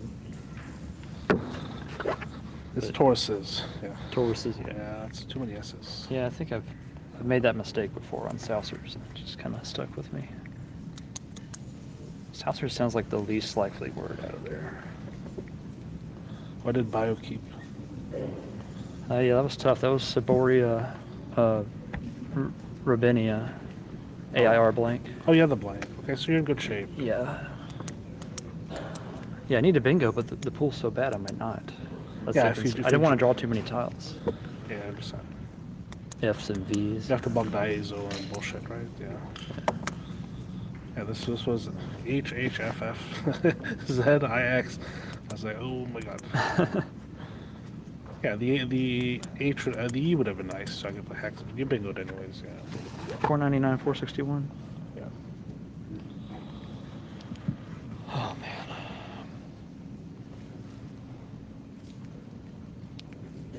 Ori Swift will want to take a long walk after that one, Will. 499 to 461. Ori's chances to make the finals are still very, very good, but unfortunately, Jason Lee is now out. So, what will happen in the other games? Table 1 is Joey Malik versus Mac Meller. Mac was in 3rd place. Just a little bit of a heads up. If you didn't see it in the YouTube chat, Airvax, play Ori made, his only 100% win in the position as we tried to analyze over the board. So, wow. Crazy stuff. 8 bingos. Jason Lee taking less than 9 minutes to score 461 points.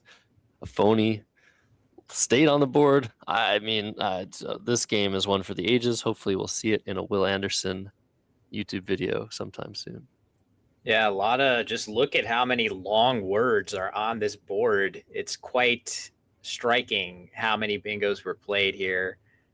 Yes, one of them technically not in the Scrabble dictionary, but again, Saurus is a valid word. And there are other words, you heard them debriefing post game. Taurus, also a word, and that does pluralize to Tauruses. How do any of us keep all of these minutiae straight, Josh? Well, you tell me, Will. We're all just varying degrees of imperfect on that score. And yeah, it's tough. So all these little landmines in the dictionary, navigating those is part of the game. Obviously, the part that gets us the most excited is the beautiful strategic depth. And we saw a lot of plays that fit the bill under that header in this game. But certainly the fireworks of playing bingos, and many of them, the story of this one, the back and forth swings, Ori beside himself with 3 straight bingos coming down for Jason Lee, only to weather the storm and get that much closer to making his 2nd finals at the SPC.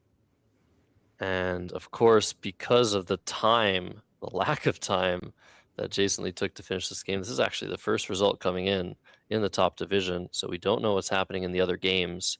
But if Joey Malik wins, of course, he'll still stay ahead of the pack at 20-6. If Joey Malik loses, Ori Swift will be the new top dog in the division. Let's talk a little bit about the other divisions in this tournament. There's a lot more going on than what we're privy to on the top tables. There's a whole international lexicon, 2 divisions there. I think, like you said, Austin Shin, Josh Castellano, most likely to make their finals. But there's also a lot of other divisions. So let's look at this. The scoreboard for Division 2. Who is in first place? Mike Johnson right now is a little bit ahead of Matt Zalesnik, who, by the way, is streaming his Division 2 games onto YouTube. Just FYI, I don't think you knew that, Will. But... I did not know that. That's awesome to hear. But Josh, let me just interject real quick. Mac Meller defeating Joey Malik by 238 points in the game they just played. So Ori now in possession of first. But back over to you. I'm impressed that Matthew Z is doing that, and I'm thrilled to hear that. I'll have to check out some of the footage from his stream.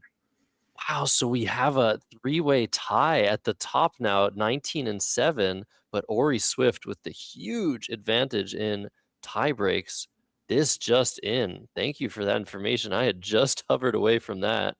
In Division 3, we have Connor Sell, another Montreal player who is moving away, unfortunately, very soon, is in the lead, 18-7, just 1 game above Brian Garnett from the St. Louis area, and a bunch of other people at their tail. And in Division 4, Sharon Dalgleish, another Canadian player, Will, is in the lead at 19-7, pending the result of another game in the division. So, wow, looking crazy there. In CSW1, Austin Shin at 18-7, Josh Castellano at 17.5, Alex Seaholm at 15.5, CSW2, Elise Bickford still in the lead at 22-3. Oh my goodness, playing Terry Kang, who's in second place at 20-5. see what happens in that game. But wow, crazy stuff.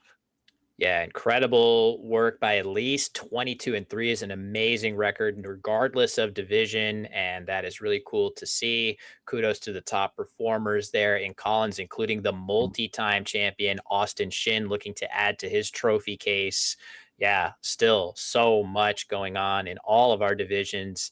Yes, it is a shame that we're focusing just on only one at a time. We would love to stream as many games as possible. And that is where your support matters so much. If you're enjoying this stream, definitely consider hitting the like button for us, hitting that sub button, head over to the Let's Play Scrabble Collins stream and do the same. Every click that you make on our behalf helps us all to get to that brighter future where we can see even more, even better Scrabble.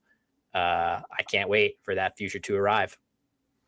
Me neither. But while we are waiting, I guess we are actually waiting. Can't wait, but I can wait. But we will wait. Lots of results coming in, but we're waiting on one more result. Joey Krafchick versus Rafi Stern. If Joey Krafchick wins that game, he jumps into 4th place above Jason Lee.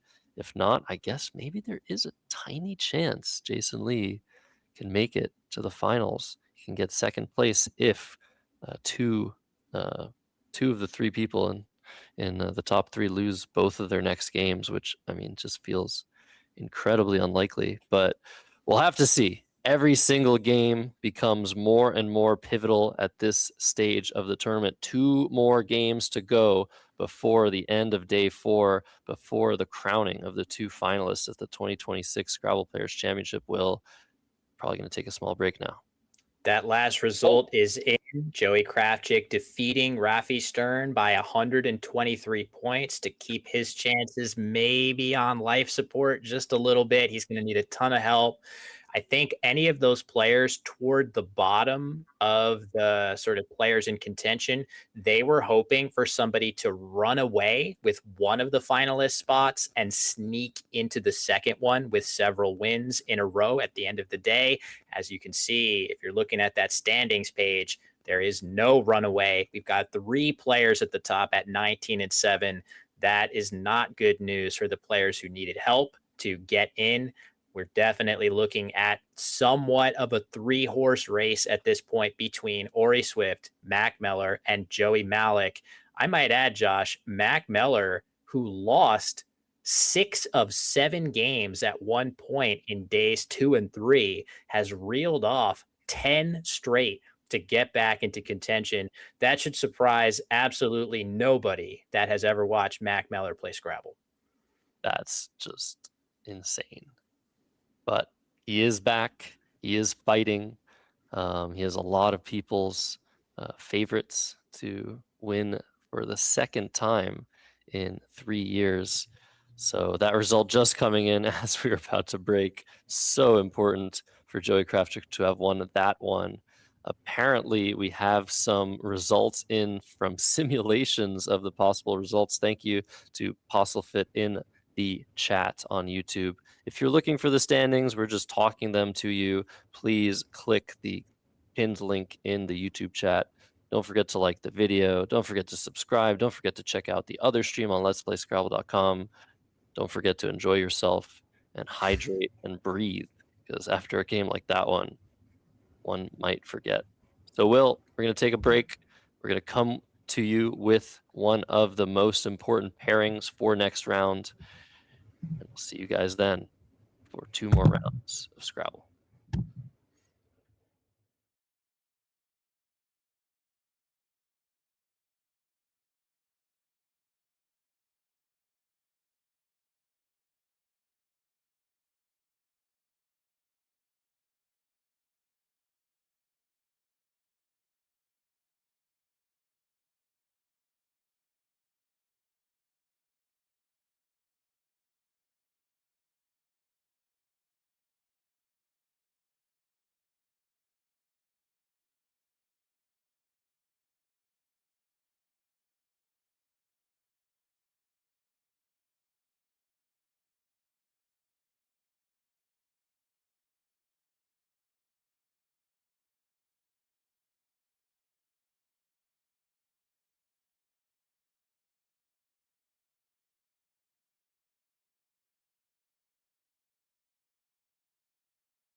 Welcome back to the penultimate round of day 4 of the Scrabble Players Championship.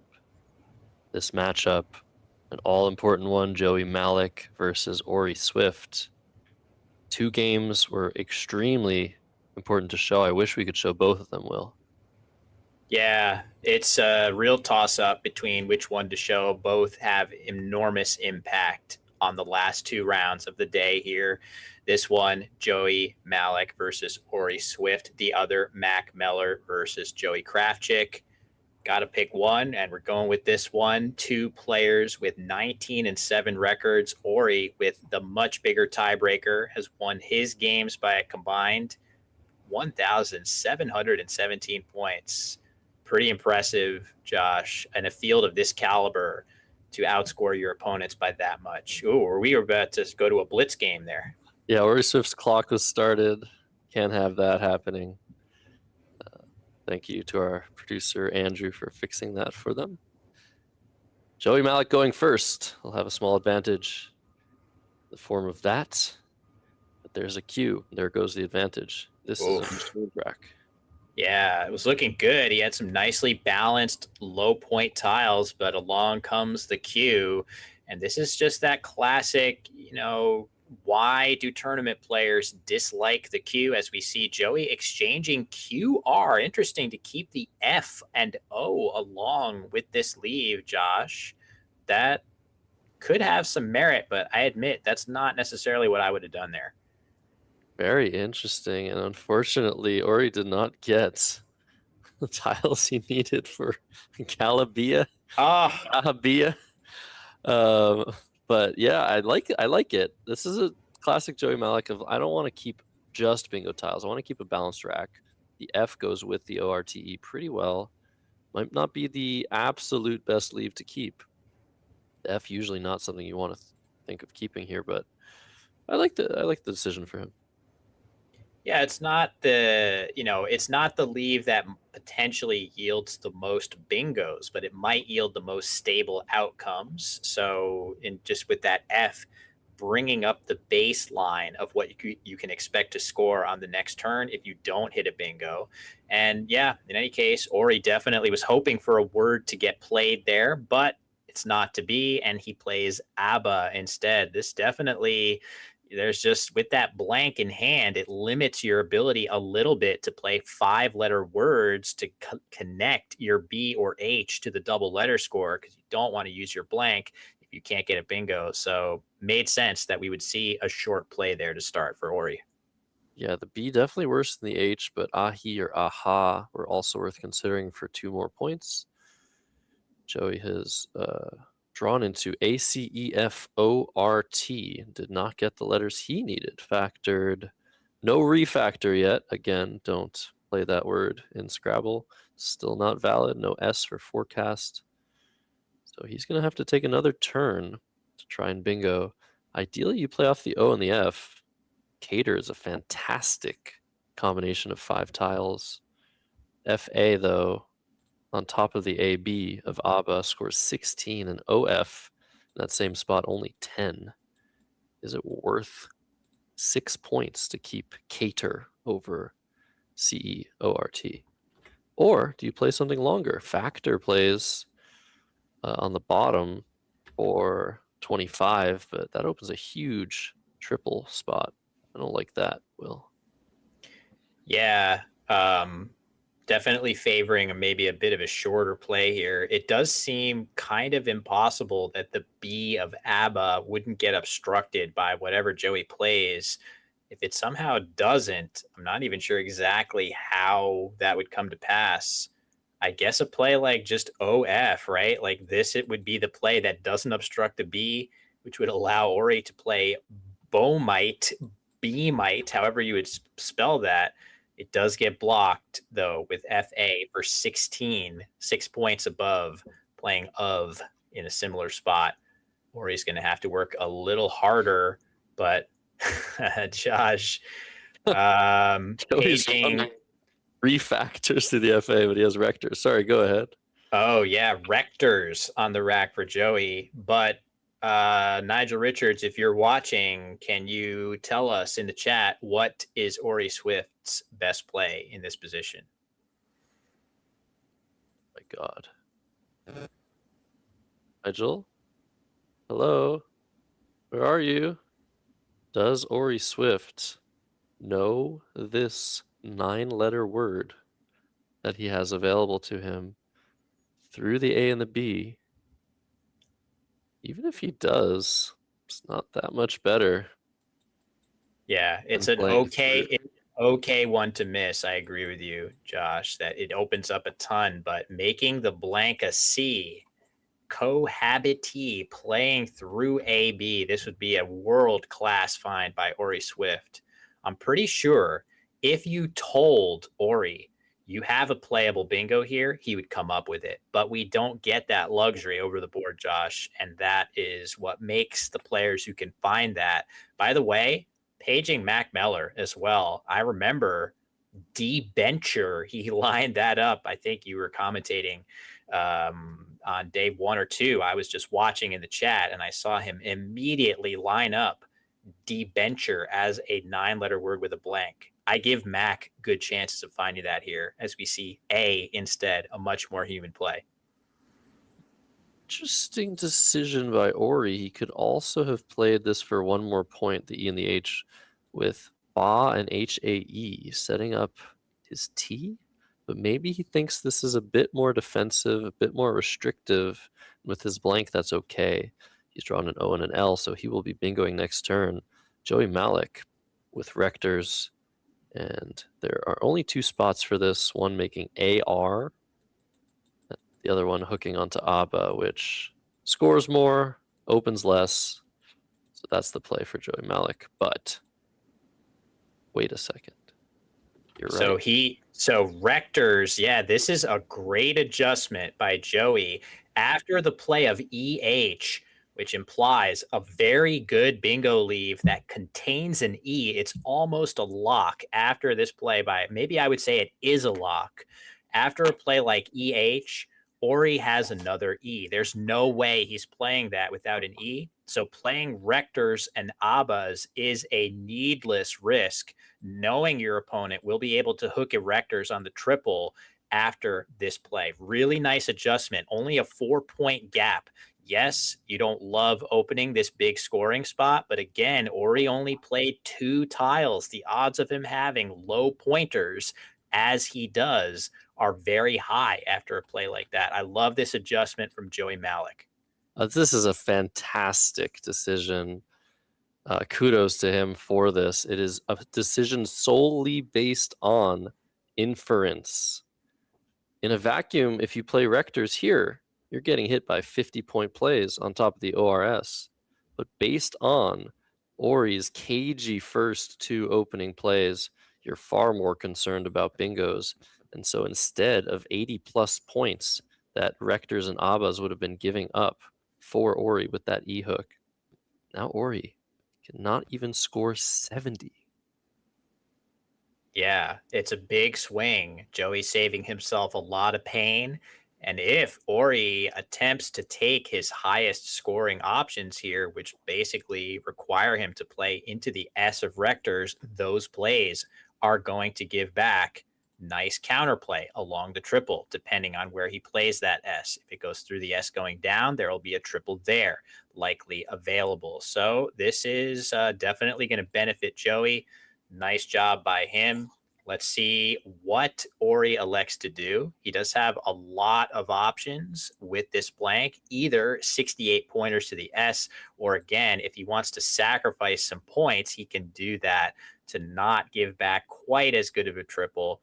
But here comes, oh boy, there we go. Fixing that. That would have been a tragedy to see IE get transposed there, Josh. Yeah, wow. I'm very, very impressed with the time usage.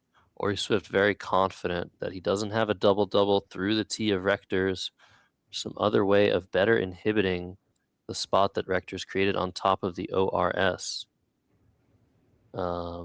Joey making some sort of comment to Ori after the play of Stoolies with the blank S. Now there are 2 triples open.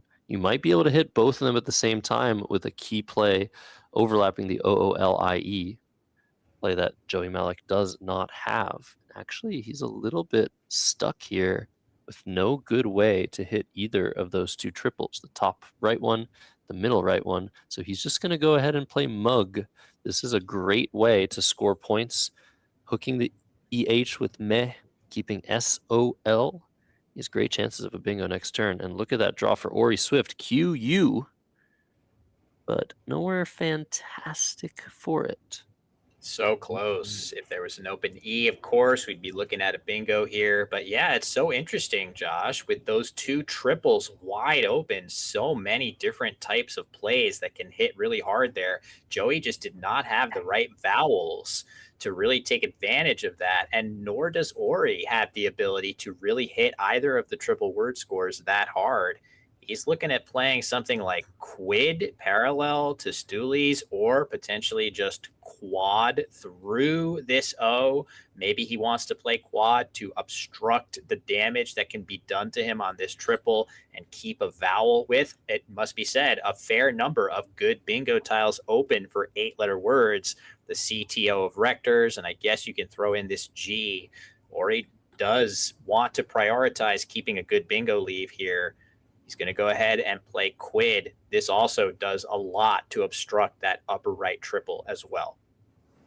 And look at Joey Malik dialing in, locking into this play. He was ready to play knots with the 5-way overlap I was talking to you guys about for like 60 plus points, but quid just blocking it in the nick of time. DOK, not a valid word, but now Joey was looking, and I do something similar like SHONT, something like that to score massively, but it looks like the plan was foiled, and what a draw for Ori Swift.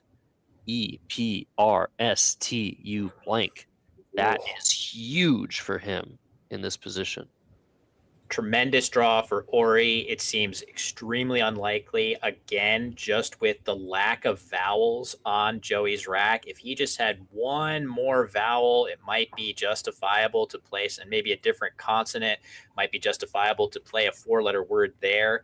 I don't think that's where he's going to go with, or maybe he is. He has HOS set up. You know what? That is a pretty reasonable play here. And doing that would block double doubles like sputters for Ori Swift. So maybe as I look at it, Josh, that actually scores very well. Could be a reasonable way for him to go here. But compared to HOES, you can score similarly and use an extra consonant by playing in this spot, which could be tempting for him here. I feel like ideally you play more consonants off here. I think you have to score points. Soth or Nosh to the right are 42. Hose is 44, keeping the extra consonant. You can't play something like KOHL through the O of rectors, can you? Keeping the best leave possible, setting up a huge S spot for yourself. Not a good score. You're taking the lead. You have to just go and score something, and it is about either Nosh or Soth. Do you want to keep KLT or do you want to keep KLN? I think KLN is slightly worse, slightly better, excuse me, in a vacuum. But maybe in this particular instance, it's totally fine to keep KLT. And Ori Swift going to take no time at all. Oh, paging, not Nigel Richards, not Mac Miller, paging Ori Swift. Look at this play, Josh. Oh my God. I was about to give this as a puzzle. What a play, Josh. What do you have to say about this? I'm speechless. What an incredible find. You would think double. That's the best I can do here. No way, Jose. Superstar to the AR already on the board. 89 points. Only 3 more than the double, but those points are so important at the top level, and the style points to go with it. This play is worth 1,000 style points. Beautiful find by Ori Swift, making up for that cohabitee miss earlier. Yeah, that's just remarkable patience as well as word finding. I definitely feel like most players would have assumed that a double through the T had to have been the highest scoring play there without question. Instead, an extra 3 points on offer for this one. And the style points, as you say, are definitely consequential as well. When you hit your opponent with something like that, it means a little bit, even for players at this level. Wow. You guys are just jealous of Ori's superstar status. 89 points instead of 86, and Joey Malik completely saddled by 6 consonants and that Y. He doesn't even have a 5-letter word through the O of rectors to score nicely. This is an absolutely awful turnaround for Joey Malik. Yeah, that is a tough draw to his KLT because he played his N. All those clunky consonants, he is definitely going to be struggling quite a bit here. He would be looking through this O of rectors, and with the Y in hand, you would think there's a 5-letter word that plays through here that could help him clean up his rack. Just doesn't seem to be available here. That is crazy. This is unbelievable.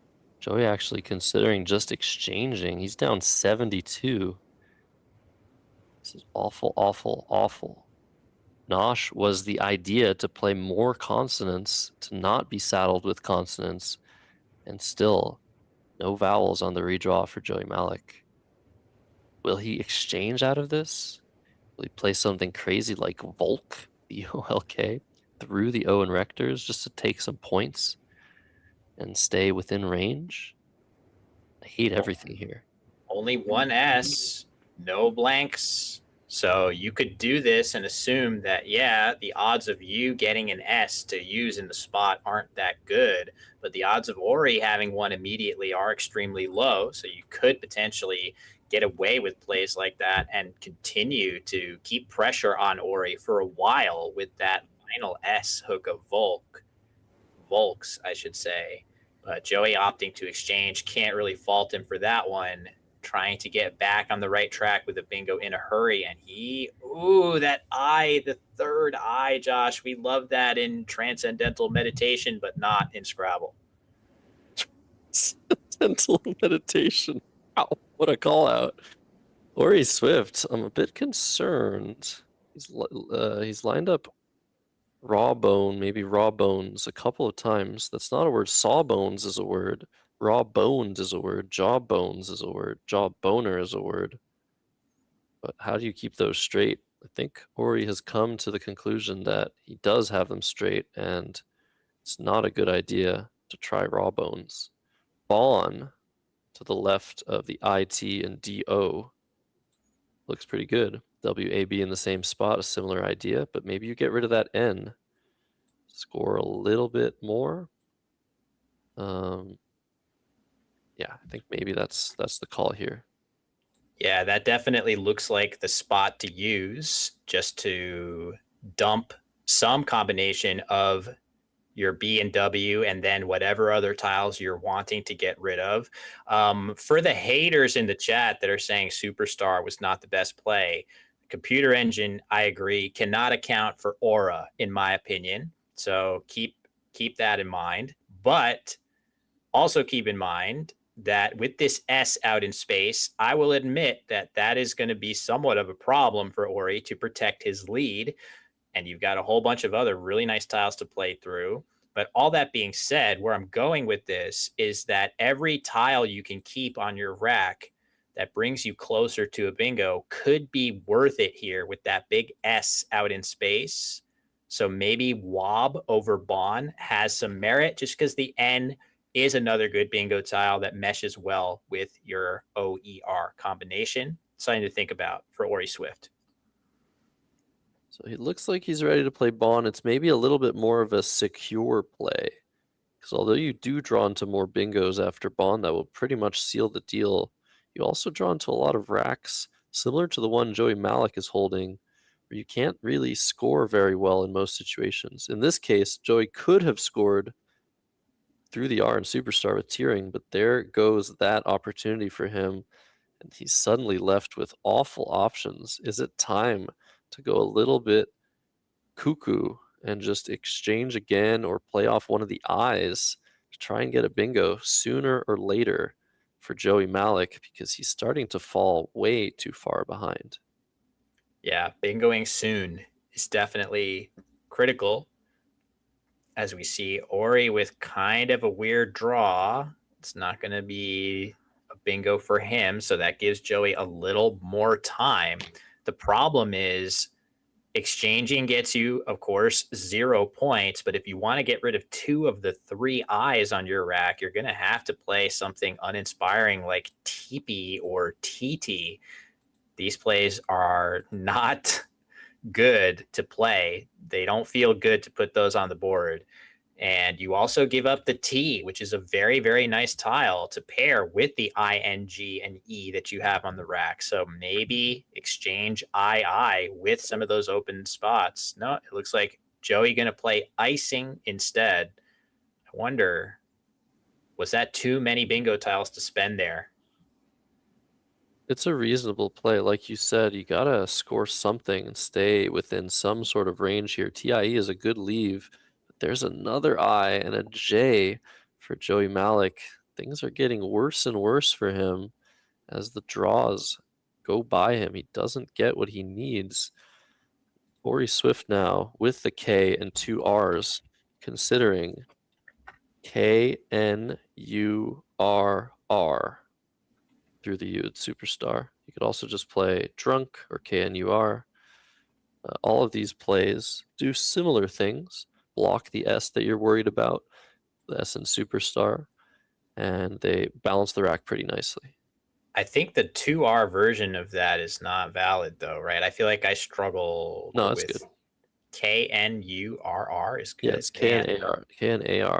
That is. Oh man, I struggle with that set so much. If you ever want to win a challenge against me, yeah, okay, cool. So that is valid and my initial instinct. But yeah, this is the play. So many variants of it. That is what Ori has lined up now, and it is a really good play with a lead to close up some of those lines, in particular the S. So there we go. He doesn't have an issue. He studied harder than I have with that set. Is this a little bit of hesitation or is this a little bit of cinema? Ori Swift hesitating to put this play down. Am I sure this is a word or am I sure of it and I want Joey to not be sure of it? And he's challenged. Oh, is he not challenged? No, there's a score discrepancy. Okay, they're checking the score. My heart cannot handle that. Yeah, that would be. KNARR was played most recently by Wabe and Toe in the World Championship. Unfortunate thing for him, but this is valid. It's 21 points. Normally, when you see someone make a play and the clock gets stopped, that means they challenged. No, this is just a recount of a previous bingo. So things are continuing here in round 27 of 28. Scrabble Players Championship 2026. Once again, if you're just joining us, there is only one game after this before we determine the 2 finalists for tomorrow. AJI, exactly what the doctor ordered for Joey Malik. He's down over 100 points. He has to open up some space, create some threats, leave the board as open as possible for a comeback as Ori Swift tries to eliminate as much space as possible for Joey's comeback. And there is the verdict. Joey Malik that will fit with tag. How would Ori Swift block this? Not sure. I think he might want to do something about his vowel overload here. Yeah, I feel like he has DOE lined up. This would play in this area. Actually, Ode would be a better option than that if he thinks of O-bit. Oh, this looks like, is there any strategic? No, he might be getting set to reconsider. So Doe in that spot scores 26, but if you slot it up 1, you get a few more points, and he's realized that. But I think for Ori, the thing about Ahi that isn't really a threat to him is that it looks like Joey is really trying to draw this tile, the 4th and final S, which Ori knows that he has. So admittedly, he's surely aware that Joey's trying to open up bingo real estate for himself. But with that last S in hand, it's not nearly as important to block, and Joey is going to benefit from that right here with Verdict. Still going to need a lot more help from the bag Again, Ori with that S ready to eventually pounce with Ahis, either for a bingo or a scoring play as he sees fit. Little does Joey know he is not drawing that last S. Ori in great position to secure a win here. If he just plays it safe, he can play to the left of Verdict now. WOE. It's a very nice score. He does not need to worry about that S hook on AJI. But look at that draw for Joey Malik. If you want to score your way back into it, this is the draw for that. Wow. What a set of power tiles to pull here. So yeah, Ori is going to potentially still be feeling just fine here, but he's not going to be feeling fine in a couple turns. If Joey gets a big 1-2 punch with the Z and X and claws his way back to within striking distance without needing another bingo, what if all of that happens and Ori just does not draw that knockout punch with Ahis or something elsewhere on the board? This is deceptively getting closer after Ori up by 100+ points not long ago. Wow. Zoil through the O of Rectors is 48. If it was Joey's turn, he would take the lead with that. He's down 44, but Woe coming down. This is a great way to keep scoring. 32 points for Ori Swift. He'll be at 331, up a bingo with the last S. Feeling pretty good about his chances here, but like you said, Will, a leave like ILSU, what if Ori keeps drawing 1-point tiles, can't do anything about that? Is it going to be a question of drawing that final bingo, drawing just enough points to stay ahead of Joey Malik after his inevitable scoring plays? That's an E and a Y. Not the worst, not the best. What does Joey Malik do here? Zoil, he has pretty decent chances of being able to cash the X after the play through the O of Rectors. Yeah, for sure. So it seems like, not sure he's identified Zoil as a choice, but a player at Joey's level, as soon as he looks at that O of Rectors, he is going to think about that and see it. Just want to call out too, from Ori's perspective, parting with the E after Woe, a lot easier to do given the sheer number of E's remaining. He could be confident that he was going to draw more, which he did. Additionally, keeping that fourth and final U not nearly as toxic without more U's to come in the bag and only one V. Both of the W's already there, so the U not as toxic as usual. All that contributing to Ori making his previous play of Woe very quickly and confidently. He's done well to manage his time against a bunch of fast-playing opponents that we've seen on stream.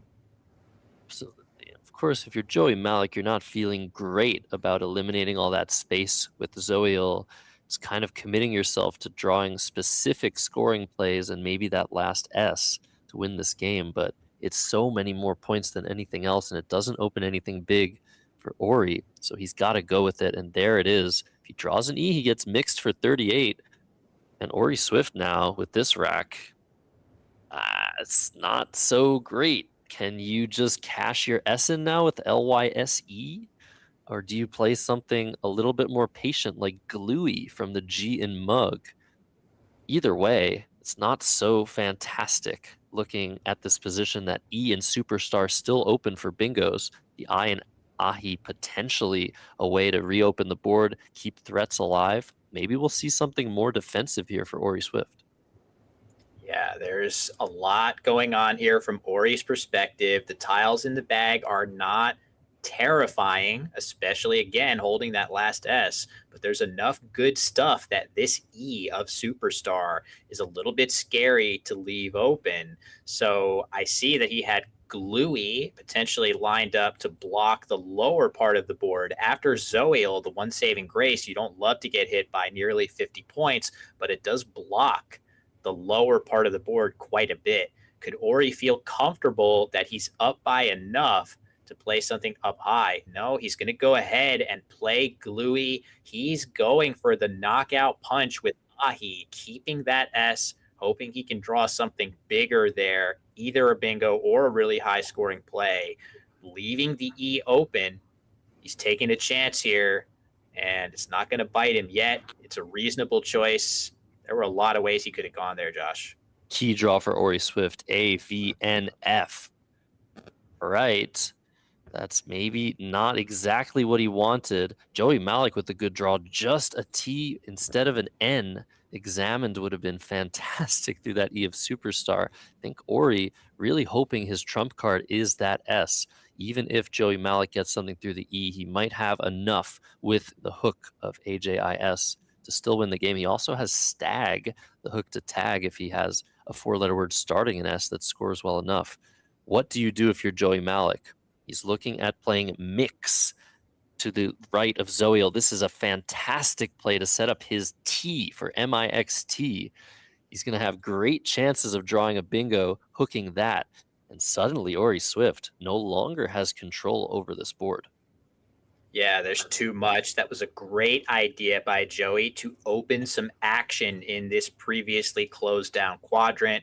Now you've got this to pair with your open E on the top of the board. These are two threats that Ori cannot deal with simultaneously. And now he has to worry a little bit about making sure that he scores enough points here. Yeah, you want to block something. Is Ori going to think about playing if here to do the Uno reverse on Joey and set up an even better S hook for himself? That would be kind of crazy, Josh, but there is some logic to it. There are definitely way higher scoring plays on offer, but this definitely pumps that S value through the roof. Yeah, Savine is 41 with AJIS, taking a 60-point lead, but maybe that's just not enough, leaving one tile in the bag. If Joey just bingos after that, I think he might just win by a small margin. Bad draw for Joey Malik, AOY to date, and now Mixed is gone. That Ian Superstar, his only hope now, or the S draw that is not happening. Levance is the draw for Ori Swift. Could this be his ticket into the finals? I think so, Will. How is Joey Malik going to untangle from this? Yeah, Levance with for a huge score. The newly opened S hook significantly more lucrative for Ori than the Ahi's one, simply by virtue of allowing 7-letter words with terminal S. That is the S hook that you truly want when you've got that last S. And Joey buys himself a little bit of time here to block it. He clearly knows after a play like that Ori has the final S and he has to buy himself some time. Really nice job by him to quickly adjust. Impressive, Josh. He could have drawn something like Ideation through the eye of Ahi, but he misses just by one tile. This might be it, but what a great savvy play by Joey Malik to give himself the best chance to still win this game. He knows with the play of if Ori has that last S, there's no other reason he would do that.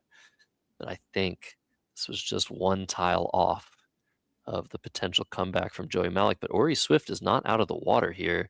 He has to think about what threats there are on the board. Option E, ideation, lots of stuff are possible on both fronts. So he cannot win the game 100% of the time from his perspective. Yeah, which is crazy that Joey has fought himself back into that type of a situation. It was so dire. But yeah, chat's loving it. I'm loving it. You're loving it, Josh. There have been some great plays by both players. I definitely want to shout out Joey with several really good inference-based plays in this game. So instructive to see him playing at that level. Not a surprise that he is right there in the mix, still fighting for one of those finalist spots. Is Ori going to play the V for 10 points to the IS on the right of the board and just try to bingo himself? Maybe that's his best way. Maybe that is the way to fight off all the bingo options that Joey Malik might have. But what happens if VIS comes down, Ori Swift draws an E or something like that, and then Joey Malik plays off his E? This is going to be actually very, very interesting. But wait a second. Maybe not. Maybe Ori is just going to try and close the door, close that E of Superstar. This is a very tough position, Will. Does he outscore Joey Malik's bingos with the V-Fish? If he draws a bingo himself, I think so, but Velate blocking as much as possible. The game is now over. Yeah. I don't know if this was right, but it's going to work out for him. It's not an 100% win. As you said, there were a few things that Joey could have. Ori just has to dodge them. And you see how close Joey is to ideation for the win at the bottom of the board. He is one tile away. Ori, look at that body language there. Clearly has his tracking correct and breathing a huge sigh of relief. I think he realizes no bingos for Joey. And again, with that S in hand, Ori has been saving it patiently the entire game long, knowing that, yeah, he's still a little bit close on the scoreboard after the play of V-Late, but Ahis is waiting for him. The warm embrace of that S-hook, getting 30-odd points, that's going to be enough to withstand any sequence that Joey has. Anything other than a bingo is not enough for Joey, and he just has not drawn one at the most pivotal moment. What an incredible game. I think this is enough for Ori Swift to make it to the finals, but possibly not enough for Joey Malik. Seems like this might be it for him. Ori Swift visibly emotional here, realizing he's just dodged a massive bullet one tile away from getting hit with iodinate or ideation. And he knows it. He knows how close Joey was. Joey knows how close he was. Just one letter different. And the game turns around once again. Joey Malik winning this one. But Ori Swift going to take it, pivoting over to his new record of 20-7 after this game with massive spread. What is happening in the other one, Will? Do we have any people on site that can give us an idea of the game between Mac Miller, Joey Krafchick? It might also be over already or close to over. We know Joey Krafchick's such a fast player, but no result in yet. Yeah, that game, of course, we're going to figure out as soon as possible what happened in that one and relay that to all of you out there watching. Very appreciative for our audience here today and throughout the event. It's been a real pleasure to be a small part of this broadcast with Josh on the call for all 28 rounds of the first 4 days and the finals. The marathon man, Josh, we appreciate you. Can anybody give some love to Josh Sokol, our commentator and host extraordinaire, in the chat here as we wind down our penultimate game of day 4? There's Nidate for Joey Malik, trying to block as much as possible. He'll still get outplayed on inspo, the new word. Ori Swift, sure enough, to play this. If he messes up here, he loses the game. He has to play something he's sure of. We'll see the confidence coming to you soon for Ori Swift. Again, just make a valid move and you win. You got pions here if you're remotely unsure, but Ori gonna go with inspo because he truly is our superstar, Josh. Amazing. Ori Swift nailing the end game. Very nice play by Joey as well. Just want to point out that was only 1 point off of his optimal end game, blocking the good Ahis hooks that Ori probably wanted to play. And Ori, all right, maybe not the superstar that I claimed, going for the second best end game instead. We can forgive him, can't we? Goodness, yeah. That's what I figured he would do in the end. All right, Pions, the final play. Ori Swift winning by around 50 points. Let's pan to the overhead mic. I'm like 99% sure inspo was good. Yeah, I didn't know because I couldn't block everything. Well, Oh yeah. and I blocked the best ones at least. So. Yeah, you had to. Yeah. You had a bingo there, and I just took out the most I could. There was still like iodinate down here. Oh. I just couldn't deal with everything. You blocked Levant's. I mean, Okay. Yeah. I assume you got the. I could rest play then. Vestal for a ton of points, Yeah. but then you could just win. So,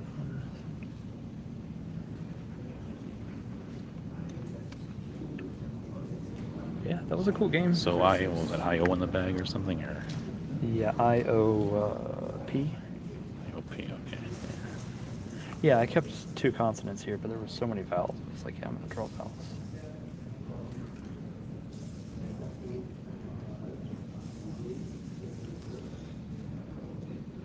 Yeah, it was a good comeback. Yeah, that was an appropriate find. Yeah. And Sputters is just less points. Oh, I yeah. think. I don't know. I miscounted this, so maybe Yeah. it's not less. 89, and then Sputters is 86. Okay, 3 more points. Yeah, I was hoping you were doing QI up there because I would have had knots for a ton there. That was my only vowel, and then I drew 4 more consonants. And then I drew 3 I's after I exchanged. Yeah, mix was a great play. I didn't have the Yeah, T's. I saved date. I thought that was like, Yeah. But then you have to know I have the S here. Yeah. But So still, it's- I thought even if I gets don't up. hit something there, through the I or through the E, I thought I could Yeah. still maybe. Yeah. Yeah, the gig is up right there. All right, man. Well, I think you just got to win your Yeah, last you're one. basically in, I think. I don't think you can. Yeah, I'm pretty sure I'm Yeah, fixing so it. I'm thinking I'm going to play Mac for, yeah.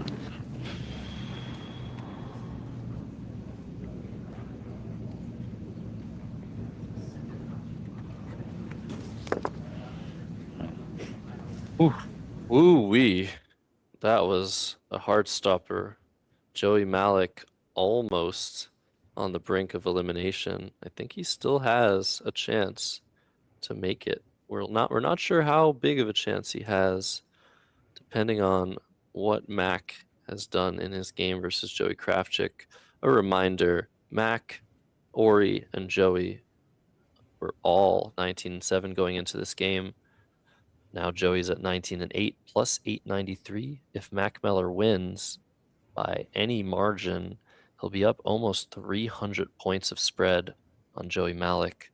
So Joey would need to win by a huge amount. But remember 2023, Joey Malik again in this exact same position on the brink of elimination, faced off against Jackson Smiley, needed to win by a huge amount of points, and he succeeded, knocking Jackson out of the finals, ultimately falling to some commentator Canadian dude. That's true. It's only a mystery who was the winner that year for all of us. In case you're not connecting the dots, the player who defeated Joey Malik in the finals that year. Wait, which way do I look? This way. It was this guy right here. Mac Josh lost. Sokol. Mac Lost by losing. 30. So it's just a winner take all.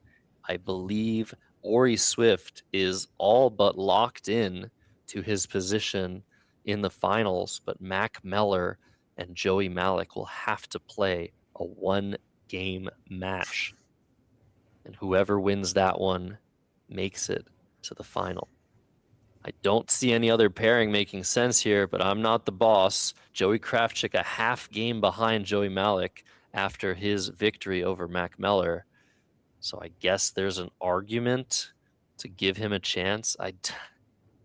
Who knows? Who knows what the next pairing will be? Most likely it'll be Mac versus Joey Malik. We'll have to see and wait for the final decision. A few other results coming in. Jason Lee lost his game to Joe Edley. Carl Johnson beating Evan Chester by 300 points. Yikes. He's now in 6th place. But just a reminder, everybody, there is one more game today. And after that game, 2 finalists will be determined for the best of 5 finals tomorrow. However, the rest of players will be playing 3 more games. So if you're looking at the standings, remember there are 4 more games to see who comes in 3rd place, 4th place, 5th place, 6th place, 7th place. A lot still to play for everybody that cannot make it to the finals or does not make it to the finals. So without further ado, Will, we're going to wait. We're going to have a pairings break. We'll have the final match for you, whoever it may be. And this one is for everything. This one is for a spot in the best of 5 tomorrow. Can't wait. Really excited. We'll take that break, figure everything out, and be back shortly.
All right, thank you everybody for your patience.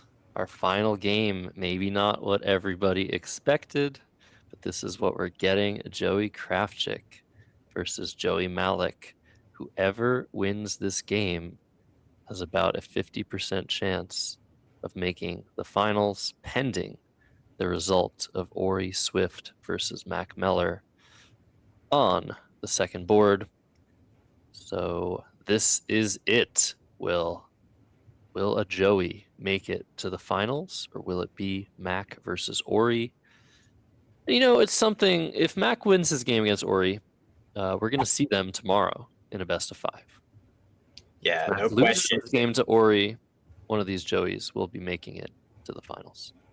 Yep. So that's the narrative here. These two are playing for a shot at it, and both of them are going to, whoever wins this game will become very big Ori Swift fans for just a few minutes, and then we move on. But yeah, there's a lot of chatter. I can appreciate all of it about how difficult of a situation this is.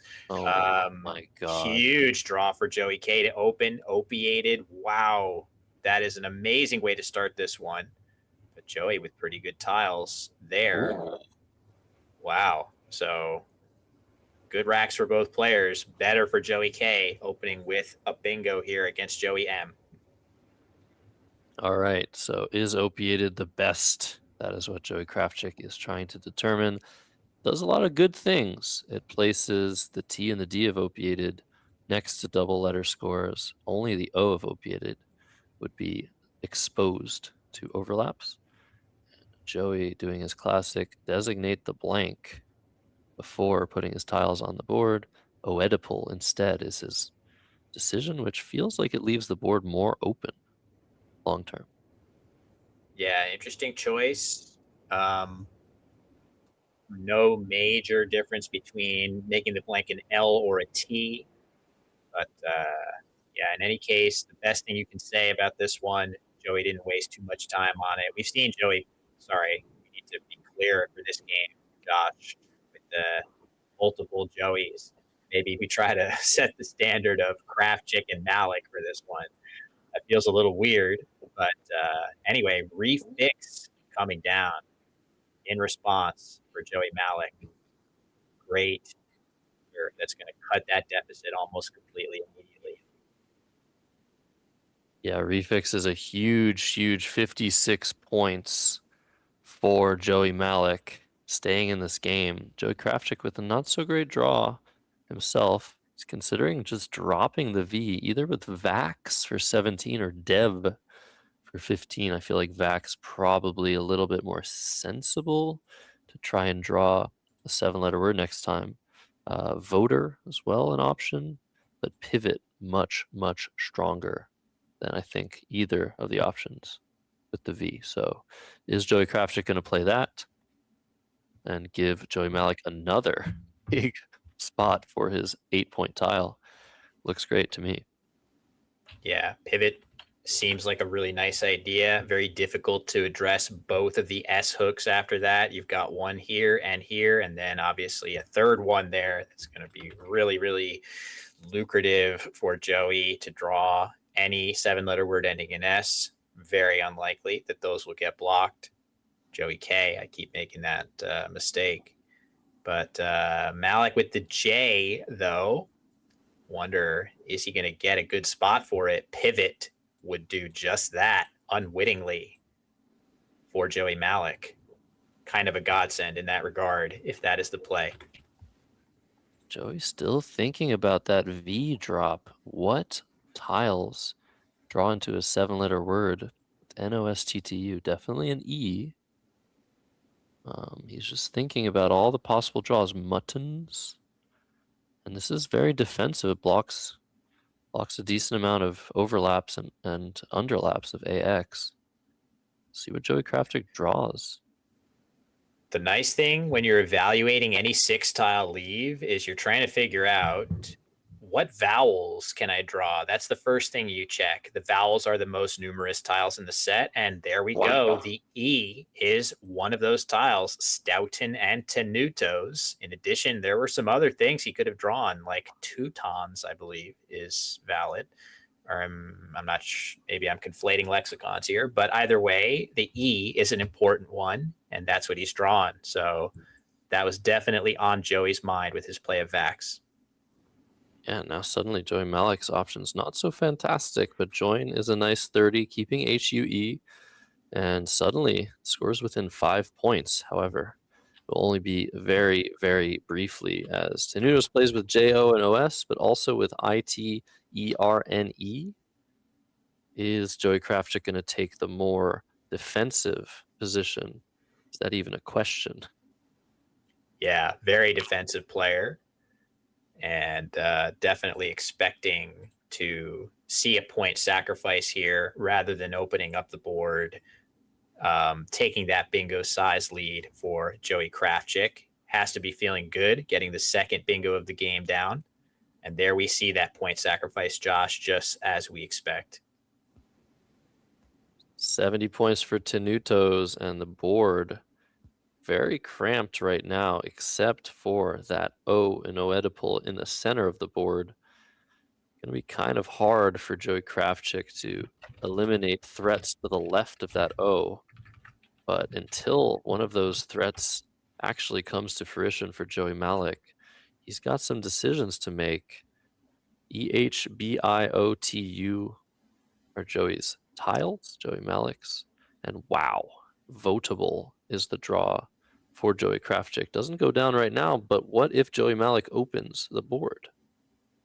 Yeah, which he has every incentive to do, trailing now by the bingo score after Joey Krafchick's Tenutos. So is it possible that some of Joey Malik's plays will open a spot for votable or something similar?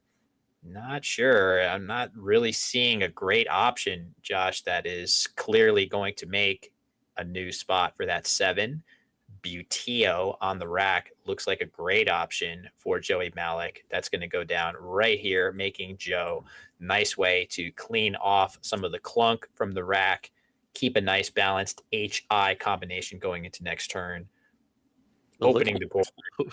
Look how close that does to making votable fit to the right of Buteo. If you just put that on the board right now, he's going to put it on the board. Votalb.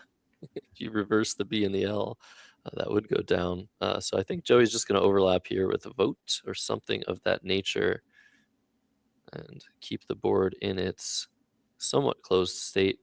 Maybe there's an argument to be made playing a little bit further down. Something like TOLE. That seems pretty ugly to keep the V.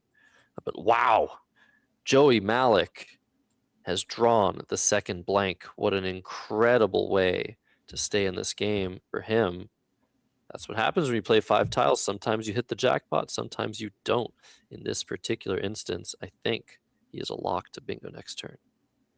Yeah, great draw for Joey Malik at the right time. A couple more plays away from Joey Krafchick taking an even bigger lead. He needed to get that next bingo of the game down.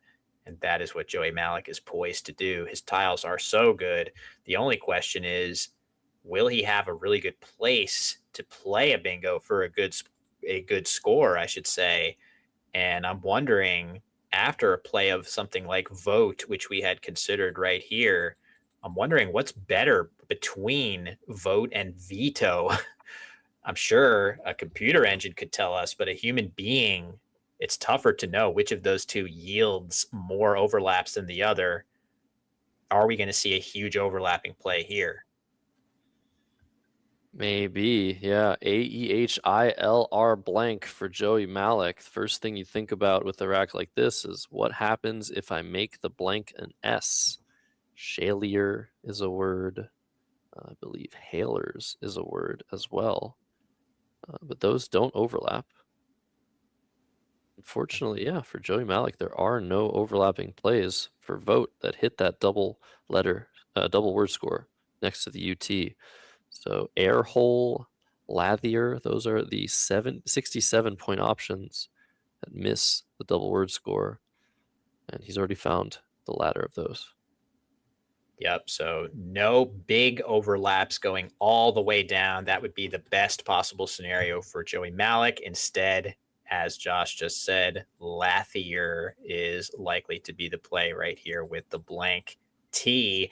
And meanwhile, Kravchik with the Q, and is not going to get bailed out with a good place to play it after Joey's bingo. I don't believe that's a tough draw for him. He is potentially looking at playing something and keeping the Q for next turn without great upside for it.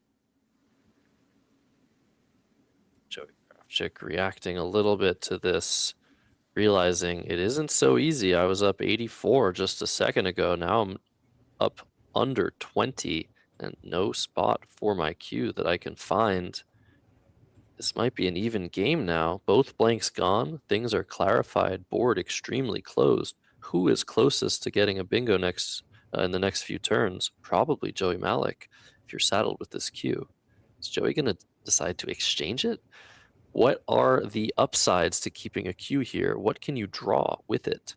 There are 2 U's left, a bunch of I's. But where does the Q fit on the board? I am not seeing a single place where it can play right now, not even the simple chi for very few points. And Joey Kravchik, I should say, thinking of playing Dobla in this spot. Let me get my chicken scratch off the board. This is an interesting idea because it's not that easy for Joey Malik to come back down to the middle triple on the board here. If he doesn't have an L, S, or H, this is kind of an inaccessible spot. And Joey Kravchik is drawing 5 tiles out of the bag to try to get some support for that Q. He could really use a U in short order. Rare to say that, Josh. There are 4 consonants and a Y, and Joey Malik with a great post bingo draw, especially considering the play of Dobla. AYE at the top right is super nice for 36 points, keeping the S for AAS. It would be great if you could play something with Telly, T-E-L-L-Y, but that is unfortunately not possible right now. You can go a little bit further, though, play OYES in the same spot for 12 more points. Is it worth parting with the S here and shutting the door on the AAL and AAS hooks in the future, taking a very, very small lead? That would actually work out pretty well for Joey Malik. Little does he know, Joey Kravchik sitting on awful stuff.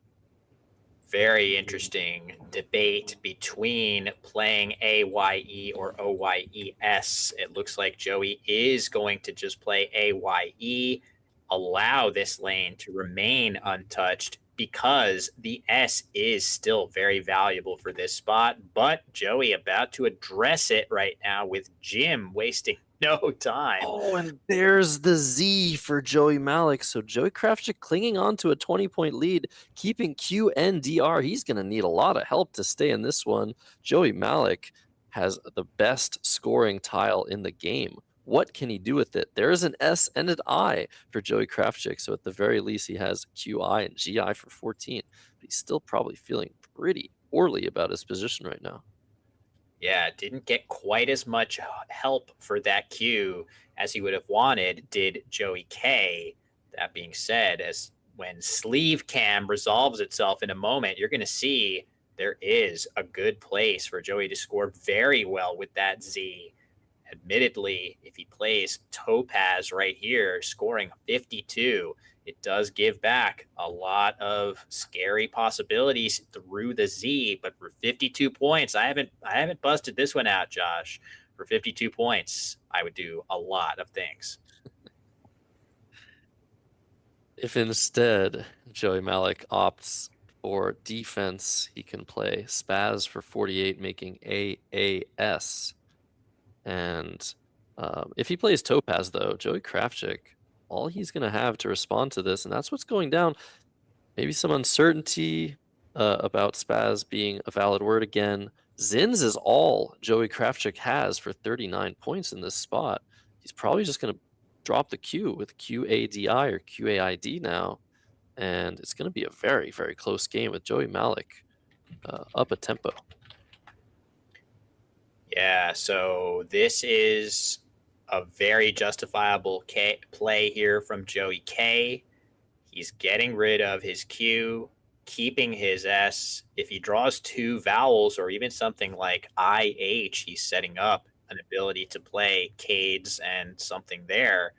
And Whist, for example, he has drawn enough to get a big scoring play. And look at the score, Josh. They are locked up in an absolute cage match here with the board closing rapidly. And if you're Joey Malik, you're wondering, do I play my S here with something like Shelf and AAS, or do I want to keep it or play it right now with Kaid? Kaid's and SH is a possibility, but there's no 4-letter word that I see for Joey Malik to hook onto QAID and deal with the more dangerous spot. What a weird position. I'm wondering what direction Joey Malik will go in here. Shelf looks pretty good for 36, taking a 40-point lead. But what happens after Whist? Whist is 48. Little does Joey Malik know, he'll be behind next turn if he plays Shelf. It's so crazy that Joey Malik has an S on his rack and doesn't have a 4-letter word in this spot. He surely would play it if he did, because he has 2 of the very few remaining hooks for right? He had the H, he had the L, he had the S. He could have reasoned that he was a huge favorite to hit that spot if only he had a play on the bottom. But it is Kravchik that's going to score huge, as you said, Josh, and take the lead. Oh my goodness. Great draw for Joey Malik. Whist going up by 8 points, but Joey with the last S, Joey Malik, he has great chances now. He almost has a bingo through the G of Jim right now. And so it's a tempo game. The board is really, really, really locked down. This would be the time to start thinking long and hard about your decisions, trying to find some tactical opportunities, some way to set up your letters. Something like Cry for 8 points to the Y in Jim sets up the last S very, very nicely, but also gives counterplay through the C, tying the game up. Is that worthwhile here? That's the sort of thinking Joey Malik needs to have. How do I maximize the value of my tiles, maximize my chances to win this game? This is the most interesting position I feel like we've had in a long time in terms of score on this board 1 matchup. Incredibly interesting position here. So basically, a play like Cry is sensible, but against a human opponent, especially one as cagey and defensive as Joey Kravchik, I worry about the responses to that, yielding very little for my good bingo leave, I should say. The thing I'm thinking about now, Josh, is what about just playing your L and hoping that your INS combination can mature into something? The problem with that is that by playing just one tile, Joey Malik would be signaling to Joey Kravchik, I am strong and I need to be blocked. I'm trying to get a bingo somewhere, and Joey is going to likely find a way to do it, especially because with an M on Joey's rack, he could be looking at playing something long that further obstructs the board, including the G. So there is so much at play here. I really don't know what the right play is. Cling is going to be the play for Joey Malik, an appropriate one, as he clings to a 2-point lead in this game. This looks great at first glance for Joey Kravchik, but actually there's no good response to this. Cling sets up the S with clings. The problem now is the board is open. If Joey Kravchik bingos, Joey Malik is in bad shape. But this is a good way to open the board with a good leave.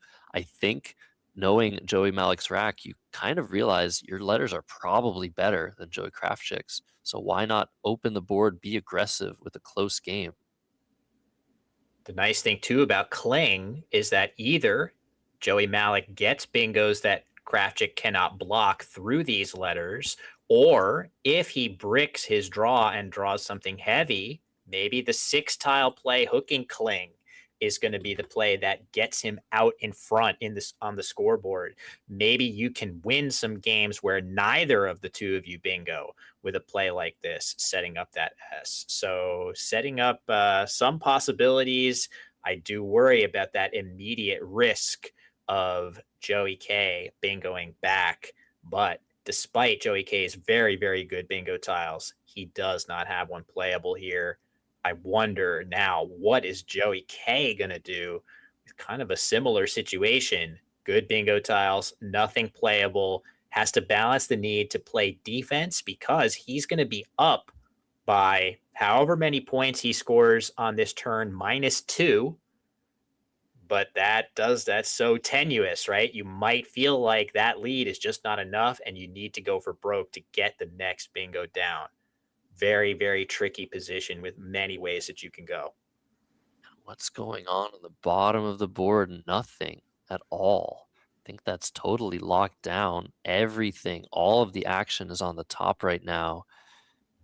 I can't really see what this game is going to develop into. If you're Joey Kravchuk, you have to wonder what kind of letters is Joey Malik sitting on with a play like Kling? Is that a way to set up the S? Is that just a way to play your only vowel and unduplicate an N? But from Joey Kravchuk's perspective, there's only a C and an N and an I to duplicate, no L's.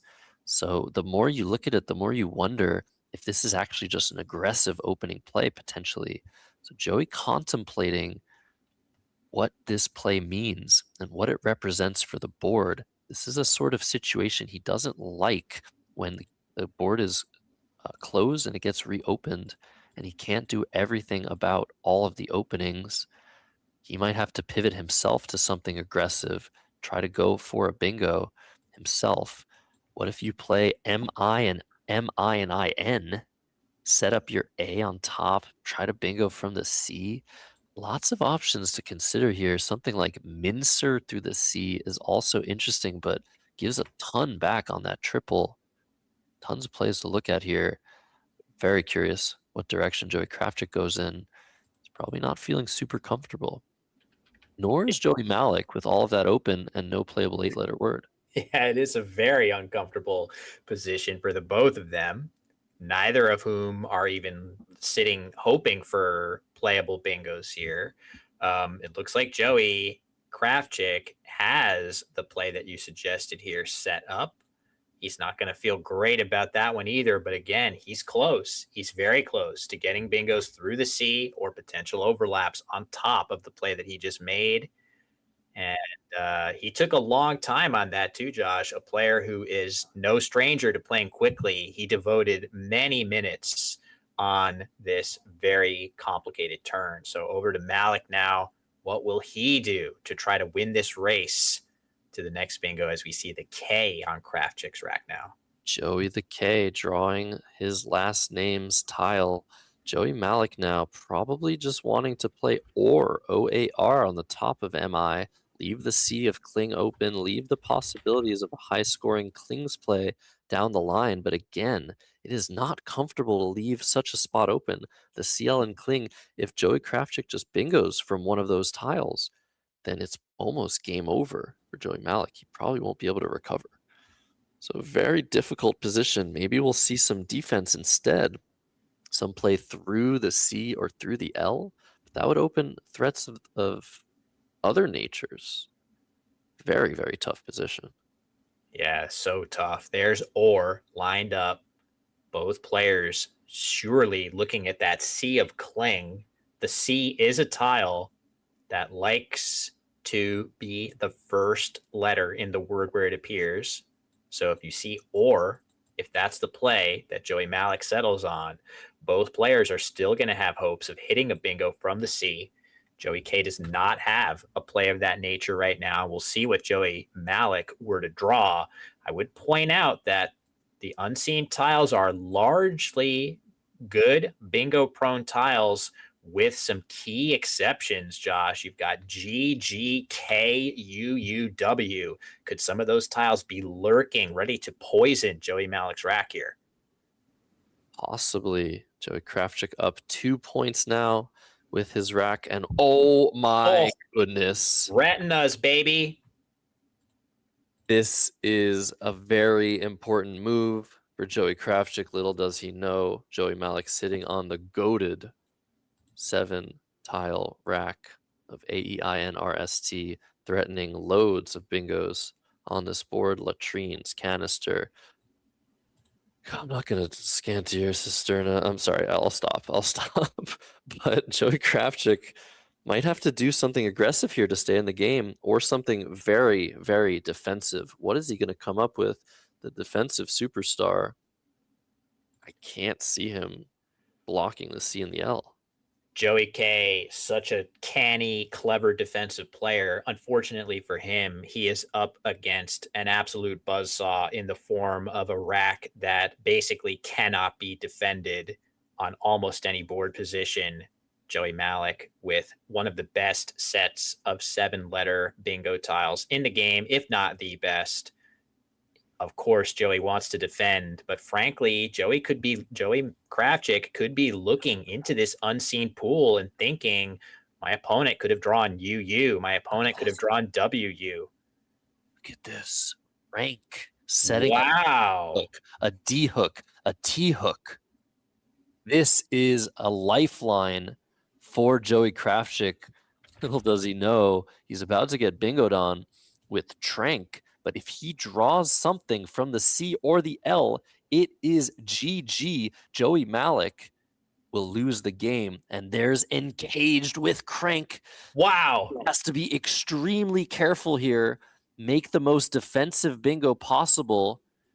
Otherwise, he gets hit with an out bingo and loses on the spot. He's down 30 points.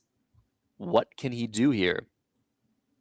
I'm just trying to figure out what is the most defensive. Is it literally, I'm not even kidding, I know the Will Anderson heads out there are going to be laughing, but is this the most defensive play that can be made, making overlaps in this spot much more difficult with the very defensive S?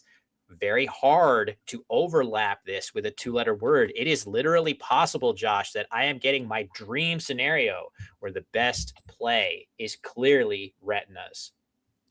And you can't, if you're Joey Malik, you can't get away from playing with Trank, because that looks like a play Joey Kravchuk would make with the final C or D, and D maybe, on hand. So Stainer, no! Stainer will lose the game on the spot. Oh my God. Oh my God. And he plays it. He commits it. Oh with no. 10 minutes left on his clock. This is going to yield Encages. No delay. Joey could have avoided this. There were plays that did not get hit in this way. There were actually no letters, Josh, that hooked parallel to the S. It was dead. There was no O, no I, no H, unseen to Joey Malik. This would have been an ironclad play, allowing no 7s. Overhead, Mike.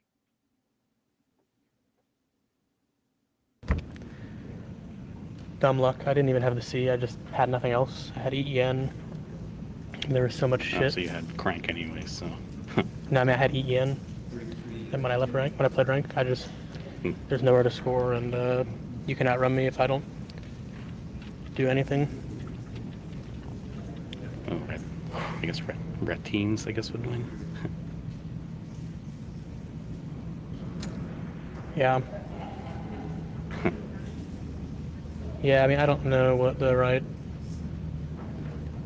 thing is. It has to start with an E if you put the R there, but if you put the S there, it's an O or I. But there are no O's left. Yeah. So I guess the E is a little more likely than the I. It's a 53 difference. Yep.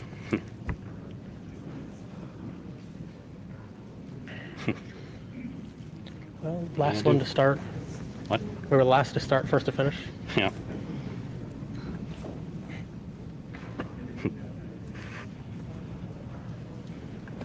My QR code. What can you do? You're Joey Malik. Looking back, you regret playing Stainer, maybe you play Retines, maybe you play Retains, maybe you play Retinas. According to the engine, the difference is tiny. The best play is Fancier. That would have given back Encaged anyway. Stainer is the second best play. Retines, Retinas are tied at third. Tiny margins. Joey Malik loses 407 to 460. And now, the only result that matters, Mac Meller versus Ori Swift. It's I was immediately thinking that this had to be a mistake, but all of the other plays that you could make, such as we were talking about Ratines and Retinas, expose an R in the triple lane. This play does not. You can never get hit with a bingo on the top column after the play of Stainer, which Joey Malik made. It's possible that Joey made the best play here and just rolled the dice and lost. And I spoke too soon. That is crazy, Josh. It was all within half a percentage point of win chances, and Joey's chance of winning this game with the play of Stainer was well into the 90%. I am just beyond devastated for Joey Malik here. That is the coldest shower I might have ever seen live. God. Yeah, it's a Wow. gut punch. It is a gut punch for sure. Especially, I mean, I guess the consolation would be, as we kind of dive a little bit deeper with the heat of the moment dying down a little bit, it seems like he may have made the play that was actually mathematically best in that position at first glance. Of course, there's so much more that goes into it. You have to think about Joey Kravchik's previous play of rank. Does that increase the odds of him having certain tiles remaining on his rack, like the hooks to rank? All of that is for later. For now, just a gut-wrenching result for Joey Malik. His dream of making the finals comes to an end. Great win, amazing, cagey, hard-fought win for Joey Kravchik. And now, as you said, Josh, we await Mac Meller and Ori Swift. We'll see where the dust settles. There was some way for us to get a bird's eye view on that game. Yes, our producers could try and point the camera towards Ori and Mac, give us a little bit of an impression, maybe with body language. But we'll get as many updates for you as we can about that all-important match. Maybe it didn't matter. Maybe Mac Meller is going to win the game against Ori and make it to the finals, and the result of the game that we just watched will be moot. I really hope that's the case for Joey Malik. But for Joey Kravchik, it would be kind of devastating. Yeah, no question. I'm not sure if Joey Malik is in the frame of mind to do too much scoreboard watching right now. Many of us, all of us, have been in situations where we lose pivotal games, but this is at the height of the game at North America's most prestigious championship. Losing that one hurts in a way that not very many of us can relate to. And, all I could say to Joey Malik is the fact that it hurts that much to lose a game like that in that way. It hurts because you were in that position, because you won so many amazing games on the stream, because you are such a boss player that you were competing for a final spot at the SPC for the second time in recent years. He's in that position because he's an amazing player. It hurts right now, but I give him all the credit for being in that position, playing so consistently well in the games that we've seen. You can definitely rest easy learning that this was probably the worst beat in stream history. Again, the chances of Joey Kravchik going out with a bingo after Joey Malik's play were under 3%, I believe. And so, I mean, you just gotta Gotta tip your hat off to Joey Malik. He fought so hard. He was ahead of the pack for so long. He did not give up. Played very strong Scrabble the whole event through, and we're all better for it. This was not his year. He's been one of the best players in North America for 20 plus years, maybe more than that. He'll continue being one of those players, whether or not he made the finals this year. So let's try to fade to the table view. Ori and Mac, we already see the body language. Ori very emotive. Is he in a bad position or a good position? It feels like probably bad. Looking at this, Or Mac he has a blank and he's grinding. Could be that. It's hard to say. on the other hand looks very stoic. I don't know what this means. I'll have to wait and find out. Probably going to go down to the wire in this final match between Ori Swift and Mac Meller. But it doesn't matter for Ori whether he wins or loses. So that could be another clue what his body language means. Is he about to eliminate Mac Meller from the finals? Or is Mac Meller going to make it? Yeah, it's all up to Mac here. He is the one with everything at stake. And Joey Kravchik has just become the biggest Ori Swift fan in the room. If Ori can come away with another win in this game, it will be Joey Kravchik making his first finals at the SPC. And he's a player that has been at the top of the game for years, at least a decade or more. And it's something that many of us assumed would eventually happen. So he is on the cusp right now. Either that's going to happen or an incredible achievement, Josh, is about to occur. It could be if Mac Meller wins this game, he will have made the finals at this tournament 3 straight years. That is unbelievable consistency, the likes of which you just do not see in this game. We see Jeffrey Nelson, the towering director of Division 1, a little bit in the way, hiding Ori Swift from view. He is so tall, Jeffrey Nelson, 6'7". He's just making sure everything's okay in the division. He doesn't know we're pointing the camera towards him. There he goes. Ori Swift again with his hands on his head. Body language experts, please let us know. It looks like Mac Meller is iterating. Looks like he's retracking, rescoring. Maybe he's rescoring. Maybe he's recounting the game. Maybe it's that close, Will. Yeah, certainly it looks like the majority of tiles on the board there.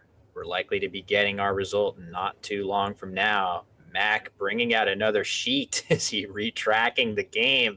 Is it that close? The beauty of this, Josh, is that win or lose, we know. I feel comfortable knowing that we're going to get some Mac Meller content focusing on this game at some point, and we will eventually learn everything that happened in this game. That does give me some comfort. Absolutely. As we wait to see the result is that all important hotel staff replaces the garbage bag in the playing room. Huge shout out to the Doubletree Cedar Rapids for their amazing welcome to 300 Scrabble players and staff. They've been doing a fantastic job keeping everybody happy and healthy. So I'm serious, like they're great. We get a cookie every day. It's been a fantastic venue, and it'll continue to be so tomorrow for the best of 5 finals between Joey Kravchik or Mac Meller and Ori Swift. Mac Meller seemingly not on turn. Think maybe Ori Swift is contemplating. Don't know whose turn it is. We see Stefan Fatsis, author of Word Freak. We see John Chu, our webmaster, Chloe, Stefan's daughter. Lots of people Oh, nice hug there. So much wholesomeness. Wow, the This hug. is the nice type of commentary that we We don't should get break to do. down the hug. We got to break down the hug technique. We already broke down the trash disposal. We're really getting into the weeds here. Now, it's kind of amusing. Hopefully, everybody out there is still enjoying just waiting an extra minute or two with us, figuring out the finals, the identity of our 2 finalists tomorrow. Josh, talk to us a little bit about best of 5. I hallucinated that it was longer, but tell us about what we can expect tomorrow with that best of 5.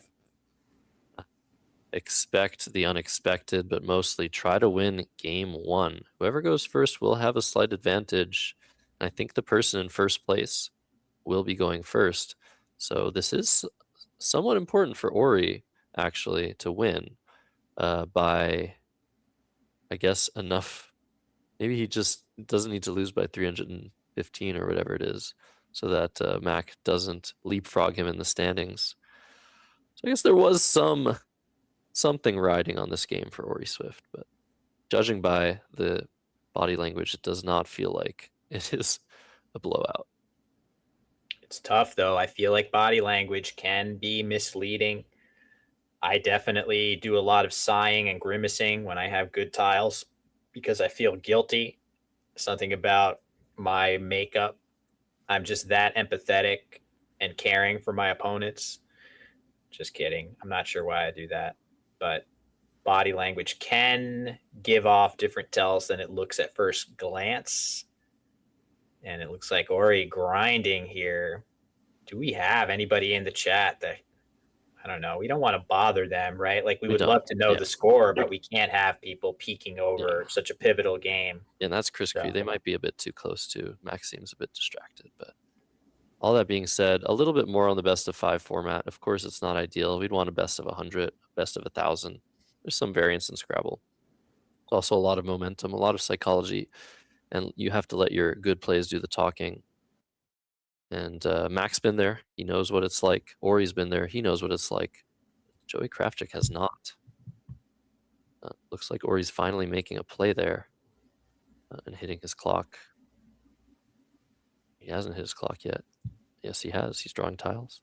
Yeah, it's very important to maintain your composure. This game is just a game, but if you take it to the maximum level like these guys are doing, it affects you body and soul and mind. Mac Meller was on a crazy losing streak, and he really needed to shake it off. He was in terrible shape mentally at some point during this tournament. He's been going to the gym every morning to try and shake off the stress of it all. I remember when I was in the best of 5 finals, after 2 games, I started having very bad chronic back pain. Mac Meller is designating a blank now. It looks like. But yeah, I was having a huge headache, big back pain, and I didn't think I was going to make it through the best of 5. Mac is committing his play. Let's look here. It looks like Mac wins. I think. I understand about the two of them. From his body language, yeah, I think. I feel like that little move by Mac is usually like the, well, I just drew something good sign. Mac wearing his own merch. If you're just joining us or not as familiar with the ecosystem of top players, Mac, one of our most consistent content creators, unbelievable YouTuber. He's wearing his own merch. Don't think that psychs out too many of these opponents, but it is kind of cool. I might get psyched out if I sort of caught sight of that, trying to find a blank bingo or something, and I look up and see Mac's own face on his t-shirt. That might throw me for a second. All right, let's figure out who won here. It's like a big sigh for Mac. We have to know. We have to know what the final result was. Game is over. Something Challenge. Looks like a challenge, maybe an outplay. I'm not sure. If Ori's challenging, that means Mac won. Yep. Definitely thinking based on body language and all the other context clues that it does look like Mac just came away with this win in the must-win game 28. That is going to lock out Joey Krafchick from the finals. Joey did everything he could, winning a thriller against Joey Malik. Ori had to put Mac away. That was the second part of the equation.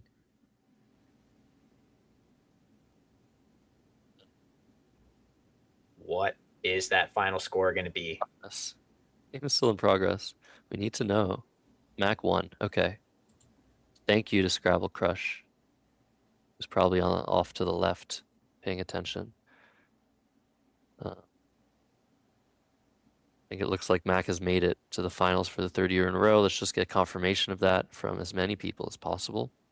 I think so. I think we're going to have a Mac versus Ori finals tomorrow. Yeah, he looks dazed, does Mac Meller, a little bit. The strain, the stress of coming back from 6 losses in a 7-game span in the middle of the tournament, responding with an enormous winning streak of 10 games in a row to vault back in contention, losing his penultimate round, but rebounding with a huge win against his finals opponent, Ori Swift. Amazing stuff. Yeah, Mac does win. Confirmed, doubly confirmed, double check. All right. So that devastating loss for Joey Malik did not mean a thing in the grand scheme of things, as he was not in control of his destiny. Sorry, I'm back. Hello. We're in frame. So it's going to be a Mac Meller versus Ori Swift showdown tomorrow. Best of 5, first to 3 wins. And that is it. I will be joined by Morris Greenberg on commentary and possibly some other, at least one other player will join me in this booth, this lonely booth, to call the games. That would be great. Will, thank you so much. Josh, it's been a true pleasure. These games have been unbelievably high quality and exciting throughout. Always enjoy hopping on with you to talk about these amazing players and these amazing games of Scrabble. SPC has its finalists, and that's going to do it for me in the booth. I can't wait to listen to you, Morris, and any mystery guests tomorrow. Huge congratulations to Mac Meller and Ori Swift making it to the finals. Whoever wins, it'll be a great match between 2 good friends, 2 amazing players. So before we go, Will, let's do some thank yous. I want to thank you, of course, first. I already have, and I will again. Thank you for coming on and commentating with me. It's always such a smooth ride with you. I love your insights. I love the excitement you bring to the game, and everybody else loves it too, and you know it. Thank you for being a part of this community. We love you. Thanks, man. I really appreciate that. I could say so many of the same things right back at you. It is such a pleasure doing these games with you. But yeah, it's a whole cast of thousands, maybe not literally, but it feels like that behind the scenes. Definitely our producer, Christian K, Andrew K on the production side. They just do amazing work each and every time. They make it so easy for us as well. So many event staff on site, Josh. I'm sure you can speak to that even more. Absolutely. Kristen Chu, our annotator supreme, making sure you know what's going on as soon as it happens. So stoic, just sitting there, poker face, stone face, not giving off anything, just putting the plays in. To Woogles, which, by the way, wearing the Woogles shirt, huge thanks to Woogles for the new broadcasting feature, making annotation a lot easier on you and on the annotators. The more games that are annotated, the better for the new broadcast feature, and everybody behind the scenes, especially Cesar del Solar, who's been in the chat and also commentating the CSW division. Speaking of that division, that is the co-stream running on the Let's Play Scrabble YouTube channel. Josh Greenway producing that, Heidi Robertson annotating that, a host of commentators calling the International Lexicon games. And let's get some updates, Will, right before we go. So, Yeah, I have it in Again, front of me here.